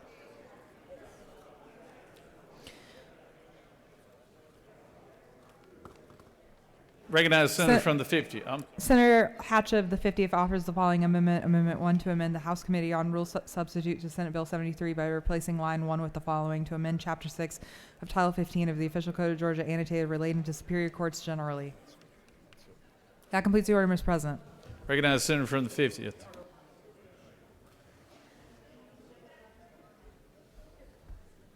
Thank you, Mr. President. What this amendment does is something similar to a bill that we passed earlier, Senate Bill 259. I've got a local county that's been asking me for 3 years, and this has been an issue going on for 20 years, to move from one judicial circuit to another. We passed it out with only 2 no votes last time. I'd really appreciate you guys if you could help me and get this one through. And with that, Mr. President, I will yield the will. Senator has yielded the well. You waive? Does any other senator wish to speak for or against the motion? All those in favor of the senator from the 50s motion will vote yay. Will vote the yay switch. All those opposed, the nay switch. Secretary, unlock the machine.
On the passes of the motion, the yeas are 53 and nays are 1, and this bill has received the requisite majority and is considered passed.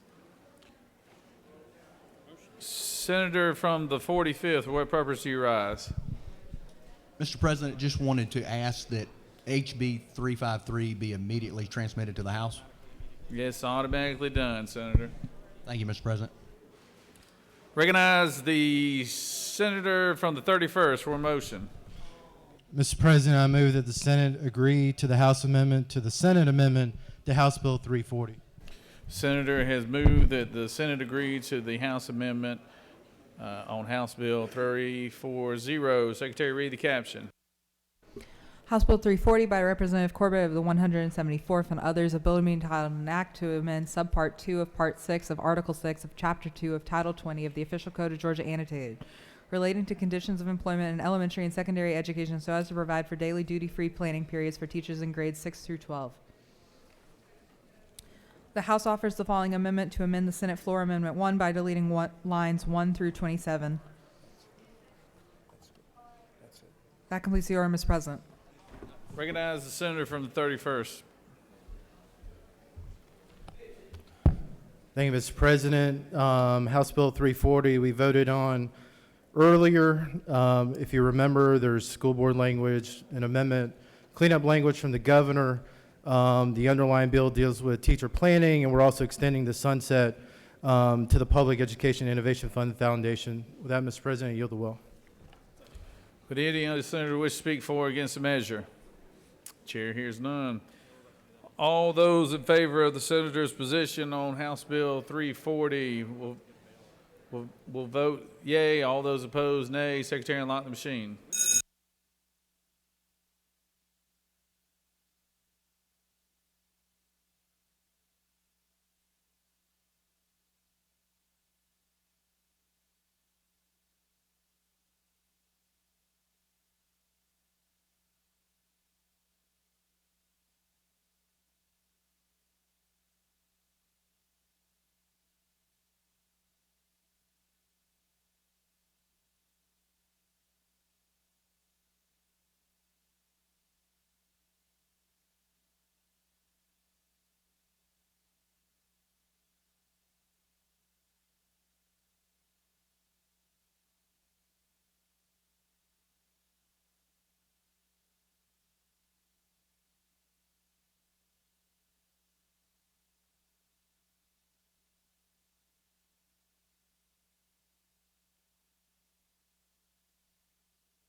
On the passage of HB 340, the yeas are 48 and nays are 4.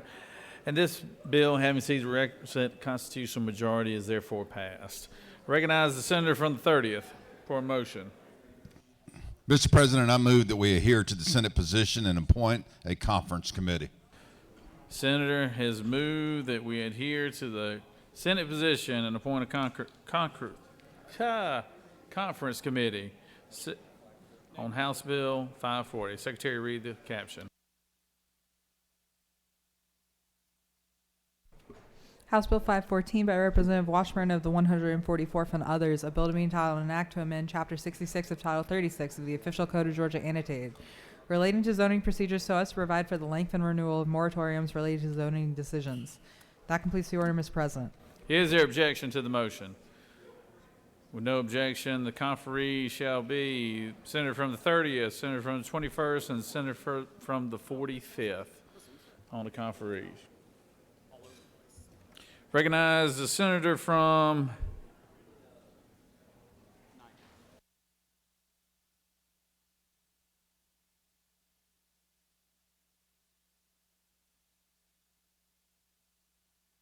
the 9th for a motion. Senator from the 9th for a motion. Mr. President, I motion to agree on.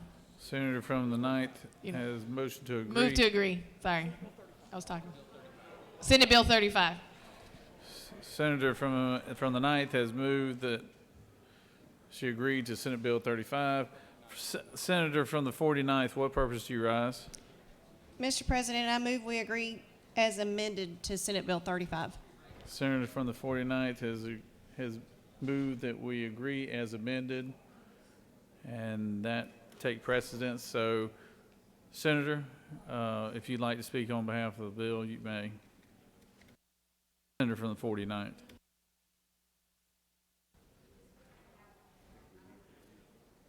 Oh, hey, I'm sorry, Senator. Just sit right tight right there. Let's read the caption real quick. Secretary, read the caption.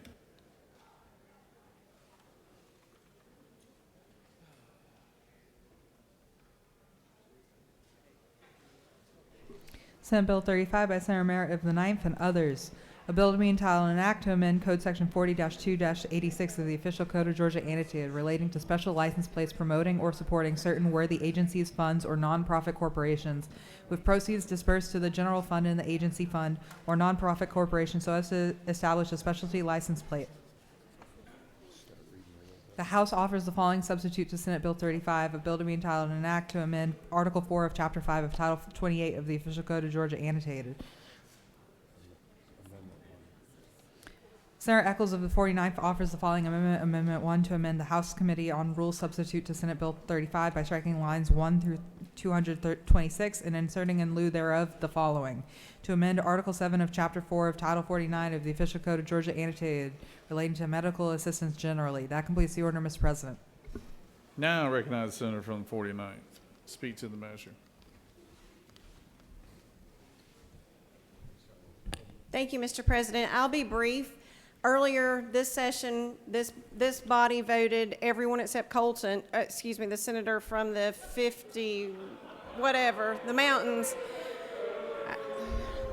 in favor of this bill. This is the glucose monitor, continuous glucose monitor bill for Medicaid patients. This is a project that we worked on. We've got the approval with the governor's office, with the Department of Community Health, and now I need your support on this one as well.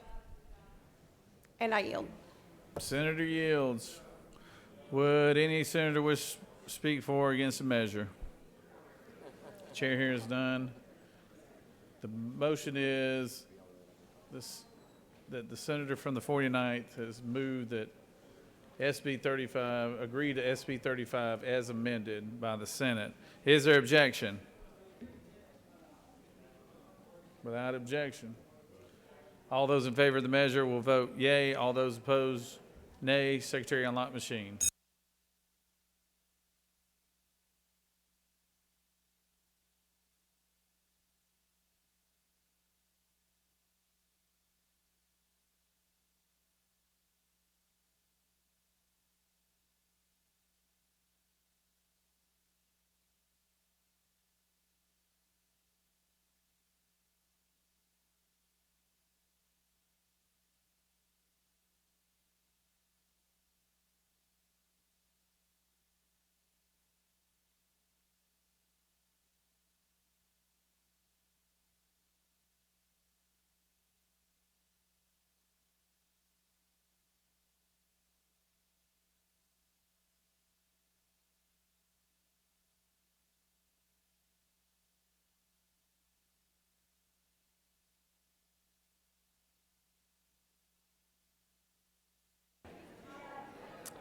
On the passage of the bill, the yeas are 47, the nays are 3, and this bill, having received the requisite constitutional majority, is therefore passed. Recognize the senator from the 52nd for a motion. Mr. President, I move that we lift House Bill 408 off the table. I'm sorry, Senate Bill 408. Senators move that we lift Senate Bill 408, or House Bill 408, off the table. Secretary, read the caption. House Bill 408 by Representative Williamson of the 112th and others, a bill to be entitled an act to amend Code Section 48-8-3 of the Official Code of Georgia annotated, relating to exemptions from sales and use tax so as to change the sunset provision for the exemption for competitive projects of regional significance. The Committee of the Senate on Finance recommends that this bill do pass, respectfully submitted by Senator Huffstetler of the 52nd District Chairman. That completes the order, Mr. President. Without objection, I recognize the senator from the 52nd.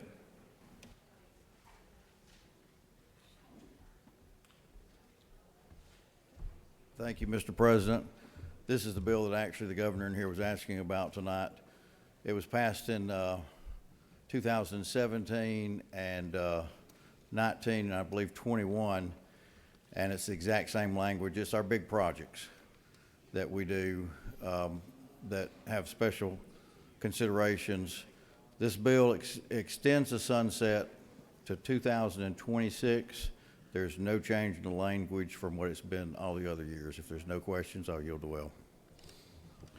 Recognize the senator from the 53rd with a question. Thank you, Mr. President. Will the senator yield? I'll yield. And perhaps I could have asked you these questions while you were sitting next to me, but you kind of surprised me when you put this off the table. So can you elaborate on what taxes are being exempted? Is it like, for example, if it's a project of regional significance, I would assume there's going to be a bulldozer there. And is there going to be a tax, like a yearly property tax exemption on that bulldozer? Or is it just a sales tax when they sell the bulldozer?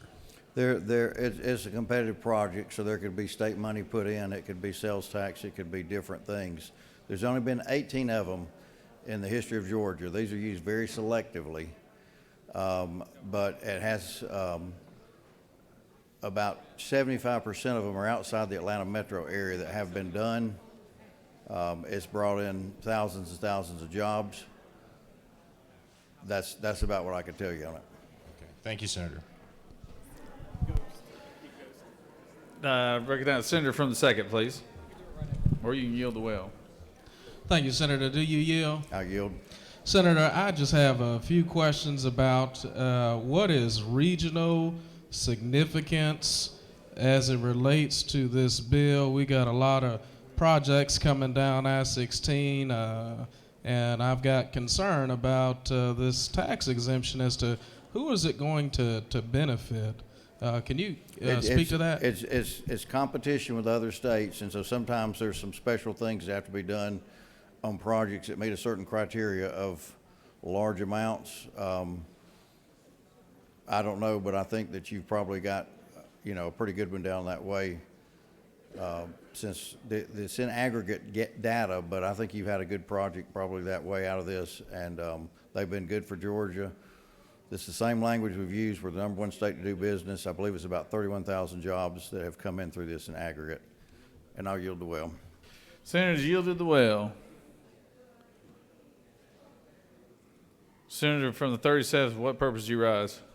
Parliamentary, Mr. President. State your inquiry. I'm just trying to understand what this bill does. I don't understand what the tax benefit is. It's just basic question. I think we got to have clarity on it. I mean, the gentleman has every right to yield the well.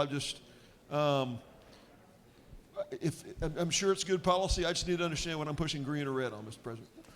Well, Senator, it's right there in your book where you can read it. So, any senator wish to speak for or against the measure? Chair hears none. Is there objection to the previous question being ordered?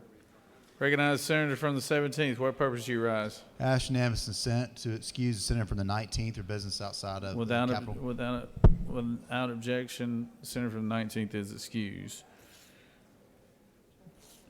Is there objection to the previous question being ordered? Chair hears none. The previous question is ordered. Is there objection to agreeing to the report of the committee which is favorable to the passage of the bill? Chair hears none. The report of the committee is agreed to. Is there objection to the main question being ordered? Chair hears none. The main question is ordered. The question is on the passage of the bill. All those in favor vote yea. Opposed, nay. Secretary will unlock the machine.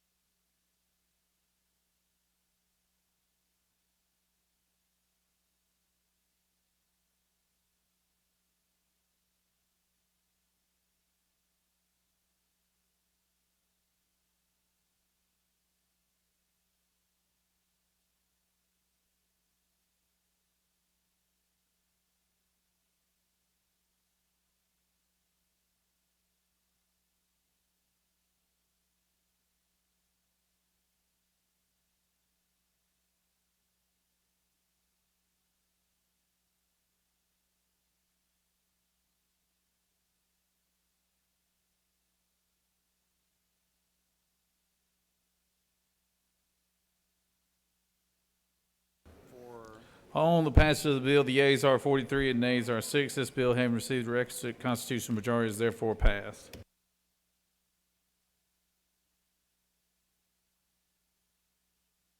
Recognize the senator from the 49th for a motion.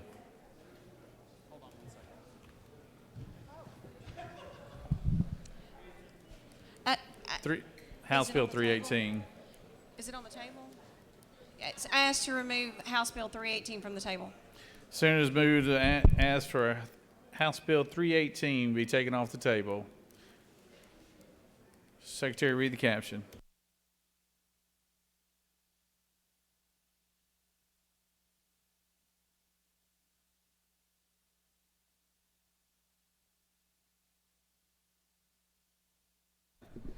House Bill 318 by Representative Hilton of the 48th and others, a bill to be entitled an act to amend Chapter 2 of Title 20 of the Official Code of Georgia annotated relating to elementary and secondary education so as to provide for the reestablishment of the Office of Charter Schools Compliance under the State Charter Schools Commission.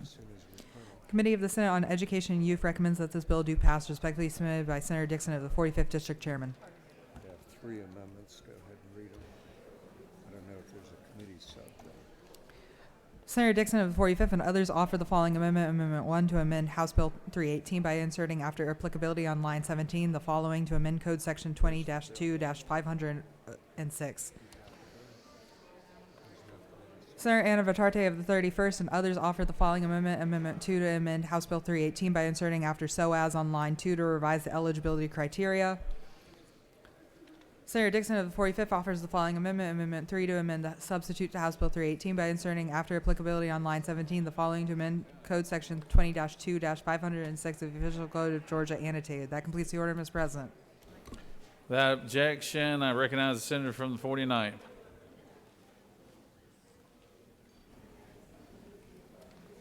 What's the amendment?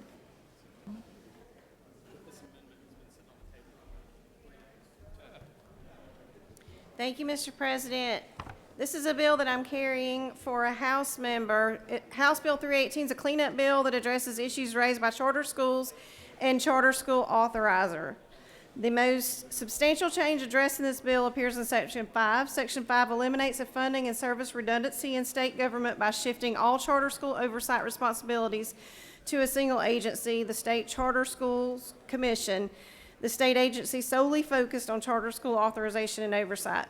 Currently, Georgia Department of Education is charged with oversight responsibility for local charters, and the SCSC oversees the state charters. But this shift consolidates staff and resources into a single state agency to ensure greater efficiency and stronger support for schools.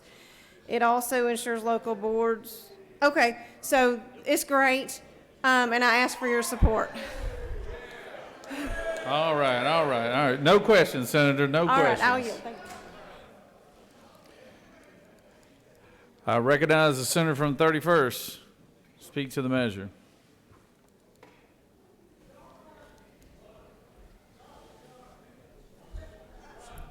Thank you, Mr. President. Amendment number 2, if you want to support our Lowell schools and help them build new projects in their counties, vote green. Recognize senator from the 45th. Speak to the amendments. Yes, Senator, you can do it from there. You can do it here. Come on, babe. Thank you, Mr. President. Well, first, I would like to move that Amendment 1 be withdrawn. Senator has asked that Amendment 1 be withdrawn. Is there objection? Without objections, Amendment 1 is withdrawn.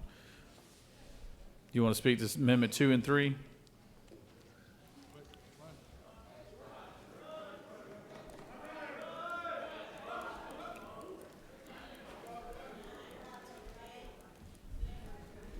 Was that quick enough? Thank you, Mr. President. I'm bringing amendment number 3 before you. Amendment number 3, it originally was in House Bill 306, and all it does is it allows schools to be able to enter into performance contracts for energy saving, contracts for construction on things like replacing water meters, solar panels, EV charging stations, and LED scoreboards that they could use for entertainment. I'm being told to get out of the well. Mr. President, if there are any questions, I'll be happy to take them. Otherwise, I'll yield the well. You have no questions, Thank you, Mr. Senator. President. All right, here we go. The question is on, does any other senator wish to speak for or against the measure? Chair hears none. Is there objections to the previous question being ordered? Chair hears none. The previous question is ordered. Question is on amendment number 2 from the senator from the 45th. Is there objection to amendment number 2? Without objection, amendment number 2 is adopted. On amendment 3 from the senator from the 45th, is there objection to amendment 3? Without objection, amendment 3 is adopted. Is there objection to agreeing to the report of the committee which is favorable to the passage of the bill? Chair hears none. Report of the committee is agreed to. Is there objection to the main question being ordered? Chair hears none. The main question is ordered. The question is on the passage of the bill as amended. All those in favor vote yea. All those opposed, nay. Secretary, unlock the machine.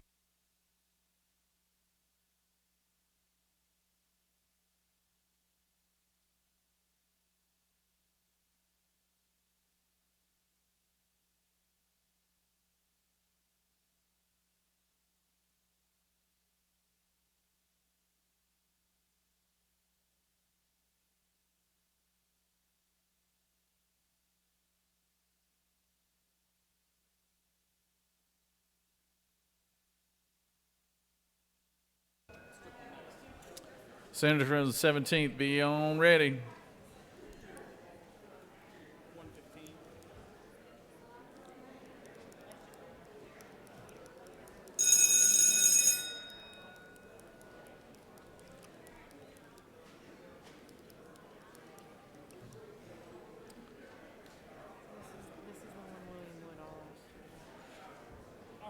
On the passage of the bill, the yeas are 50 and the nays are 3, and this bill, having received the requisite constitutional majority, is therefore passed as amended. Recognize Senator from the 17th. I move that House Bill 444 be removed from the table. Senator is asking for 444 to be removed from the table. Secretary, read the caption.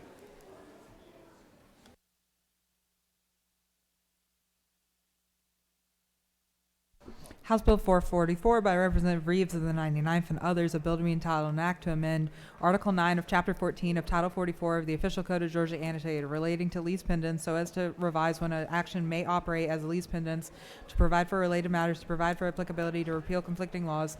The Committee of the Senate on Judiciary recommends that this bill do pass. Respectfully submitted by Senator Strickland of the 17th District Chairman. That completes the order, Mr. President. Recognize Senator from the 17th. It's a property lawyer bill you all voted for last year. It deals with liens on properties litigation. It creates due process. Everybody loves it. Vote for it. Everybody loves lawyer bills. Anybody like to speak for or against the measure? Chair hearing none. All those in favor of the bill vote yes. All those opposed, no.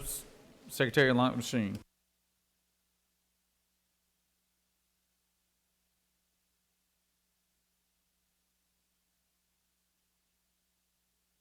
Senator from the 3rd, be on standby.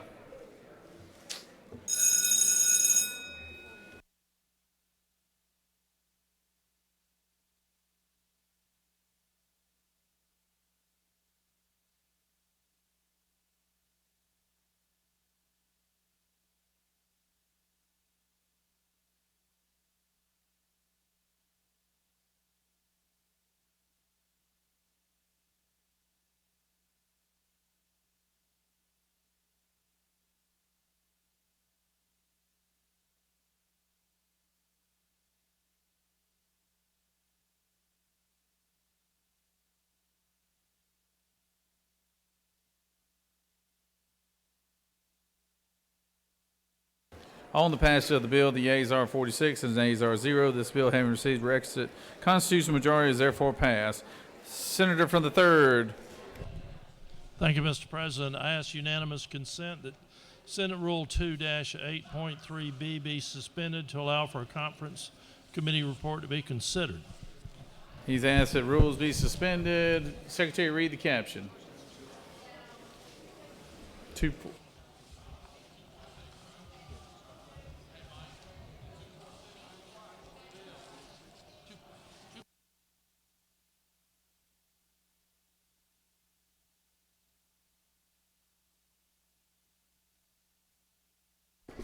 Committees of Conference substitute to Senate Bill 246, a bill to be entitled an act to amend Part 3 of Article 7 of Chapter 3 of Title 20 of the Official Code of Georgia Annotated, relating to Georgia Student Finance Authority, so as to complete the order. I recognize Senator from the 3rd. We presented Senate Bill 246 earlier. We had a disagreement with the House. We made nice, and everybody's agreed. All right, you're out there, Senator. You got it. All those in favor of the motion vote yea. All those opposed.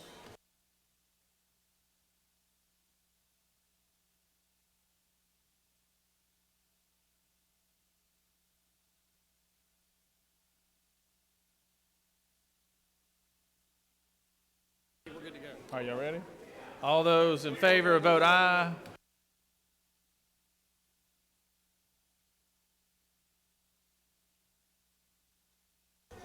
Any objection? We got a senator. Yeah.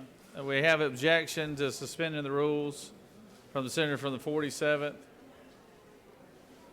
All those in favor of the senator from the 47th motion will vote yea. All those opposed, no. Secretary, unlock the machine.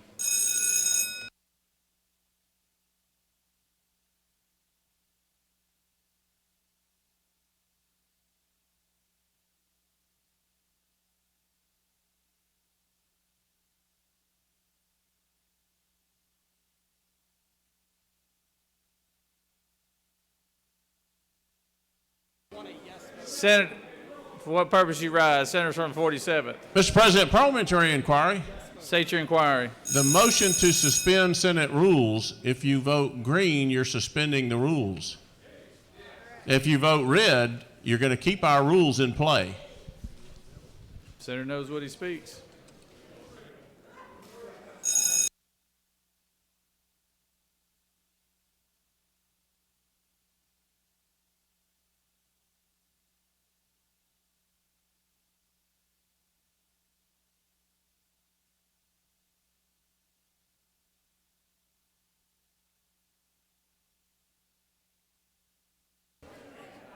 So the motion is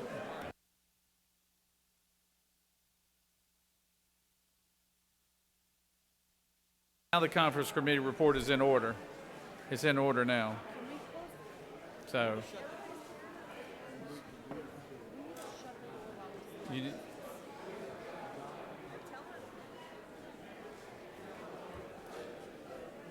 Senator has moved to adopt the conference committee report. All those in favor of that motion, vote yes. All those opposed, no. Secretary, unlock the machine.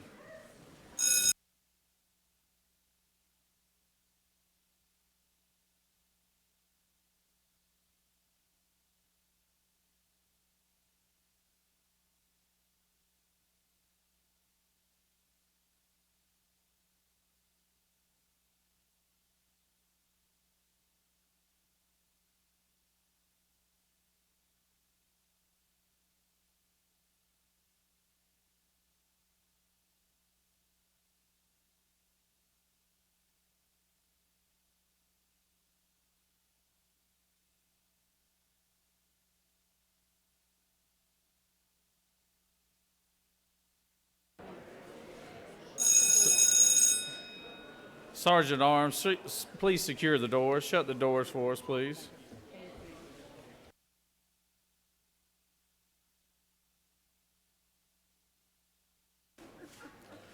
On the passage of the bill, the yeas are 53 and the nays are 1, and this bill has received the requisite constitutional majority and therefore it passed. Recognize the senator from the 14th. Mr. President, I move the Senate agree to the House substitute of Senate Bill 115. The senator has moved that we agree to Senate Bill 114. Secretary, read the caption. 115.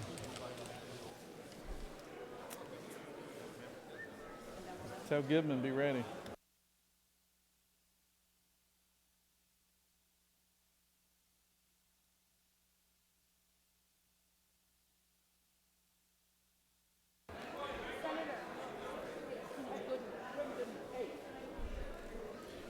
Mr. President, thank you. This has nothing to do with the National Guard. It has nothing to do with booting cars. What this is the House just fixed something that's really important. The Attorney General had a settlement. Water rights belong to the people of Georgia. They don't belong, when they're navigable, they don't belong to the private property owners who are hundreds of yards offshore. This restores the law to the way it's always been. Mr. President, I yield the well. Secretary, read the caption. Senate Bill 115 by Senator McLaurin of the 14th and others, a bill to be entitled an act to amend Part 4 of Article 3 of Chapter 2 of Title 38 of the Official Code of Georgia annotated relating to rights, privileges, and prohibitions so as to provide for the Adjutant General to be the official sponsor of the state-sponsored life insurance program for the Georgia National Guard. That completes the order, Mr. President. All those in favor of whatever the 14th, the senator from the 14th just said. I recognize the senator from 53rd. What purpose do you rise? Mr. President, as the senator from the 14th stated earlier, we have done our constitutional duty. We have passed a budget. I motion that we adjourn sine die. Hold that thought, Senator. Hold that thought. All right. All those in favor of the senator's motion will on SB 115 will vote yay. All those opposed, no. Secretary, unlock the machine.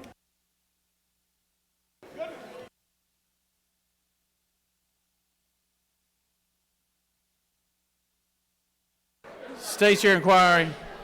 Parliamentary inquiry, Mr. President. State your inquiry. Isn't it true that this bill is good for the state of Georgia? It's good for conserving fisheries, and that I am in support of this bill as the floor leader of Governor Kemp. Senator is singing Kumbaya.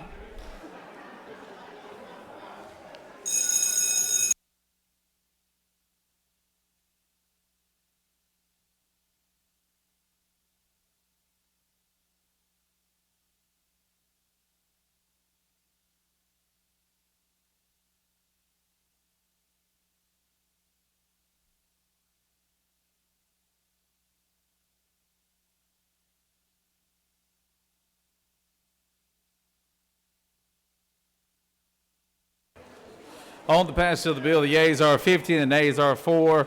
This bill, having received the requisite constitutional majority, is therefore passed.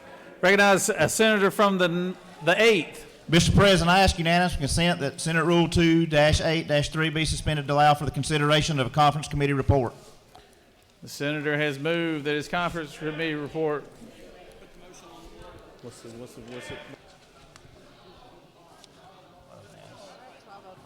What an ass. Has he got it? He's moved that 189 rules be suspended. Secretary, read the caption.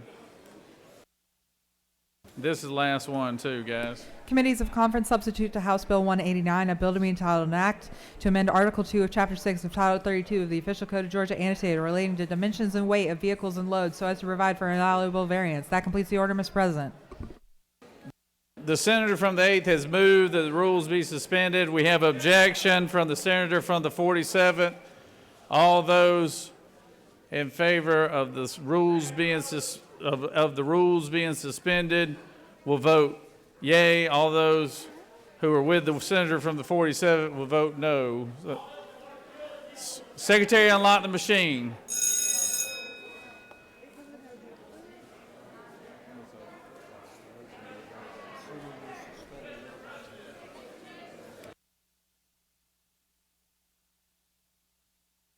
Senator from the 47th, what purpose do you rise? Parliamentary inquiry. State your inquiry. Would not suspending the rules here kill people, kill our roads, and kill infrastructure in our state? I don't know, This is a Senator. bad idea. It looks like there's a lot of your colleagues that like it.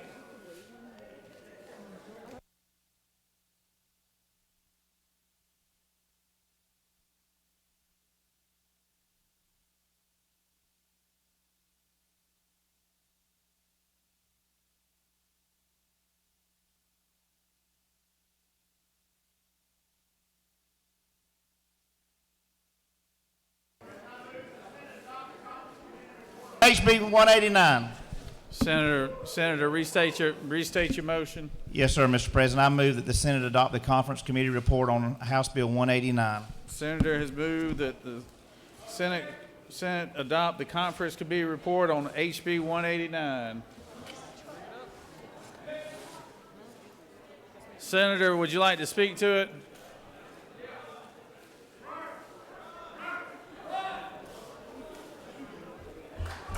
This bill is a compromise. It has the support of the majority leader. It has the support of the transportation chairman in our body, and it has the support of all three of the members of the conference committee from the House. Simply goes from 1 year to a 2-year sunset. I yield the well.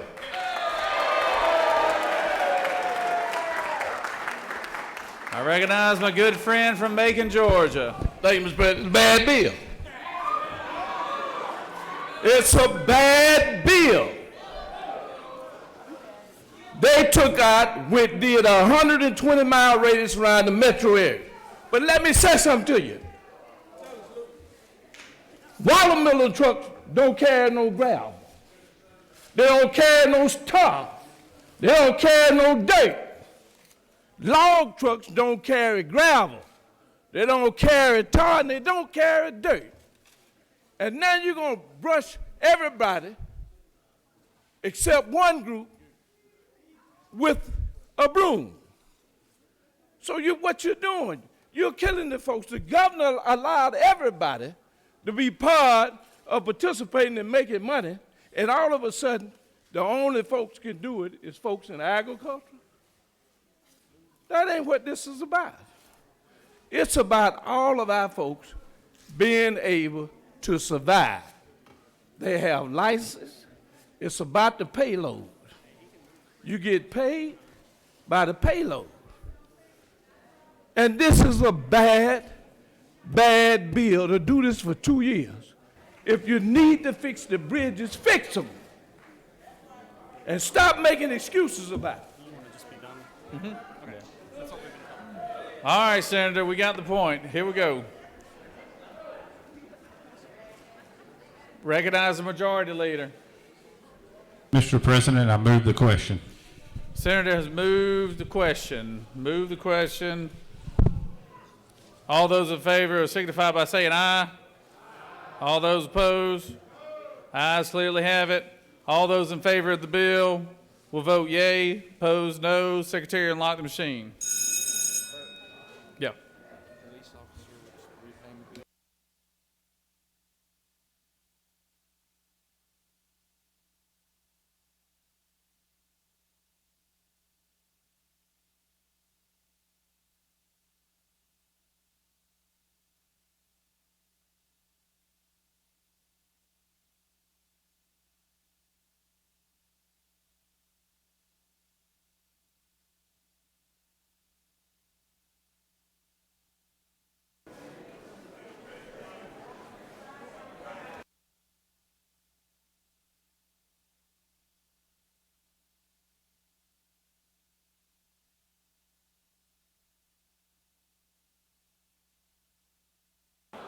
Doorkeeper, you can open the doors now.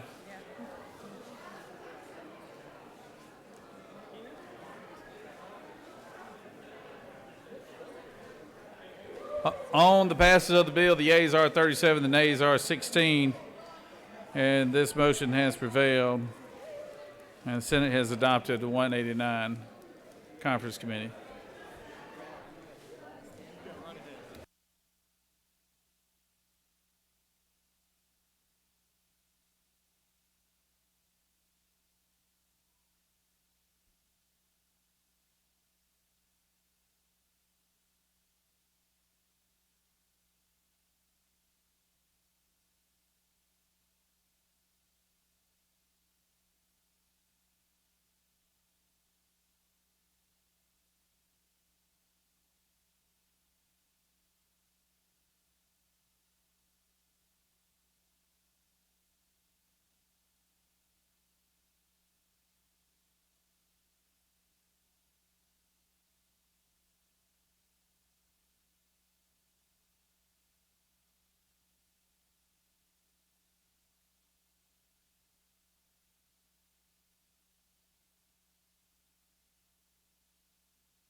We got time for one more. Senator from the 17th.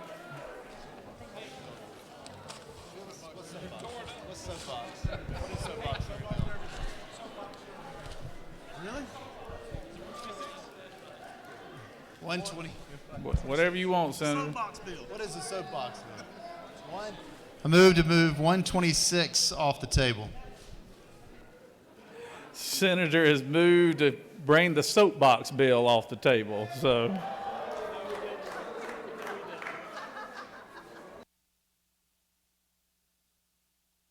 Oh, never mind. It's a lawyer bill. Sorry.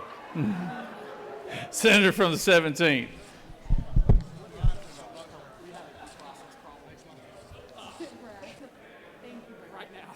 Do what?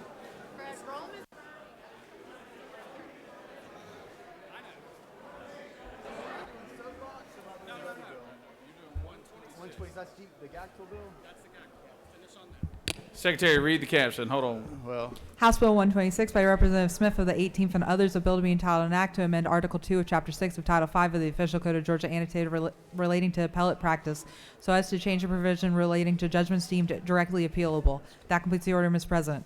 Without objection, I recognize Senator from the 17th. At least now I know what it is. This is a good criminal law bill you're all going to love. Vote for it.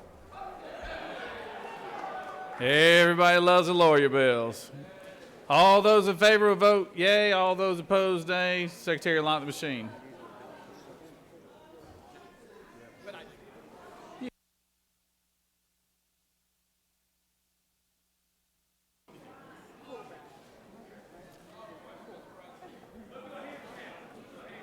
We got to adopt a committee substitute. All those in favor of the committee substitute will say aye. All those opposed, no. Ayes clearly have it. Now we're moving on to the passes. All those in favor of the bill vote yea. All those opposed, nay. Secretary, unlock the machine.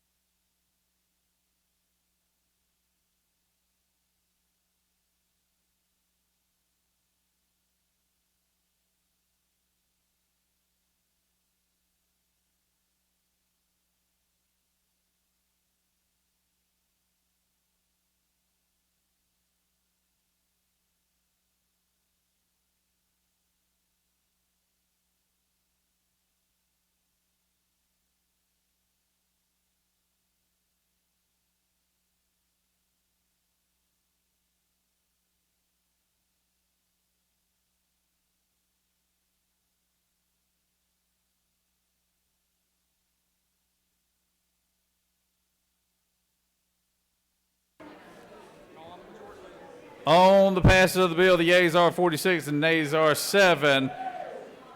I recognize the majority leader for a motion. Mr. President, I move that the Senate stand adjourned. Sine die.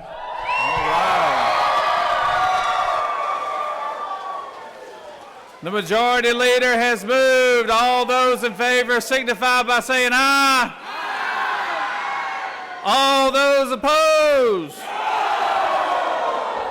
The ayes clearly have it. We're adjourned.